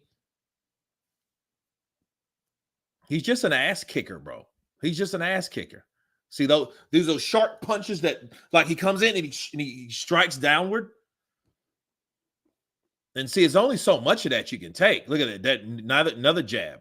And see, Beterviev works behind this jab, even though a lot of those shots that he throws, they're chopping and looping.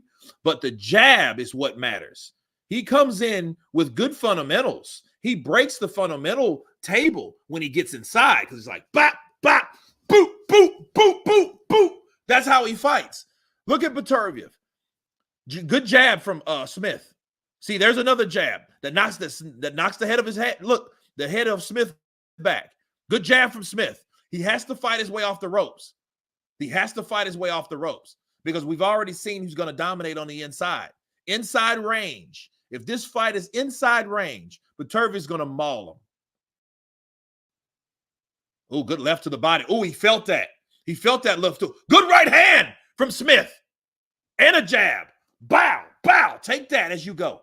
Oh, I think that got Beterviev's attention. I think that got his attention. I surely do. I surely do. Oh, good right hand from Smith. See, Smith is going to show you what he has. Good jab from Smith. They're in the middle of the ring. Beterviev pops in another jab. 1-2 from Smith. Oh, good left hook.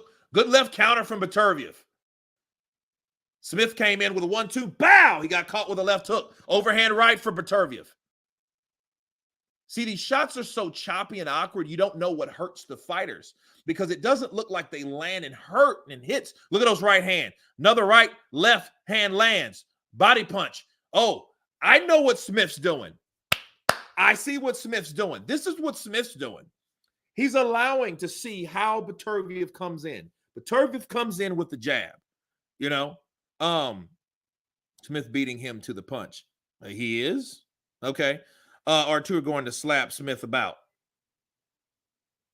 So he's trying to wait till he comes in, bow, catches him with the left hook. And when he catches him, that's the game changer. He has to set that up though. And I think that he's trying to see what Beterviev does, what's his habits when he comes in, you know. So beating Beterviev would be redemption for Smith after the Canelo fight. Absolutely. Yeah, did you see him? Like at the end of that round, you see him kind of wait because he was waiting because he was waiting for a reason. He wasn't just sitting there. No, he was waiting to see how and when should I throw this shot. He's trying to time Beterviev to come in. Now, if he can do it, that would be very, very successful, and they would be implementing their game plan because he knows Beterviev has to come forward. He's going to come forward anyway. Good jab from Smith. Smith comes back with his own series of jabs. Oh, good jab from Smith. Right hand over the shoulder of Beterviev.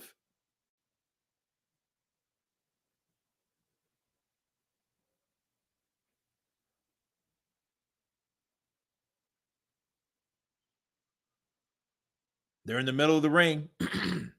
Jab from Beterviev. Oh, good hand over the right. See, you got to be careful with those, though, because those looping right hands. Oh, good jab from Smith. Oh, good jab from Beterviev. See, Callum, sorry, not Chris. Where the hell did I get that from? Callum Smith had to change positions. He had to change positions from that punch. That made him bow. Let me move around.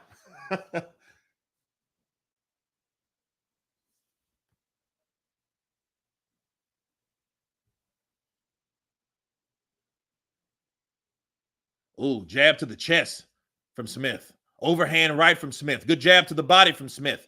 Keep him back. I would be going to Beterviev's body too, bro. Just go back. Just reach down there and grab him, you know. But understand that comes with possibly getting countered. Because, see, here's Beterviev. See, Beterviev knows I'm going to apply this pressure on him. I'm going to apply this pressure on him.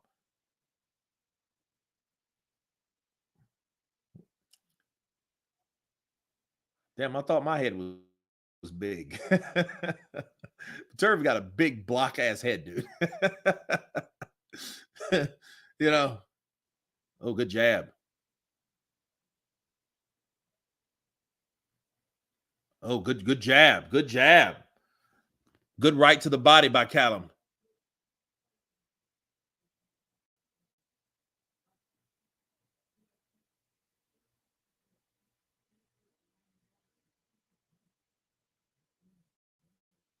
Oh, good double left hook.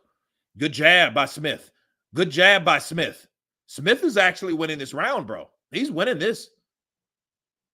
Because Beterviev, he's came in some of these mauling sessions, but he hasn't been able to do that. Oh, good jab from Beterviev, though. Because he was coming in. Bow! He ran right into it.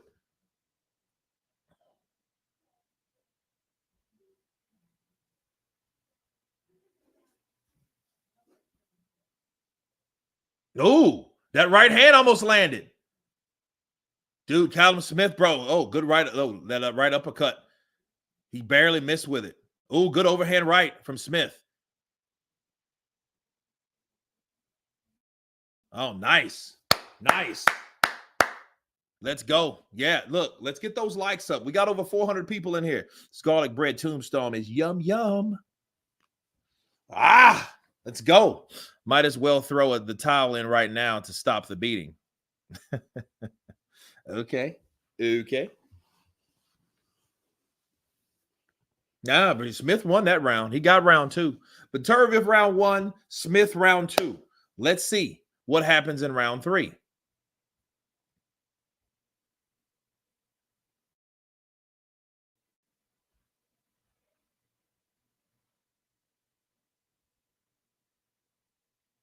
Beterviev is just downloading info.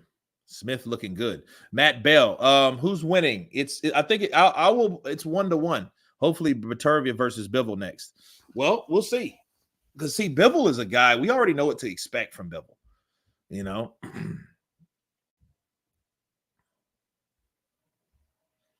And see now, good jab from Beterviev.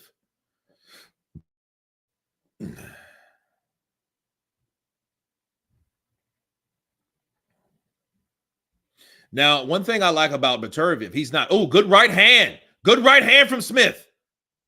He got it right between the guards. Bet! He caught him. Now he's working that jab. Good jab from Beterviev.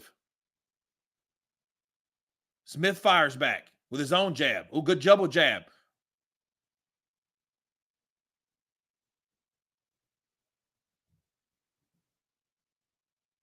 Good 1-2. And see what happens with Beterviev. He just beats you down, bro. He just like in these punches that don't supposed to have sting on them, has sting on them. Oh, he tried to time him with that left hook.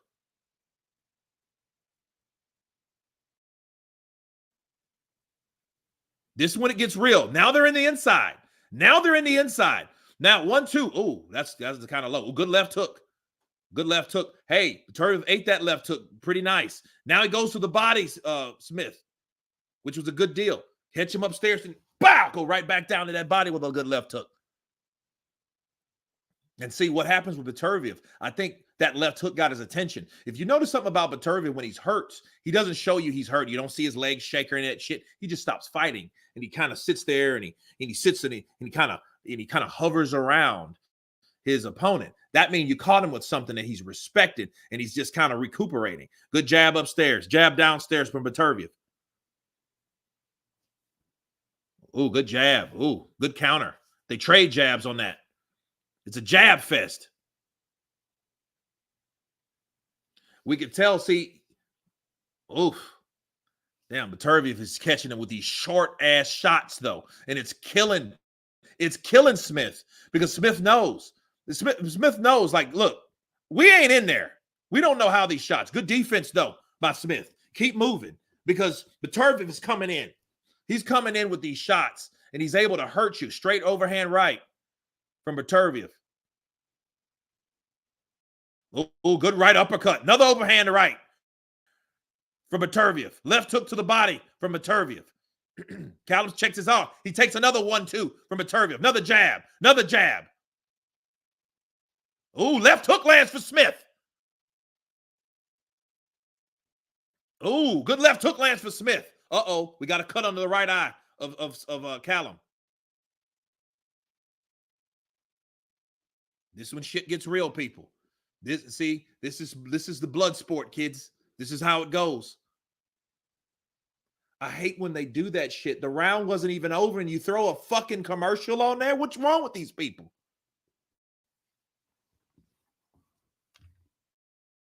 Black Dev 417. Smith gets knocked out in 7th or 8th. 8. Downloading info. Wow. Yeah, dude, it's just George Timberlake. What's up? Counterpunch to you. ESPN. Yeah, bro. Over here it's plus. So, I mean, it's $5 a month. You can't beat that. But these commercials are killing me. The round wasn't even over. We're not able to see the replays in slow-mo. Okay, here we go. Here we go. I just said we didn't. But see this right hand, boom, right hand downstairs. See these body shots. These body shots are getting to him. And you got to watch that left hook to the body. And see, Callum tried to catch and shoot when Beterviev went to the body. He's too rangy because he's too far away by that time. Look at that jab. Oh, he hit him in the throat. Oof. Beterviev hit this boy in the throat. Ugh. Ooh. And I don't think that just found him with the jab. Yeah, he's jabbing him, bro. He's just jabbing with him. You got to think about it. This was an Olympian that put Alexander Usyk down a couple times. And see, Smith now, he's starting to get kind of desperate. You've seen how he threw that left hook. He threw it with too much power on it based on the ability not to land where he was at. See, Callum Smith, now he's fighting. See, Callum Smith's fighting because he's not in there with a Canelo. He's in there with a guy that's mauling him. Canelo's just, and he picks his shots. Good overhand right from Smith. Oh, good head, body, head. Left hook lands for Smith. Oh, good double right hand lands. Oh, 1, 2, 3, 4, 5, 6, 7, 8, 9, 10, 11, 12, 13, 14, 15, 16, 17, 18, 19, 20 shots. Beterviev is opening up. Bear mode, beast mode, kick-ass mode. Open up a can of whip ass. He's going all across his head. Look, and I'm glad. You see Michael? That's the guy that was there from Ruiz and Anthony. That's also the guy that was there for Ngannou and Ngannou. I'm sorry, and Tyson. So yeah, that was a good can of whip ass. He knows. Here comes the beast. Yeah, look, he was going to rush him. He's busting him up. This fight is going to go as long as it lasts. It's just like those punches, though. They got to hurt. Look at that. One, he jumps in with the jab. Pow! He has Callum blinking and shit. Jab to the body by Smith. Double jab. One uppercut. Right uppercut. Left hook lands for Smith. Smith comes back.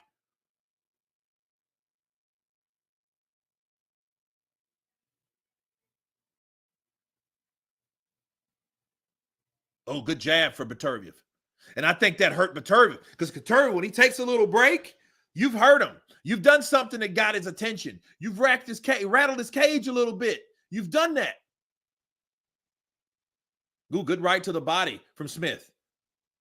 Oh, good left hook. Double left hook lands for Smith. Those are the type of shot. There's that left hook. He eats a jab in return. Right hand and left hook. Bro, jab from a Beterviev. Oh, that was a low blow. Damn, Beterviev. He took that ball shot. You're making me mad. You're making my balls sting. You're making me angry. Oh, good jab from Smith. 1, 2 from Beterviev. Dude, oh, woo. Ouch. Damn, sounds like a great fight. It is a great fight, bro. Crumb. Eddie Hearn looking foolish now. Look. Look. Hold on, let's see.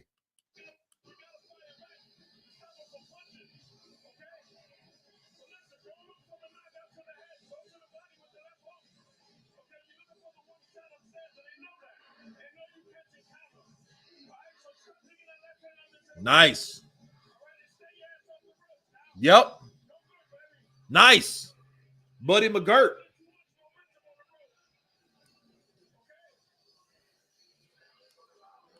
That's how he is, man. Because Beterviev just came in and back.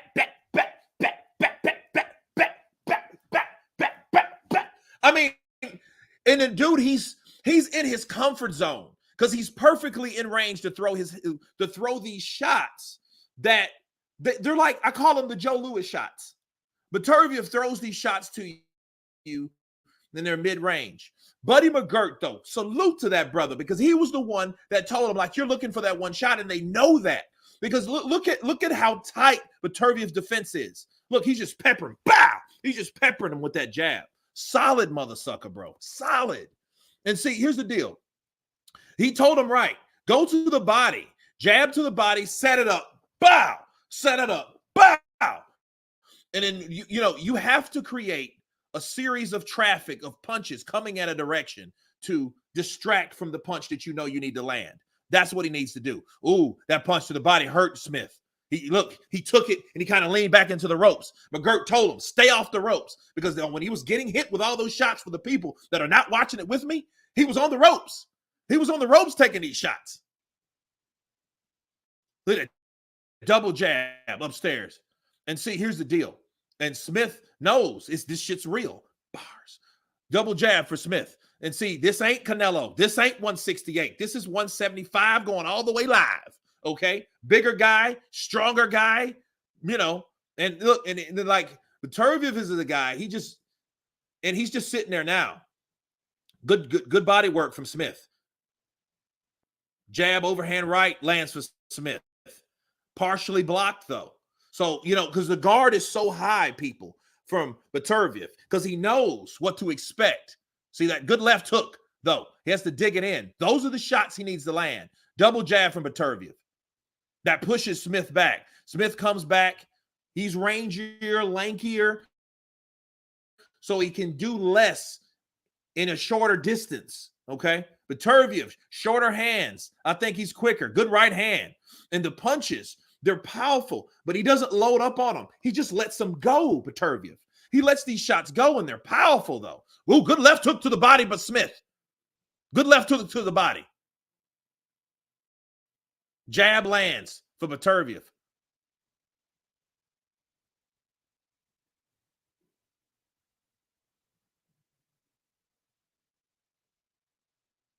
Oh, man, that pinpoint jab from Beterviev is crucial. You know what I mean? You got to be able to, and it's hard to really dictate it because all of his shots are coming. See, now, he tried to corner Beterviev. Good left hook to the body from Smith, though.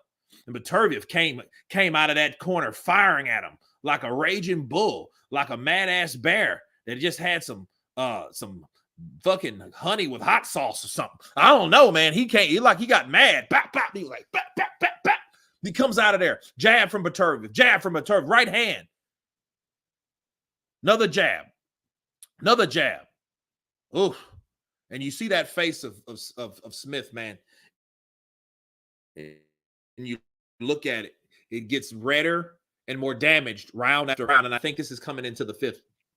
175 going all the way live. Tony Numba 3. Can you see me? Bars. Needs the coach from Fight Night to scream. You got to knock this mother on his ass. How to corner Beterviev. Don't. Yeah, I don't think it would be a good idea. I mean, if you're going to do it, you better come with something effective. Because, see, Beterviev is coming with jabs, short right hooks, short left hooks, short uppercuts, and they all hurt. That's the problem. Somebody is able to hit you like this. Think about it. I'm not extending. I'm right here. Beterviev is able to hit you in this shorter distance. Look where I'm at. Look, this is where I'm at. And he's able to hit you in this shorter distance and hurt you. That's what makes him hard to dictate, because those punches are hurting as though he's winding up on these shots. Good jab. See, Callum, he's trying. Oh, good right hand from Beterviev. Oh, good right hand from Beterviev right upstairs. A straight right to the body, an uppercut. And now he's going to the body of Callum.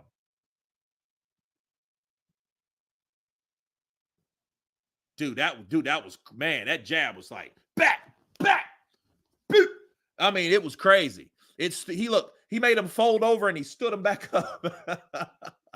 If you have a punch like that makes you stand up and makes you fold over and stand up, yeah, he's working you like a puppet on a string.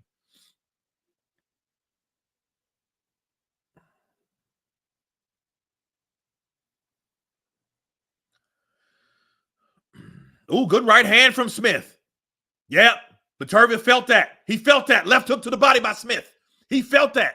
See, when you hit Beterviev and he takes a little break, he ain't gonna look. He has a good poker face, Beterviev does. Look, another good right hand from Smith. Come on, baby. Another jab. Left hook from Smith. He gets caught with a left hook, but those were smothered by the shoulder of Chris. I mean, Callum. What the fuck I keep saying Chris? Callum Smith. Oh, good left hook that lands. That hurt. That hurt Callum. Because see, he's not the king of the inside. Oh, good left hook from Chris. Good left hook from Chris. I said Chris again. What the hell? Good left hook from Smith. I don't know why I want to call him Chris. I don't know. I guess Callum's not good enough. But look. Yeah, that was a good left hook that landed. And look, Beterviev felt it. Fucking bear, bro. He's a bear. He's an angry bear. Oh, he's trying to time that left hook. Oh.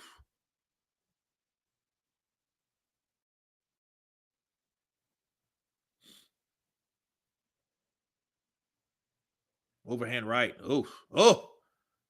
Dude, and then see, another left hook. And see, this is Beterviev can do that shit all night. Him and Golovkin are good at that. They can fight you. Oh, good left hook lands for Smith. Right hand lands for Smith. Left hook lands for Smith. Another right. Now look, now Smith comes back because Smith knows I caught him. I landed. Then he believes in his power. He believes in his power. You see how Beterviev is taking this little break? Because he knows he's just got hit with the take. That's what it's about. Good jab from Beterviev. Oh, good. Oh.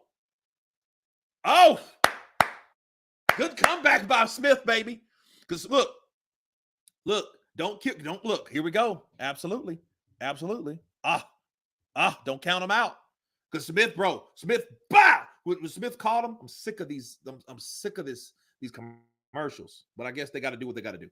But he caught him, and he caught him with that right hand. When he caught him with that right hand, Beterviev kind of backed off a bit. Though he has heart, bro. Aaron, he has heart, bro. I don't think Smith would make it past 6. Yo, but listen, this is the reason why these guys are who they are. You think he went that far with Canelo? You know what I'm saying? He went 12 rounds with Canelo. You think he's going to fold in 6 with Beterviev? And that just shows you just Beterviev is a beast. Paul Williams used to piss me off fighting inside like that. No, listen, Paul Williams was worse.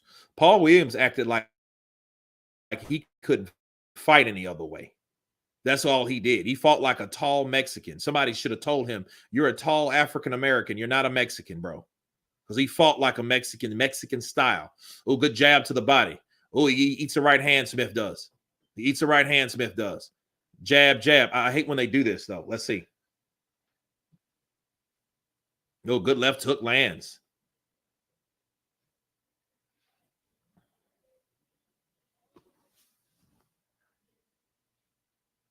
See, Beterviev is just taking his time, jabbing. Just taking his time, jabbing. And see, Beterviev now knows I have to systematically break this guy down. I can't come in mauling like an angry bear all the time because what's going to happen, he tasted that power of Smith. But it just shows you the durability that Beterviev has. Any other guy that got caught like he got, wait a minute. He hurt Smith. He caught Smith turning out, and he caught him with a right. Look, and he's catching him. Down he goes. Down goes Smith. First time in his career, or in this round, or this fight. Oh, yeah, dude. 7. Okay. We have 1:40 minutes. Yeah. This ain't going to last long. Here we go. 1, 2, 3, 4, 5, 6, 7, 8, 9. Look, Beterviev, bro, he just mauls you. Look. He fell. He's down again. Look, Buddy's stopping it. Let's stop it. Buddy's stopping. He's like, nope. Look, Buddy's getting in there. Nope. This is over. Nope. This is over. Nope. No. This is over. Look at him. He's wobbly. This is over. He prays to Allah.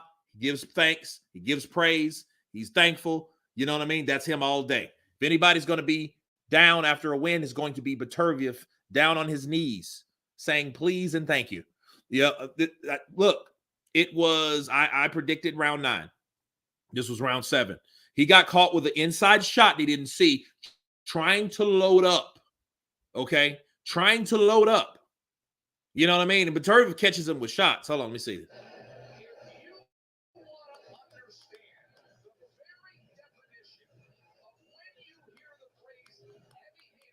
Dude, I mean, he catches you with shots. That dude is that is no ordinary fucking guy. I'm telling you. That is not an ordinary guy.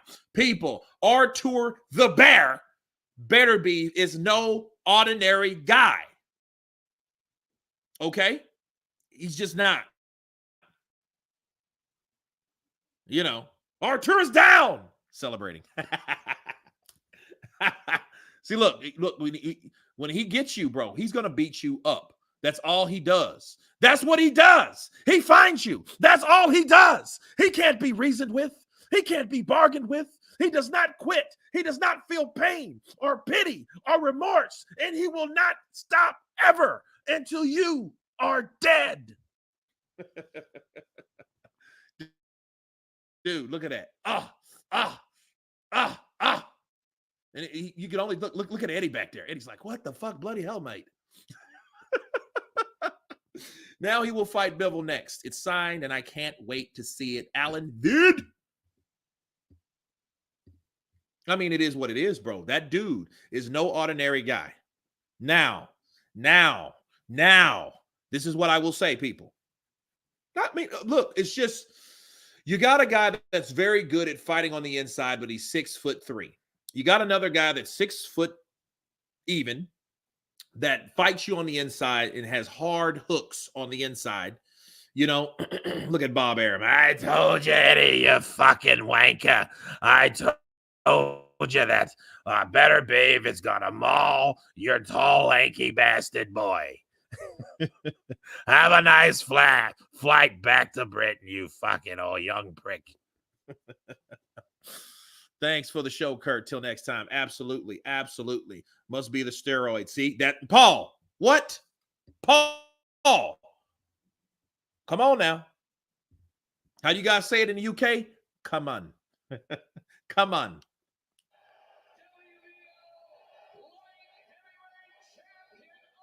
(20-0), 20 KOs. Dude. I mean, the dude is just, dude, that's what it is. And you know they're going to say that shit's going to come up. I told you guys, didn't I tell you? I said it's going to come up once he stops, once he destroys, when he destroys Callum Smith, it's going to come up. Oh yeah, he's butthurt. That's it. Artur is my second hardest puncher, pound for pound, after Wilder. I mean, and see, you understand, it's more, look, it's almost like a guy that knows how to break rhythm within. Golovkin was good at it. I mean, Golovkin, if anything you could say Golovkin was good at, is what? His jab. Beterbiev is just that way, but bigger. He's just a bigger Golovkin. You know what I mean? But I think he punches harder. I think he's more relentless. I think Golovkin is a guy, he punches hard too. He's more of a choppy puncher. But this guy here throws these punches. Bivol don't load up. No, he doesn't. And see, you'll have a guy that may not be able, and I told you guys, I said, look, Beterviev will have to knock out Bivol because Bivol will stay busy. Callum Smith wasn't as busy. This fight is probably going to be one of the most produced or most watched or most praised or best fights of this year. You wanted it, people, for Undisputed. You wanted to see a good outcome, a good competition between Terrence Crawford and Errol Spence. We have it this year with totally two different fighters going for Undisputed. Once again, undefeated. Once again, that's how we're going to see it. My money's on Bivol. Mine is not. I think if Bivol can take the shots, he may be able to last. But I don't think he will. I don't think anybody will in that weight class. I think Beterviev will find a way to get in the inside and maul you. That's what he does. He's fundamental when he's on the outside. But as soon as he gets on the inside, he's going to throw punches, loop punches, uppercuts, left hooks, over the hand, get you another right hand. He's one of those guys, he has this type of of unorthodox confusion. It's like confused chaos, but he knows exactly what he's doing. He's mauling you. He's catching you with these hard, short shots that are breaking you down round after round. That's what Beterviev does. And they're harder than shots that don't supposed to be punched or thrown and hurt the way from the distance where they're thrown. You don't supposed to be able to hit a guy with this short of a distance and make an impact. You look at Beterviev's forearms. His forearms are huge. Motherfucker got forearms like Popeye. Okay? The guy can punch, and he can punch at a short distance, and he can inflict pain on you as though he was winding up with these shots. I'm trying to tell you. Everybody's saying Bivol will beat him. Okay. I like Bivol. I think Bivol is the Bruce Lee of boxing. But here we are, and so it begins. With the 400 still here, I appreciate all of you guys, the thousands that watched it with me. Beterbieve be using Loma style. No, he don't. Loma doesn't throw punches like that. Beterviev throws punches like he throws punches. See, Beterviev hits you with the right hand. He hits you in a sense, he's beating your ass. He's not just trying to that's Loma.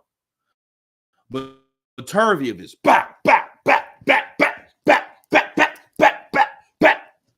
He's going upside your head. He's throwing punches. He's throwing a right hand, and if you're still there, he's gonna hit you again. You mother. He fights you as though he's beating you up like you did something to his family. That's how he does it. Bivol's fast. He is fast. He's going to have to be fast. He's going to have to stay back. He's going to have to throw punches in bunches. He's going to have to keep Beterviev busy. He's going to have to do that, or Beterviev is going to get close to him and beat him up. And then, God forbids, he hurts you. That's when he opens up.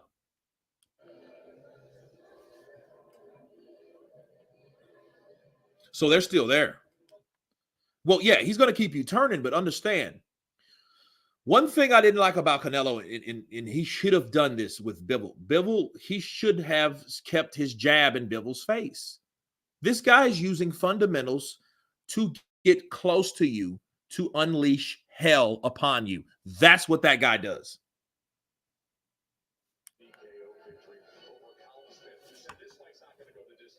I told you it wouldn't. This shit ain't going no 12 rounds.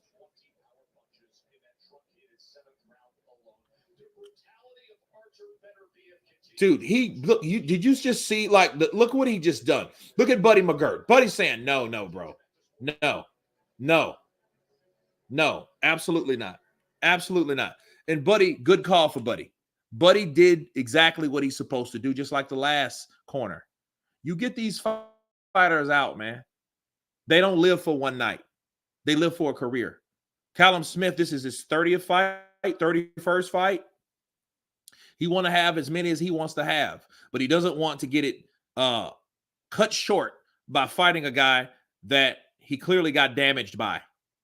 Okay? Beterviev just beat you up with a phone book. He beats the shit out of you. He's a great lightweight, no doubt, but he is not as good as Michael Spinks. Okay, wonderful. You know a person's good right now when you have to bring up someone from the yesteryear. Bars.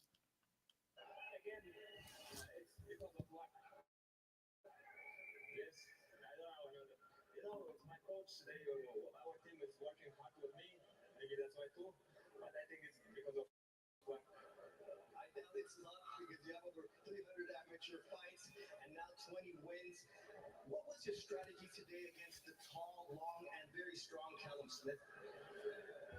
We have a couple of strategies. We always do not only one, We need to be prepared for several strategies. And he gave me a good fight, He stayed strong. Thank you for him. Today, luck is on my side. Well, luck and power, obviously. He's a fighter who had never been knocked down as a pro. You did it twice in this finish. Oh, was it first time in his career?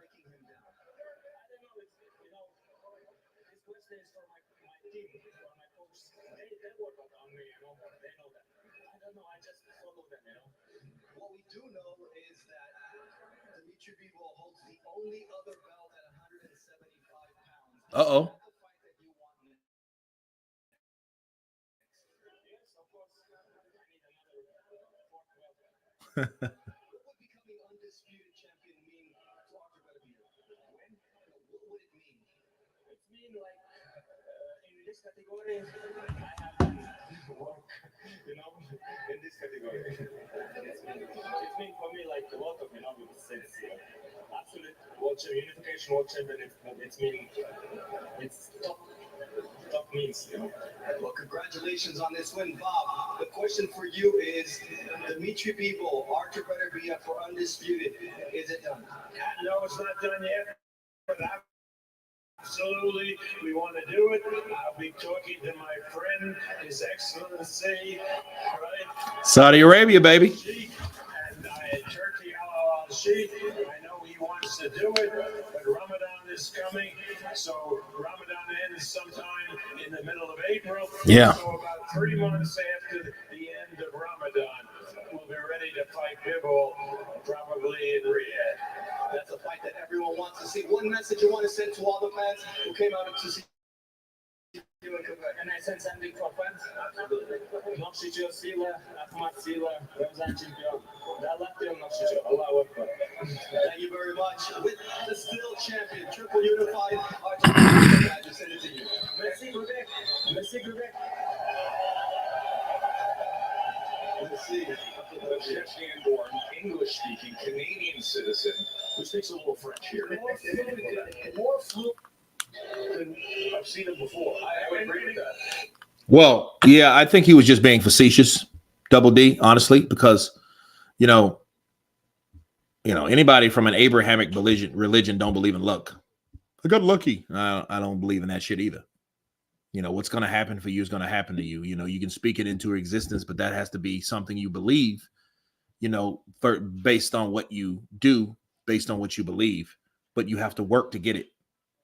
Not just, oh, look, I got lucky. No, I don't believe in that. So maybe he was just talking shit. Maybe he was just being facetious. Like, you know, no, because a lot of people were probably saying he doesn't have ability. No, this guy is barbaric, bro.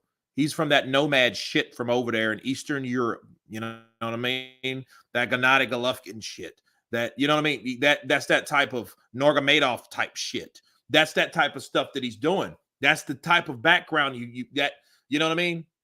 No, bro. See that look at that. He caught him.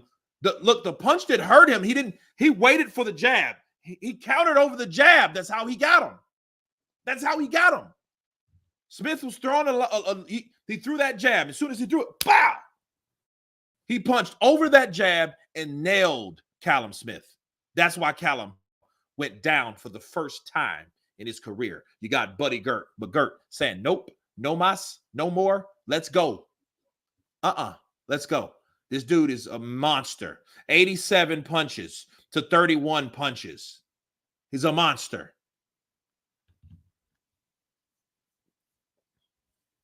Double D, great work, Kurt. Have a great Sunday. Okay.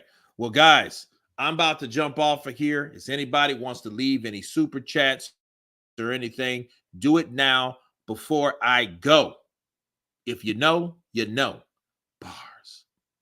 37% total punches. So landed 95 to 28 as far as jabs. So yeah, it's crazy. But you guys, man, it's been an honor.